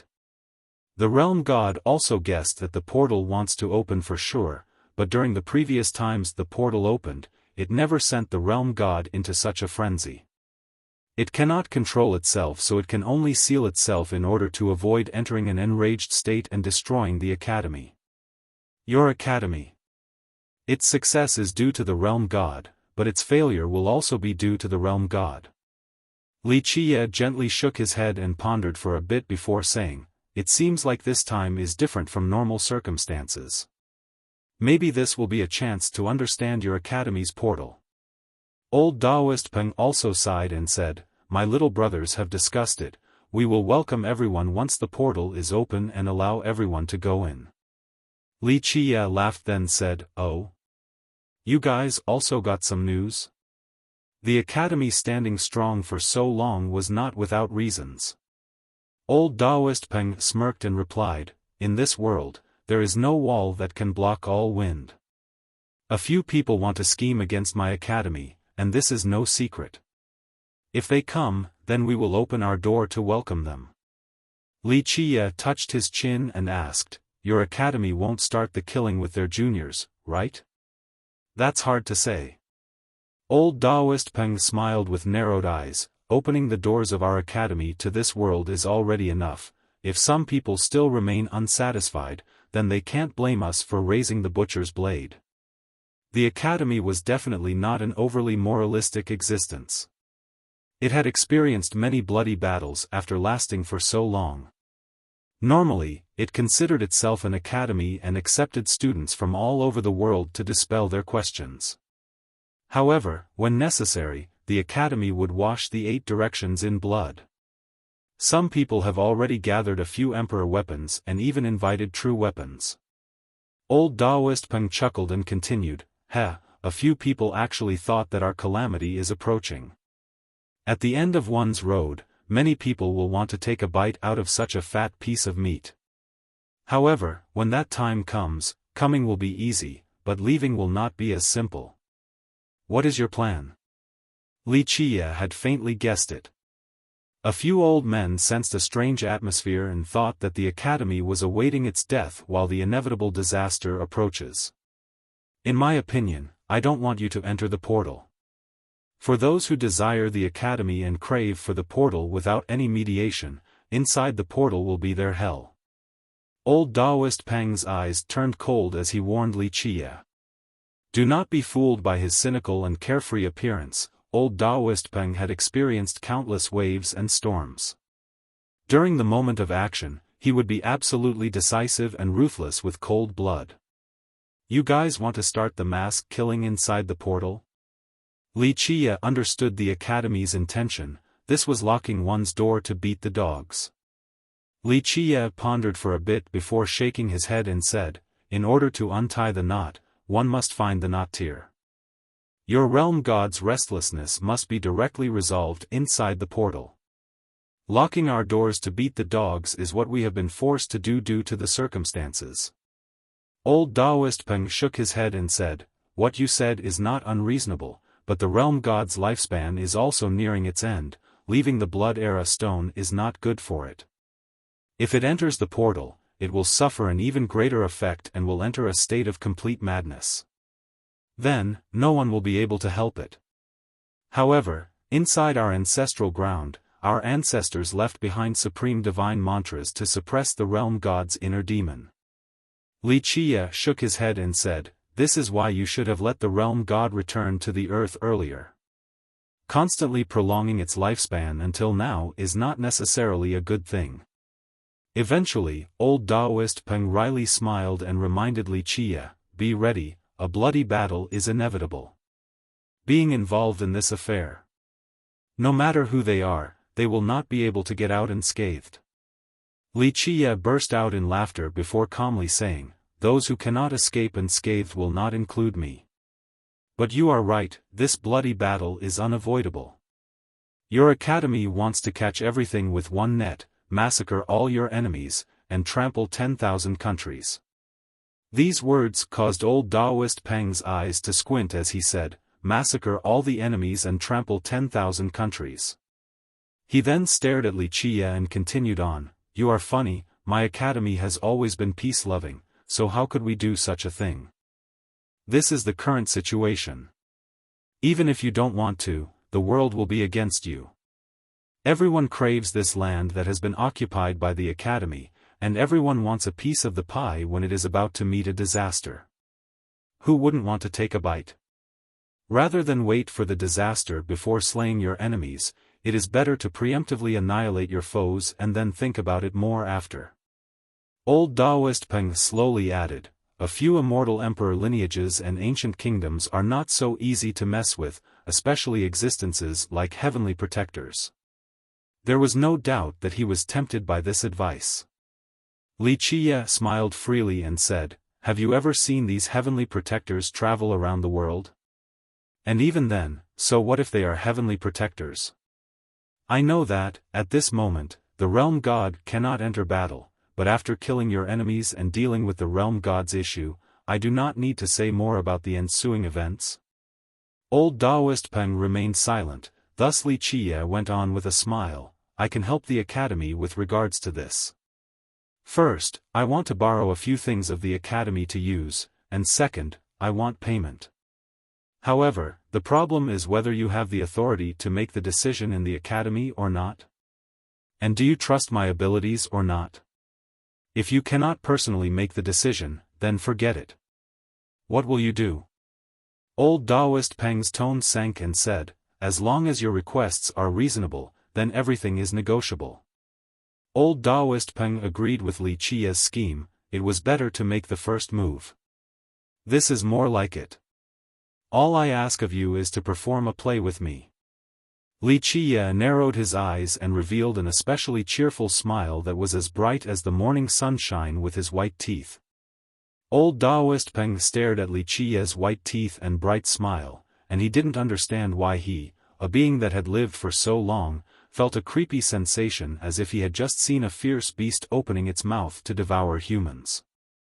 After returning to the Grand Era Hall, Qi Xiaodia's sisters were still hanging around.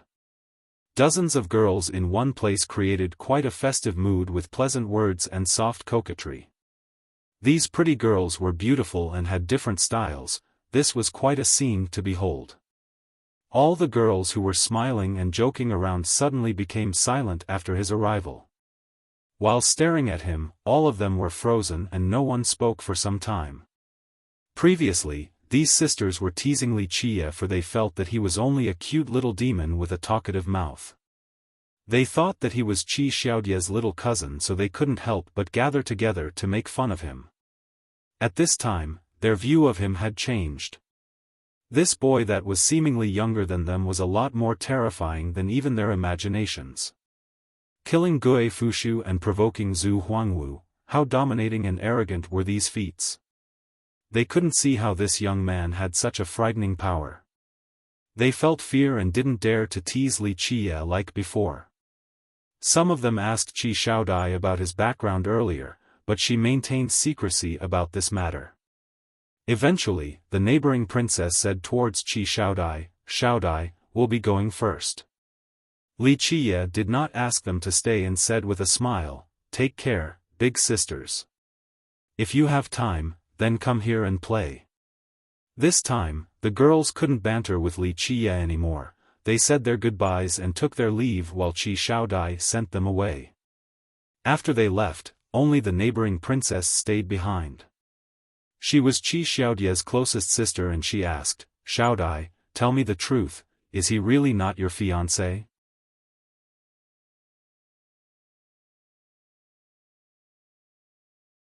Chapter 306, Great Disaster Begins. Qi Xiaodai didn't know whether to laugh or cry.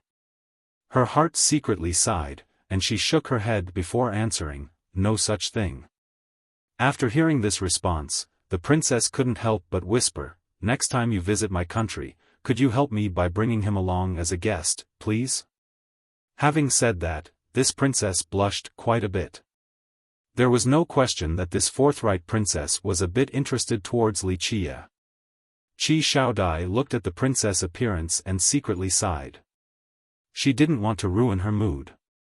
Qi Xiaodai didn't dare to say that she didn't really understand Wuxia, but she had some knowledge about him, and she knew that the princess' desire would never be fulfilled. How great was Bing Wuxia!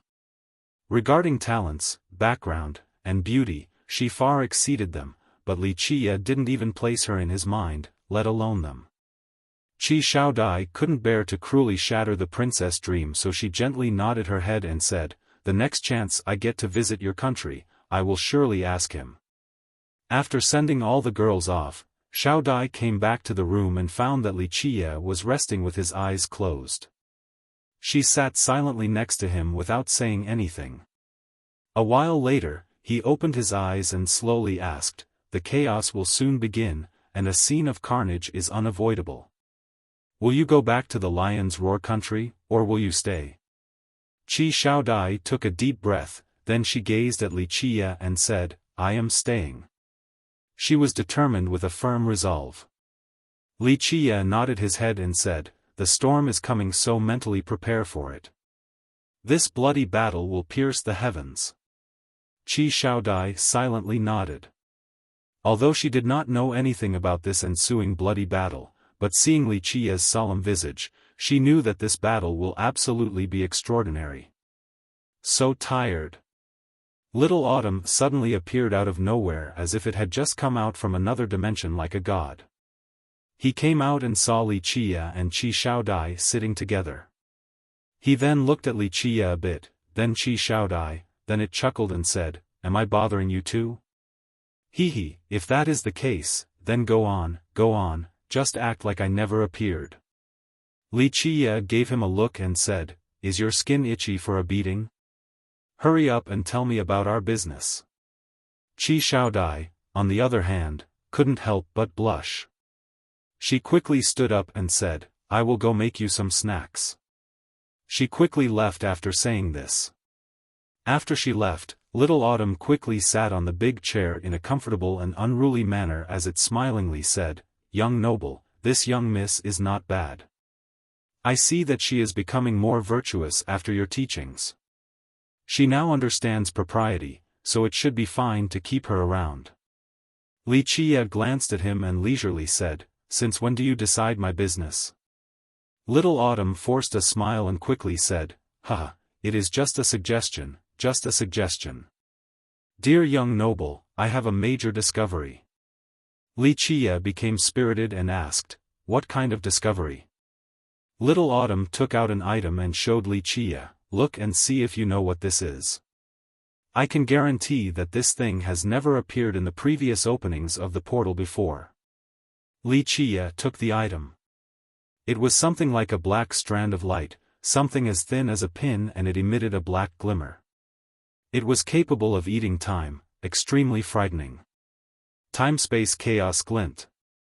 Wuxia looked at the item in his hand and slowly asked, "Could there be an issue with the portal connecting to the heavenly realm this time?" Little Autumn shook its head and replied, "I don't know, I have never seen this thing before. However, one can imagine that when the portal opens, there will be many spatial gates leading to different worlds. The appearance of this thing means that before the portal is open, space itself will be in disorder, it might even shatter. Just how much power does this require? I've seen this thing before." Wuxia narrowed his eyes and slowly said, "It had appeared once before at the Heavenly Tao Academy a very long time ago. That was during the birth of the realm god and when the world tree appeared. The world tree. Little Autumn exclaimed in astonishment, isn't the world tree only a legend? Wuxia shook his head and said, it is not a legend, but I couldn't climb it last time due to the lack of preparation. Little Autumn sat there and suddenly became unable to speak. After a while, he calmed down and asked, the portal will be opening very soon, what are we going to do?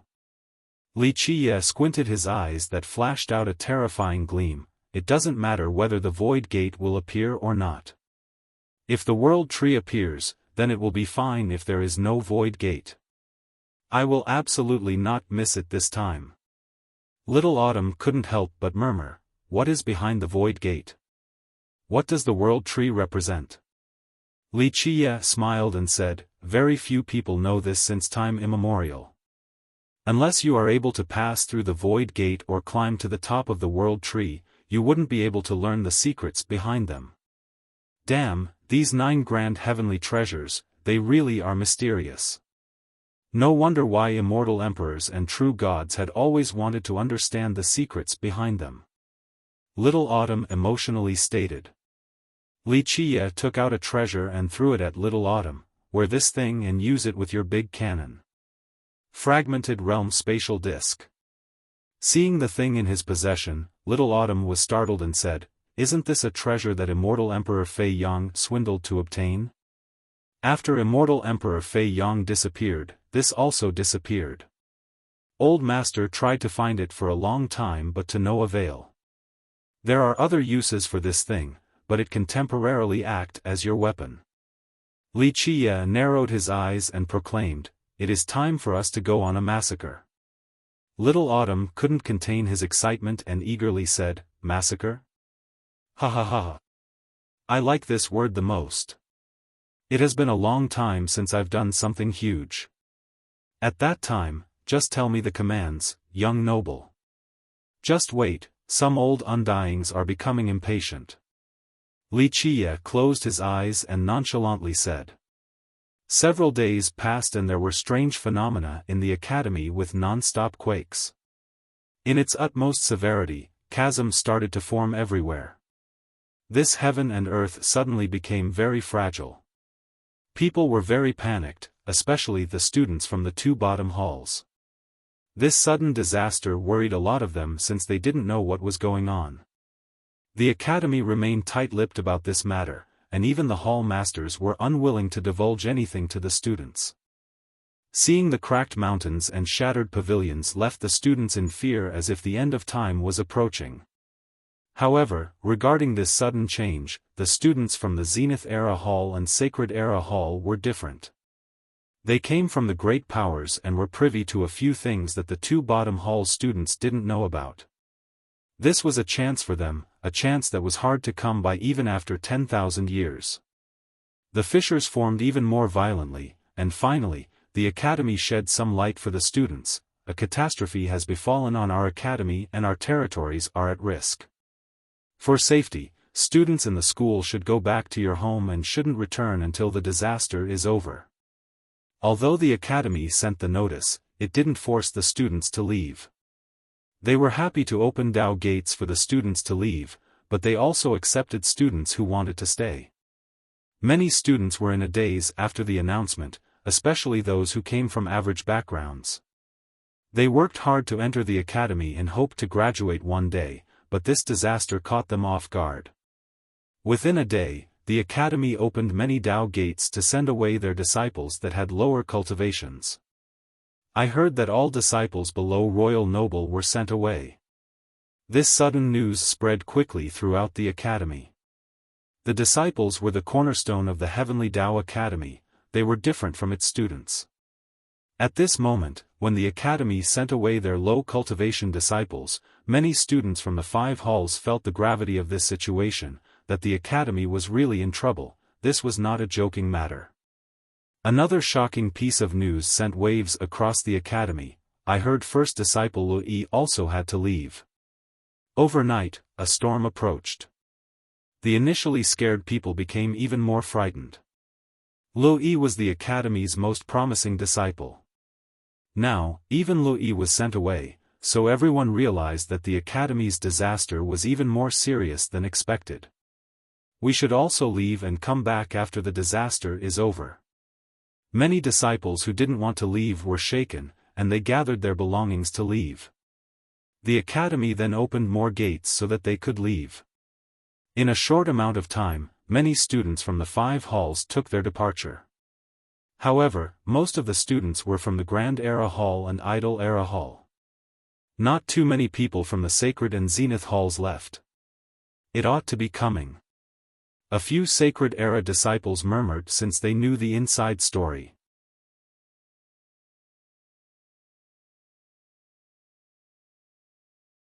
Chapter 307. Like a tiger stalking its prey, there is no wall that could block the wind completely and no paper that could wrap up a fire entirely. When many students with a humble upbringing from the Grand Era Hall and Idol Era Hall wanted to leave, a few of them heard some rumors. Sikong Taotian smiled and spoke, "Ignore these nonsensical matters.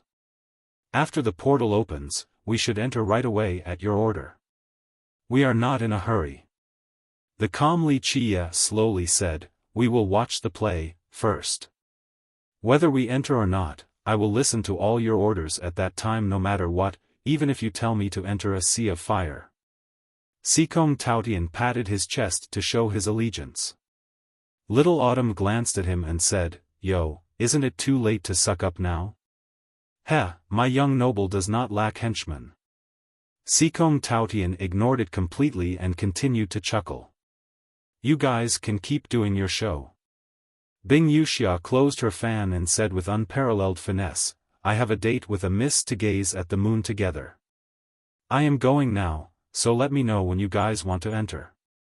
Bing Wuxia was a girl, yet she still wanted to flirt with other ladies. The group of Sikong Taotian didn't dare to comment on it because they knew her outburst would not be easily appeased. "Little girl, can you not change your ways?" Li Chia looked at her with one eye and asked, "A girl dressing as a boy all day, are you not tired of it?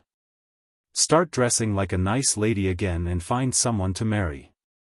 Bing Wuxia didn't care for it and coolly said, "Oh? Are you jealous? Jealous that I am loved by women? Or jealous that I have 3,000 beauties in my harem?" Li Chia leisurely stared at her and said, "The girls by your side are indeed not bad, and a few of them could be considered national beauties. However, I have never lacked women, so why do I need to be jealous of you?" Such a big tone. Bing Wuxia glanced at him and asked, "Do you need me to introduce you to a nice girl? Maybe she could even enchant you. How about the princess from the Pure Lotus School? She is smart and elegant, as gentle as water. If you meet her, maybe you will be lost in the gentle scent of a beauty with no escape to be found." Bing Wuxia played the matchmaker role and encouraged him to go on a date. Li Chia lazily looked at her and replied, "Even the goddess from the 9 heavens would have a hard time enchanting me. You don't need to waste your time. In my opinion, you should stay behind to be my servant girl. Then, maybe I will even tell you the true mysteries of the sky-cutting tablet." Since time immemorial, Li Chia had met countless women. In the past, the supreme sword goddess by his side brilliantly shone for millions of years. Her beauty, gentleness, and talents were all exceptional. Pfft, forget it. I will take my time to unravel the tablet's mysteries. With a swish sound, Bing Wuxia opened her fan and walked away. Humph. This girl just forfeited a great opportunity. I've been wanting to be young noble servant from the ancient times till now, Little Autumn scowled and said. Li Chia glared at it, resulting in an abrupt silence. It almost forgot that Qi Shaodai and Sikong Taotian were also around.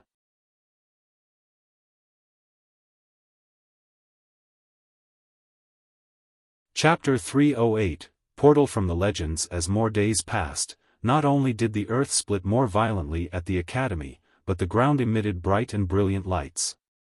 At night time, the night sky was illuminated with extremely spectacular divine beams. Seeing this miraculous scene, the students staying back at the academy excitedly exclaimed, the portal is opening, right? They had forgotten about the sundering of the academy. At this time, countless eyes were gazing at the changes within from the far distance. In a far-away place, at an ancestral ground inside the Eastern 100 Cities, a profound gaze observed the academy. In the even further Grand Middle Territory, a terrifying pair of eyes gazed at it. The same unfathomable glare could be found in the unreachable location of the Western Desolate Wasteland. Not only were the Undyings and ancestors inside the Eastern 100 Cities alarmed, but those in the far directions also woke up from their sealed slumber. In addition to this, many legendary experts woke up from their countless years of hibernation. Numerous gazes in the darkness preyed on the academy like poisonous serpents watching their victim. Sects and lineages began to rally troops in the towns right outside of the academy, and they even secretly sneaked their experts into the academy. At this time, these great powers did not only come for the portal, but also for the academy itself, along with its ancestral vein that was desired by all. In just a short moment, the weaker sects in the Eastern 100 Cities recognized the strange occurrence, so they had their own thoughts. Some wanted to take advantage of the situation while others isolated themselves far away from this turmoil. The mythical portal of our academy will soon open, and we wish to share this portal with all the sects in this world. No matter the origin or background, anyone will be able to enter the portal. Amidst countless strategies and schemes, the academy announced this message that spread throughout the entire Eastern 100 Cities in but a single night. This sudden declaration sent many people into a daze. Many of these great powers already planned to rob the academy once the disaster arrived.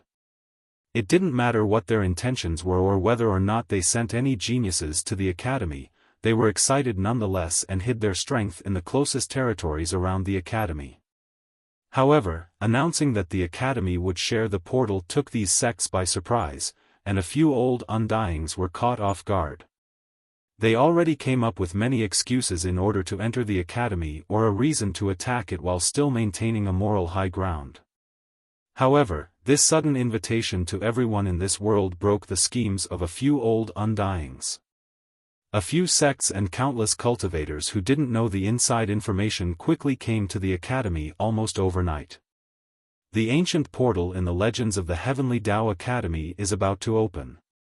Hurry, the academy has spoken, everyone will have a piece of the pie. In a short period of time, many people flocked towards the academy. What is this ancient portal? A few of them didn't know what the portal was and was lost, but after seeing so many people going to the academy, they also followed to join in the fun. Suddenly, the paths to the academy were completely flooded. You don't even know of the ancient portal?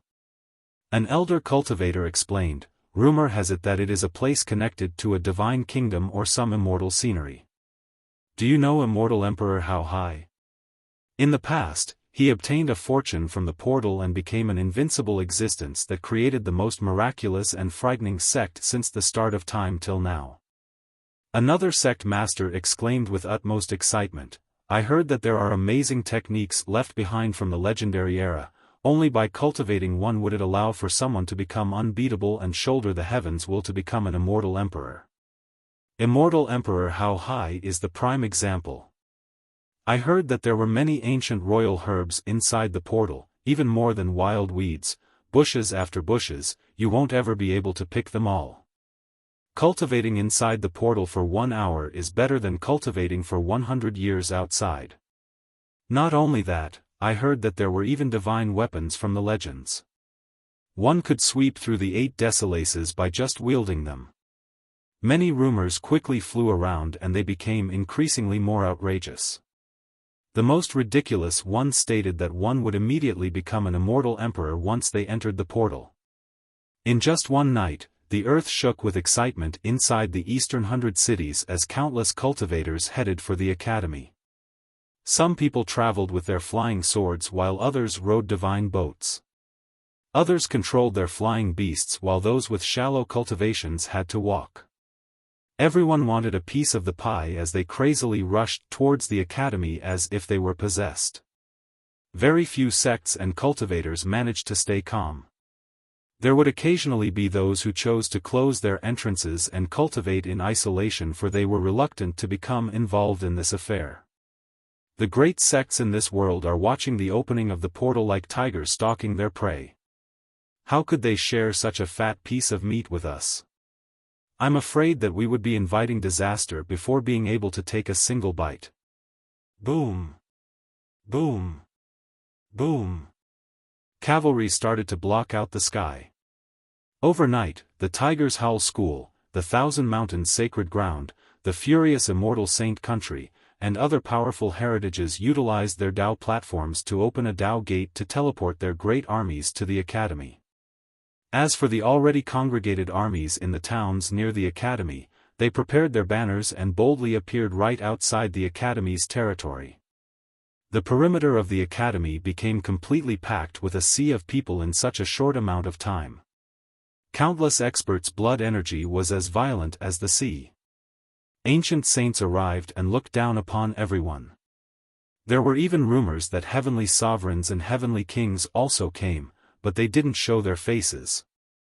Having witnessed the arrival of so many sects, the students in the academy became apprehensive and nervous. They came from humble beginnings and only wished for a new opportunity inside the portal, but sharing the portal with the rest of the world meant that there were more enemies and a greater risk. Even before the portal's appearance, there was already a rain of blood at the eastern 100 cities. Many sects traveling to the academy had conflicts, and some of them were already annihilated. For now, the sects and countries of the eastern 100 cities were still the most numerous. In the end, the Grand Middle Territory and the other locations were too far away from the eastern 100 cities.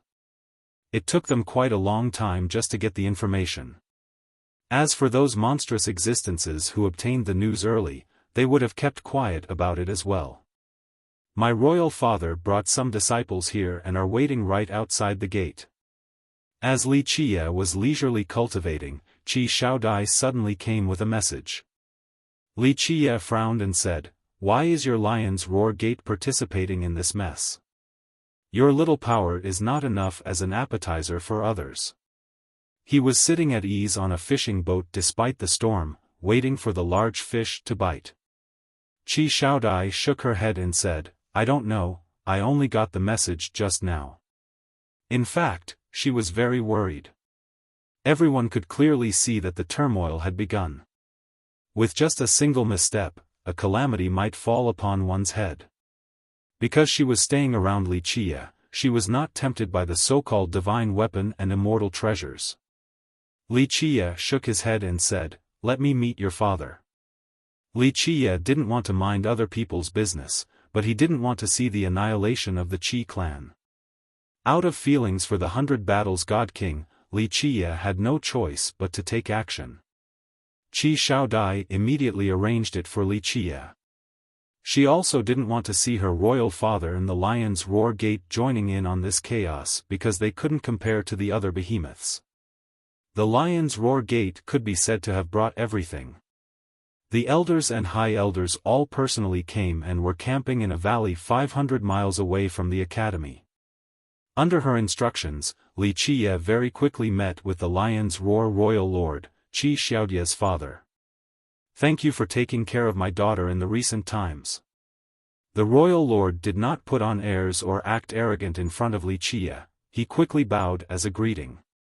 In fact, he, as her father, was always worried that his daughter would suffer while following Li Qia. At this moment, after seeing her expression, he, as her father, was finally at ease. Qi Shaodai also reminded her father of a few matters.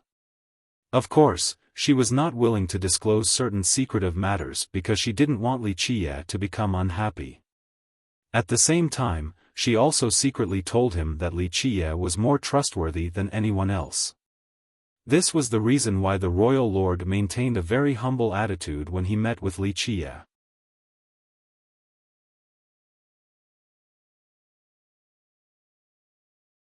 Chapter 309, Small Trouble at the Marriage Proposal. Li Qia sat down and went straight to the point as he said, "For what reason did Royal Lord come here for? Could it be because of the Academy's portal? If this is the case, then please hear my word of advice, return back. Royal Lord does not know the dangers of this place. This is not an opportunity but a great calamity. It is hard to tell whether one will be able to leave this place alive or not.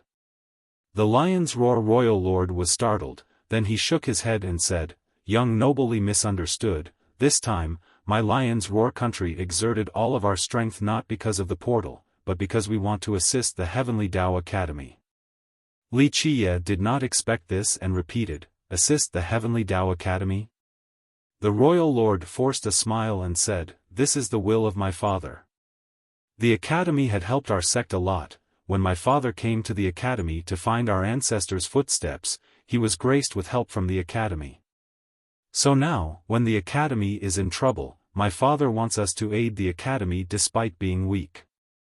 The lion's roar. Heavenly King left his isolated cultivation session. Li Qie spoke with surprise, if that is so, then I would like to see him. The Royal Lord answered, Father only came out a few days ago, then he immediately went back to the ancient pavilion. I'm afraid you have to wait a bit longer if you want to meet my father.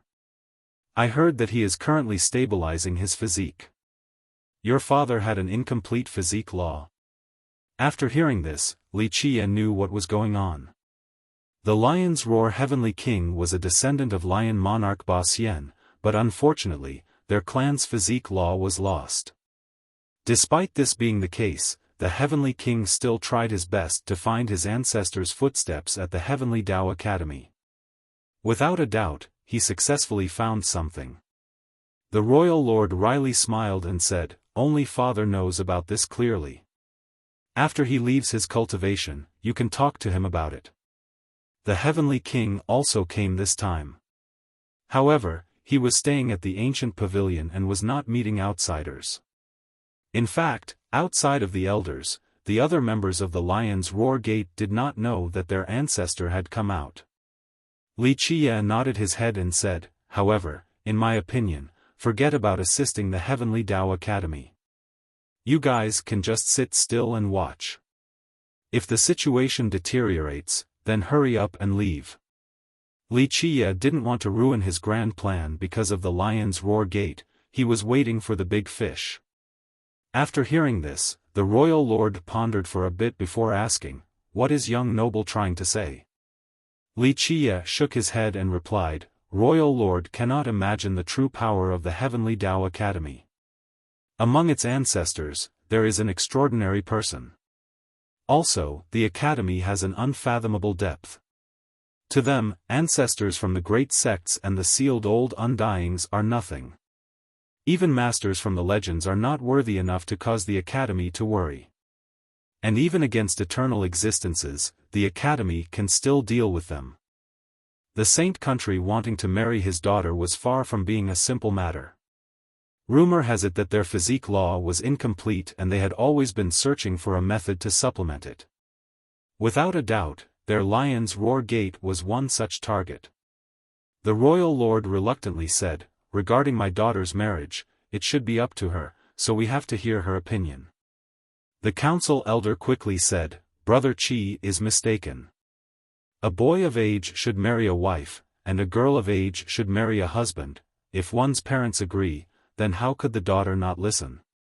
The two children have known each other since a young age and they get along quite well, so this matter only requires your blessing. Our Heavenly King has already announced, if this proposal is accepted, then the Heavenly King and our ancestors will bless the marriage themselves.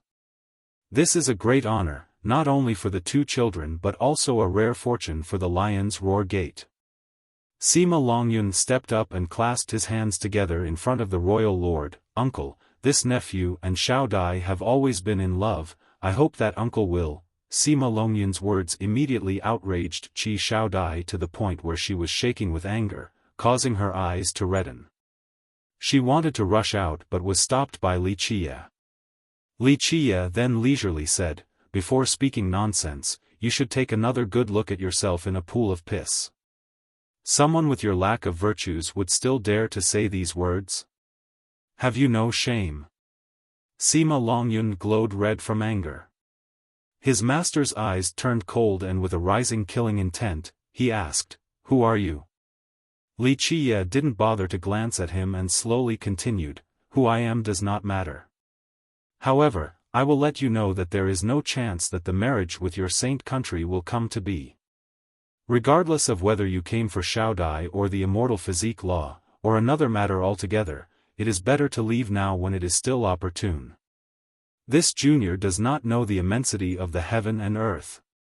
The council elder scowled and said, "Since when does a little brat like you, yet to wean from breastfeeding, get to decide the Lion's Roar country's grand matter?"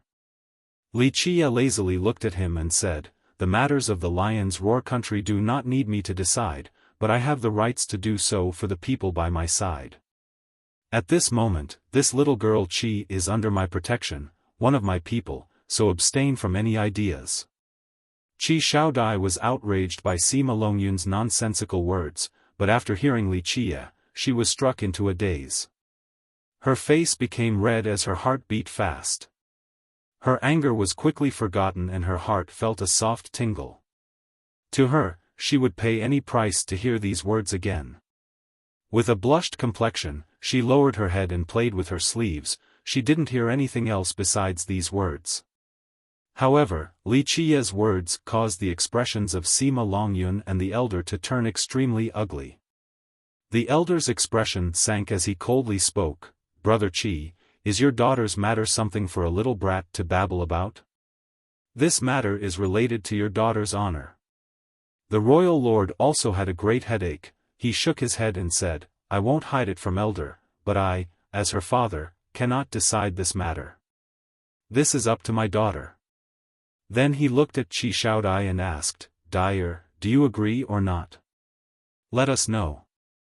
As the group of Sima Longyun stared towards Qi Xiaodai, she who was lost in happiness suddenly came to being. She took a deep breath and stared at the calm Li Qiye sitting on his chair. She then lifted her head and said in a serious manner, "I will not marry. My thanks and apologies to the saint country's fondness." These words came as a shock to Sima Longyun. He always thought of himself as a highborn character.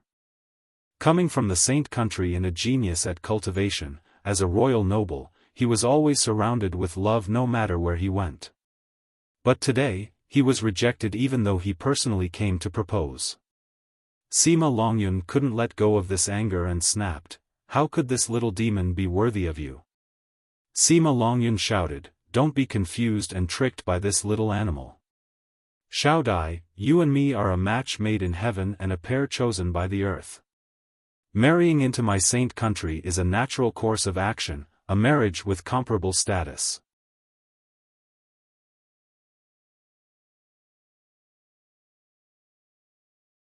Chapter 310, Qi Xiaodie's feelings, "That's enough, please go back." Qi Xiaodai shouted with an annoyed expression. Sima Longyun was shaking with anger. His love was taken away from him, so he pointed straight at Li Qiye's face and declared, "Little animal, come out here right now. Today, I want to show you who is truly worthy of Xiaodai. We will fight to the death, only the victor will be worthy of marrying Xiaodai. If you want to fight, then there is no need for him to come out." Qi Xiaodai also immediately stood up in anger and coldly declared, "I will fight. Little animal, what is so great about hiding behind a woman?" Sima Longyun vomited blood from anger and declared with his finger pointing at Li Qiye. Qi Xiaodai took a step forward but was stopped by Li Qiye. He then slowly stood up and said, "Will you leave on your own accord or wait for me to drag you out?" Moo! A bull's roar exploded as Sima Longyun's body glowed with a golden radiance. It was as if a divine bull had fused together with him. His blood energy exploded like a flood breaking a dam. Sima Longyun then shouted, "Little animal, taste my fist." His golden bull physique unleashed a thunderous fist that was capable of shifting the mountains and enveloping the ocean. Scram! Li Qiye's eyes focused. He suddenly activated his hell-suppressing physique, then he heavily swung his sky-splitting hand toward Sima Longyun. Bang! There was no need to think about the result of the hell-suppressing godly physique versus the golden bull physique. One was an immortal physique while the other was a Xiantian physique. There existed a difference comparable to the heaven and earth. Sima Longyun was struck flying outside by Wuxia. He crashed through a wall and continued on for a very long distance. The council elder was shocked to see his disciple being beaten, so he immediately shouted, "You! I'm sure you will be able to do it, this little brother is waiting to drink your wedding toast." Qi Xiaodai could only stay silent and secretly sighed in the face of Qi Xiaodao's teasing. Qi Xiaodao noticed this and caringly asked, "Sister? What's wrong? If you have something in mind, just say it, maybe I can help you feel better." "It's nothing." Qi Xiaodai shook her head with a heavy heart. "Is it because of brotherly?" Qi Xiaodao showed his concern. The relationship of this brother and sister was quite good.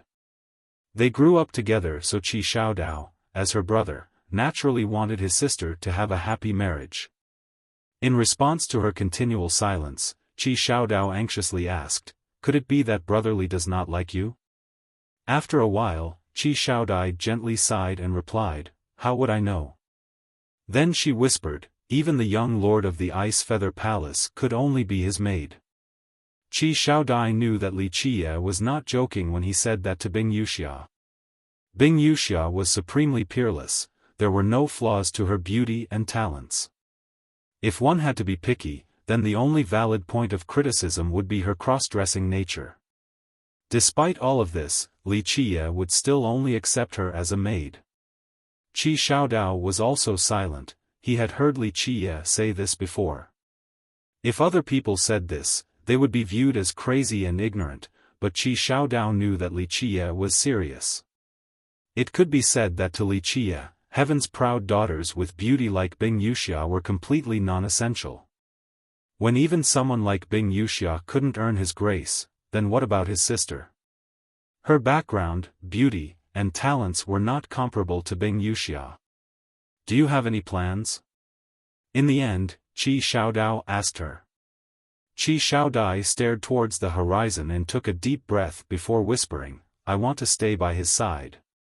At this point, her face became hot. She discreetly clenched her fists together and secretly cheered for herself. To her, the status was not important. She would already be satisfied just from staying by Wuxia's side. Qi Xiaodao also lamented in his mind, for he knew that his sister was stuck in the abyss. Before, his sister was always arrogant and thought that Wuxia was a swindler. In the end, she couldn't withstand Wuxia's charm within his arrogance against the world and became lost in his mysterious and unfathomable nature. Other people would find this conversation unbelievable. Even if Qi Xiaodai was not at the highest pinnacle of beauty, she was still the golden daughter of the Lion's Roar country with great charm. Countless geniuses want to marry her, but now, she only wants to follow behind a young man. Qi Xiaodao encouraged her and said, "Sister, I know that you can do it." Qi Xiaodai smiled and said, "You also should bring Princess Bao Yun back soon. Then, focus on cultivating in the future. Hopefully, we will be able to bring glory to our clan in this generation, just like what our old ancestors did in the past, so that we will not shame their name." The more she found out about her ancestors, the more proud she felt. Both the 100 Battles God King and Lion Monarch Ba Xian were characters that once reigned over this world. As a descendant of the Qi clan, Qi Xiaodai hoped to one day regain their glory and allow their heritage to flourish again. "Sister, I will try my best," Qi Xiaodao said in order to motivate himself.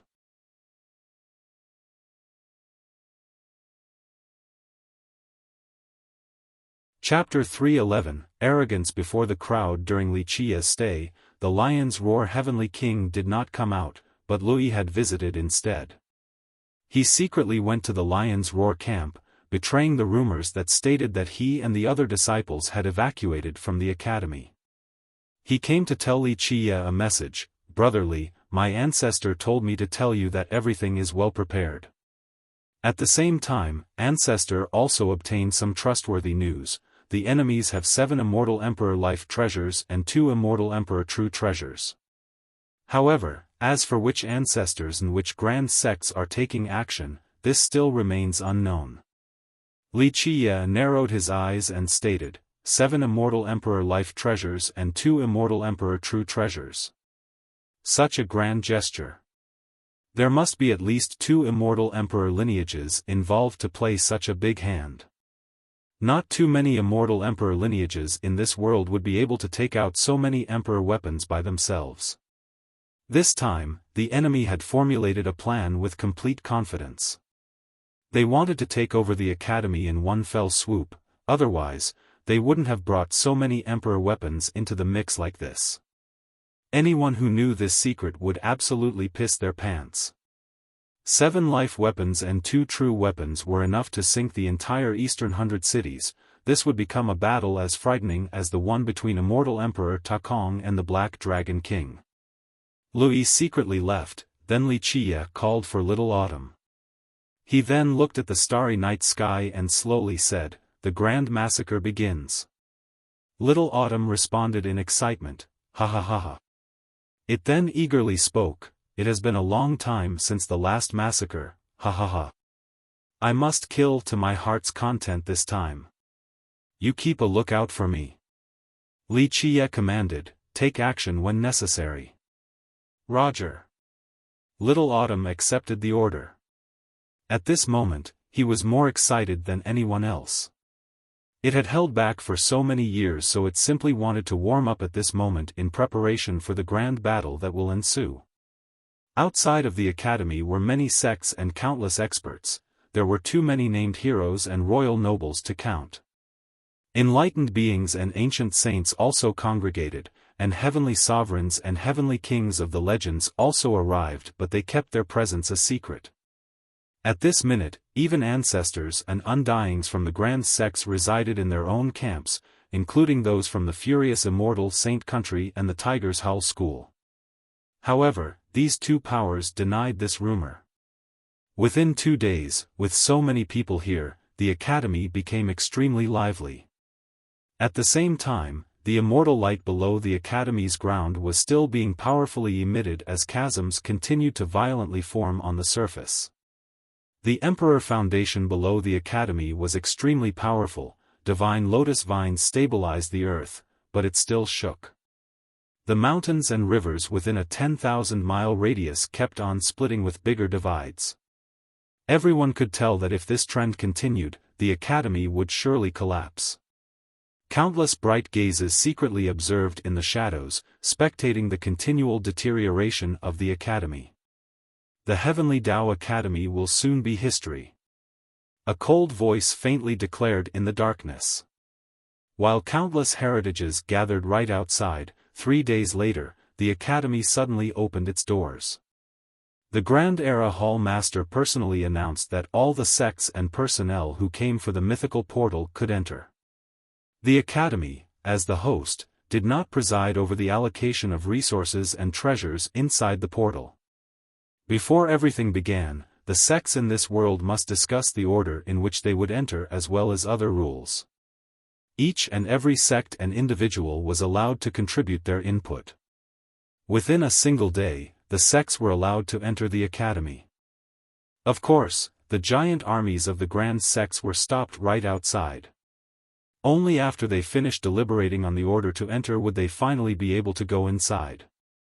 The academy's decision was very beneficial to the vagabond cultivators, and the grand sects also did not reject this matter. The order wouldn't be so easily decided since the grand powers and immortal emperor lineages had an absolute advantage in deciding the order to enter. Today, countless elites from the great powers and vagabond cultivators entered the academy. Many camps started to form at the plains. After a brief moment, sects spread out everywhere as alliances began to form. The little powers quickly formed temporary alliances or joined the banners of the great powers. The Tiger's Howl School, the furious immortal Saint Country, the Brilliance Ancient Kingdom, the Thousand Mountains Sacred Ground, and other great powers possessed a great advantage since they were the closest to the academy.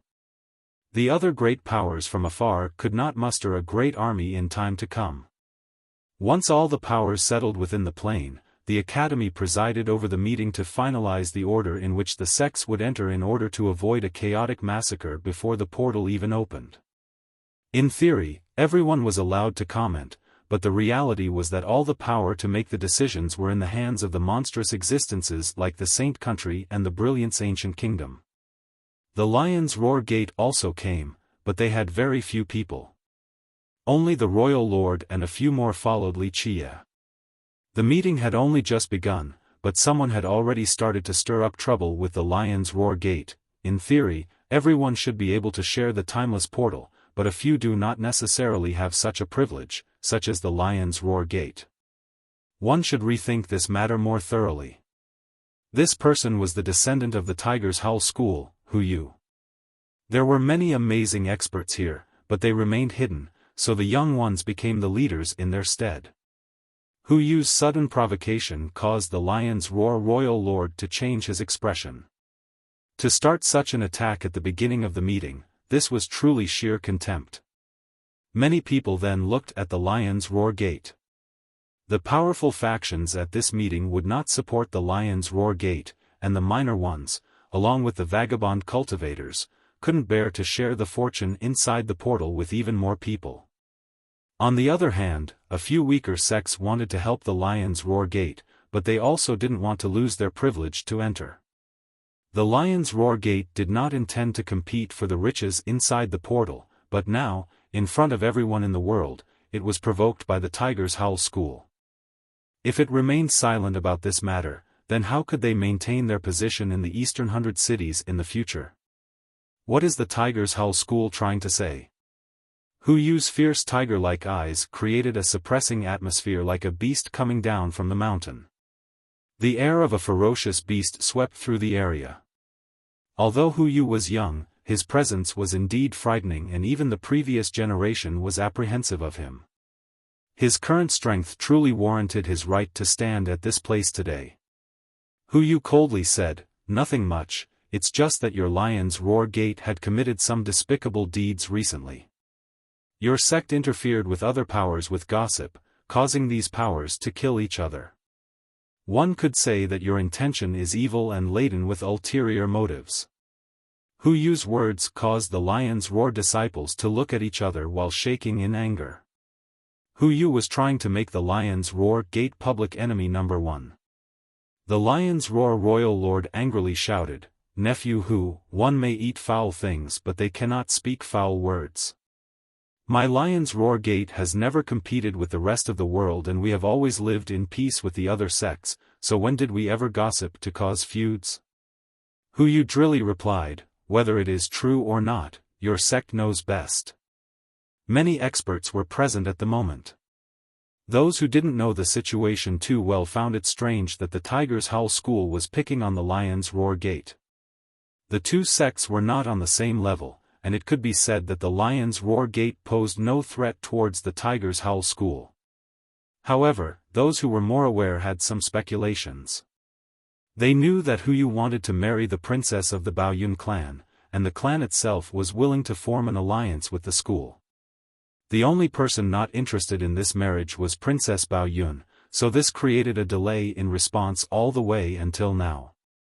Recently, there had been a rumor that the Lion's Roar Gate's Qi Xiaodao was quite close to Princess Baoyun with a romantic tendency. This was why Yu was attacking the Lion's Roar Gate, in order to attack Qi Xiaodao. What is this about gossip? What is this about creating feuds amongst other sects? This is simply nonsense and nothing more. Wuxia slowly said while as he was seated next to the Lion's Roar Royal Lord. He was worried that no one would provoke them and cause trouble, but now, there was someone courting death, so he was happy to help their cause. This so-called causing trouble between sects is the Lion's Roar Gate's young noble wanting to marry Princess Baoyun. An unbetrothed lady and an unmarried man. Don't tell me that only your Tiger's Howl School is allowed to propose, and not the Lion's Roar Gate? The Tiger's Howl School aims to divide the sects and use this official business to propel its own personal aim. They're just using this chance to attack the Lion's Roar Gate. Wuxia also conveniently used this chance to help out Qi Xiaodao and publicize Xiaodao's desire to propose to Princess Baoyun. Nonsense. A little demon that still reeks of breast milk like you still dares to blabber. Yu glared at him with his tiger-like eyes that were filled with killing intent.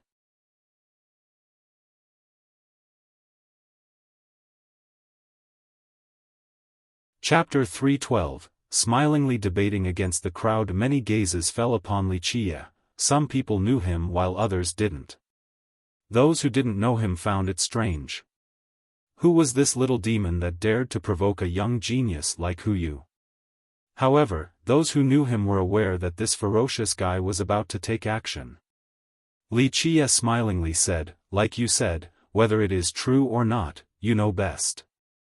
A calm and deep voice rang out, "Today, all the sects have gathered here to debate about the grand matters of the world, and not to settle personal grievances." The speaker was Zhu Huangwu, who represented the Brilliance Ancient Kingdom. He gave a cold glare towards Wuxia and calmly spoke, "However, this grand meeting isn't a place for a nobody like him to speak, so we should take away his privilege to enter the portal." Another domineering voice resonated, "I agree with Brother Zhu's words." Another young man stood up. He had a stature as stout as a golden mountain and jade pillar. His tyrannical presence pierced the sky, exuding fear to all beholders. This young man was Wuxia, the first prince of the furious immortal saint country. Zhu Huangwu was the grandchild of the Brilliance Ancient Kingdom and Wuxia was the first prince of the saint country. Behind them were two monstrous lineages that presided over the eastern 100 cities. Zhu Huangwu and Wuxia taking the same side caused everyone to take a cold breath as their hearts began to beat faster since these two represented their sections. Zhu Huangwu had the awe-inspiring arts from two immortal emperors. Wuxia had the natural tyrannical monarch physique, one of the 24 king physiques. He also cultivated the immortal physique of the saint country that was reserved for talented disciples. Some people said that Wuxia could achieve grand completion and become the second person to do so after the saint country's progenitor. This was why he had his name changed to Wuxia at a young age. Initially, this was not his name. It was needless to expand on the reason behind this change. He wanted to become the second Wuxia of the saint country. Then, we will divide the spoils and everyone will get something. No one actually believed Zhu Huangwu's words. It was harder to force a wolf to spit out its prey's fat meat than reaching the heavens. His words were only meant to appease and trick the crowd. Wuxia laughed out loud and said, "Truly nauseating nonsense. If you want to be a prostitute, don't pretend to be pure. Your words are truly befitting of a thing from the Brilliance Ancient Kingdom. What is this about virtuous masters being considerate of the well-being of this world and caring for other cultivators? It's only a bunch of old undyings buried underground, lusting after treasures. Have they no shame? It seems that some people do not know the difference between living and dying. Wanting to be enemies with the virtuous masters of this world." At this point, Heavenly Prince Qing Xian slowly spoke. Zhu Huangwu's eyes sharply exuded a powerful presence as he gravely declared, "The views regarding worldly affairs from the virtuous masters aren't things a nobody like you can comment on." Without a doubt, Zhu Huangwu intended to kill Wuxia not only to make him an example for the other cultivators, but also to avenge Gui Fushu. Wuxia looked at Zhu Huangwu with one eye and said, "Virtuous masters?" Then, he spoke with disdain, "Who are these virtuous masters that are coming from your mouth? Tell them to scram out here so that your father can see how these old undyings have the audacity to call themselves virtuous masters." At this time, many cultivators from the weaker sects echoed the sentiment, "Yes, that's right, it is only an excuse." Zhu Huangwu replied with a sharp glare and immense tone, "How could someone like you understand the pain and good intentions of the virtuous masters of this world? Do all of you want to oppose them?" A descendant from another great power immediately added, "Brother Huangwu is correct. There are too many great dangers inside the portal. If everyone went in, then how many innocent people must die? However, all the virtuous masters wished to combine our strength in order to take out the treasures and share it with the rest of the world, such wise and earnest intentions. Another prince openly stated, indeed, to do nothing yet still reap the benefits is not enough for you all? Don't listen to this junior and his wish to create a rift amongst us. The great powers and the brilliance ancient kingdom had been working together a long time. They wanted to remove the small sects and vagrant cultivators. Only the heavens would know the treasures inside the portal. If a little insignificant vagabond were to take it, then it would be such a great loss. Heavenly Prince Qing Xian then gazed at Li Qia intensely and said, "It seems that we must kill a few lowly villains who want to cause trouble. Questioning the wishes of the virtuous masters of this world, this is an unforgivable crime." Li Qia didn't care for the heavenly prince fanning the flames. He simply pointed at him and laughed, "Ha ha ha ha. Loser, come, open your eyes and see your father personally break your bones." Li Qia was afraid of not having an excuse to kill, but now, he was very happy because someone came straight to his door and wished to die. Li Qia's domineering presence left countless cultivators and academy students from the weaker sects in admiration. Of course, they simply praised and cheered for him in their hearts, for they did not wish to provoke an existence like the azure mysterious ancient kingdom. This thing not knowing life from death, an insect wanting to hinder a chariot. You, an ignorant no-name junior, want to question the virtuous master's conclusion? Today, you cannot be spared. Zhu Huangwu stepped out and said in a grim tone. Ba Xia also exerted his tyrannical presence and aggressively declared, "Eradicate this lowly villain with ulterior motives. This Ba Xia will lend brother Huangwu a hand. A bunch of clowns that think they are worthy of being called heaven's favored sons." Li Qia did not bother to glance at them because he simply looked down on these so-called geniuses, these so-called heaven's proud sons. You're tuning in to the Xiaofan's Wuxia Tales YouTube channel. Don't forget to subscribe and join us on this journey to catch the most captivating stories.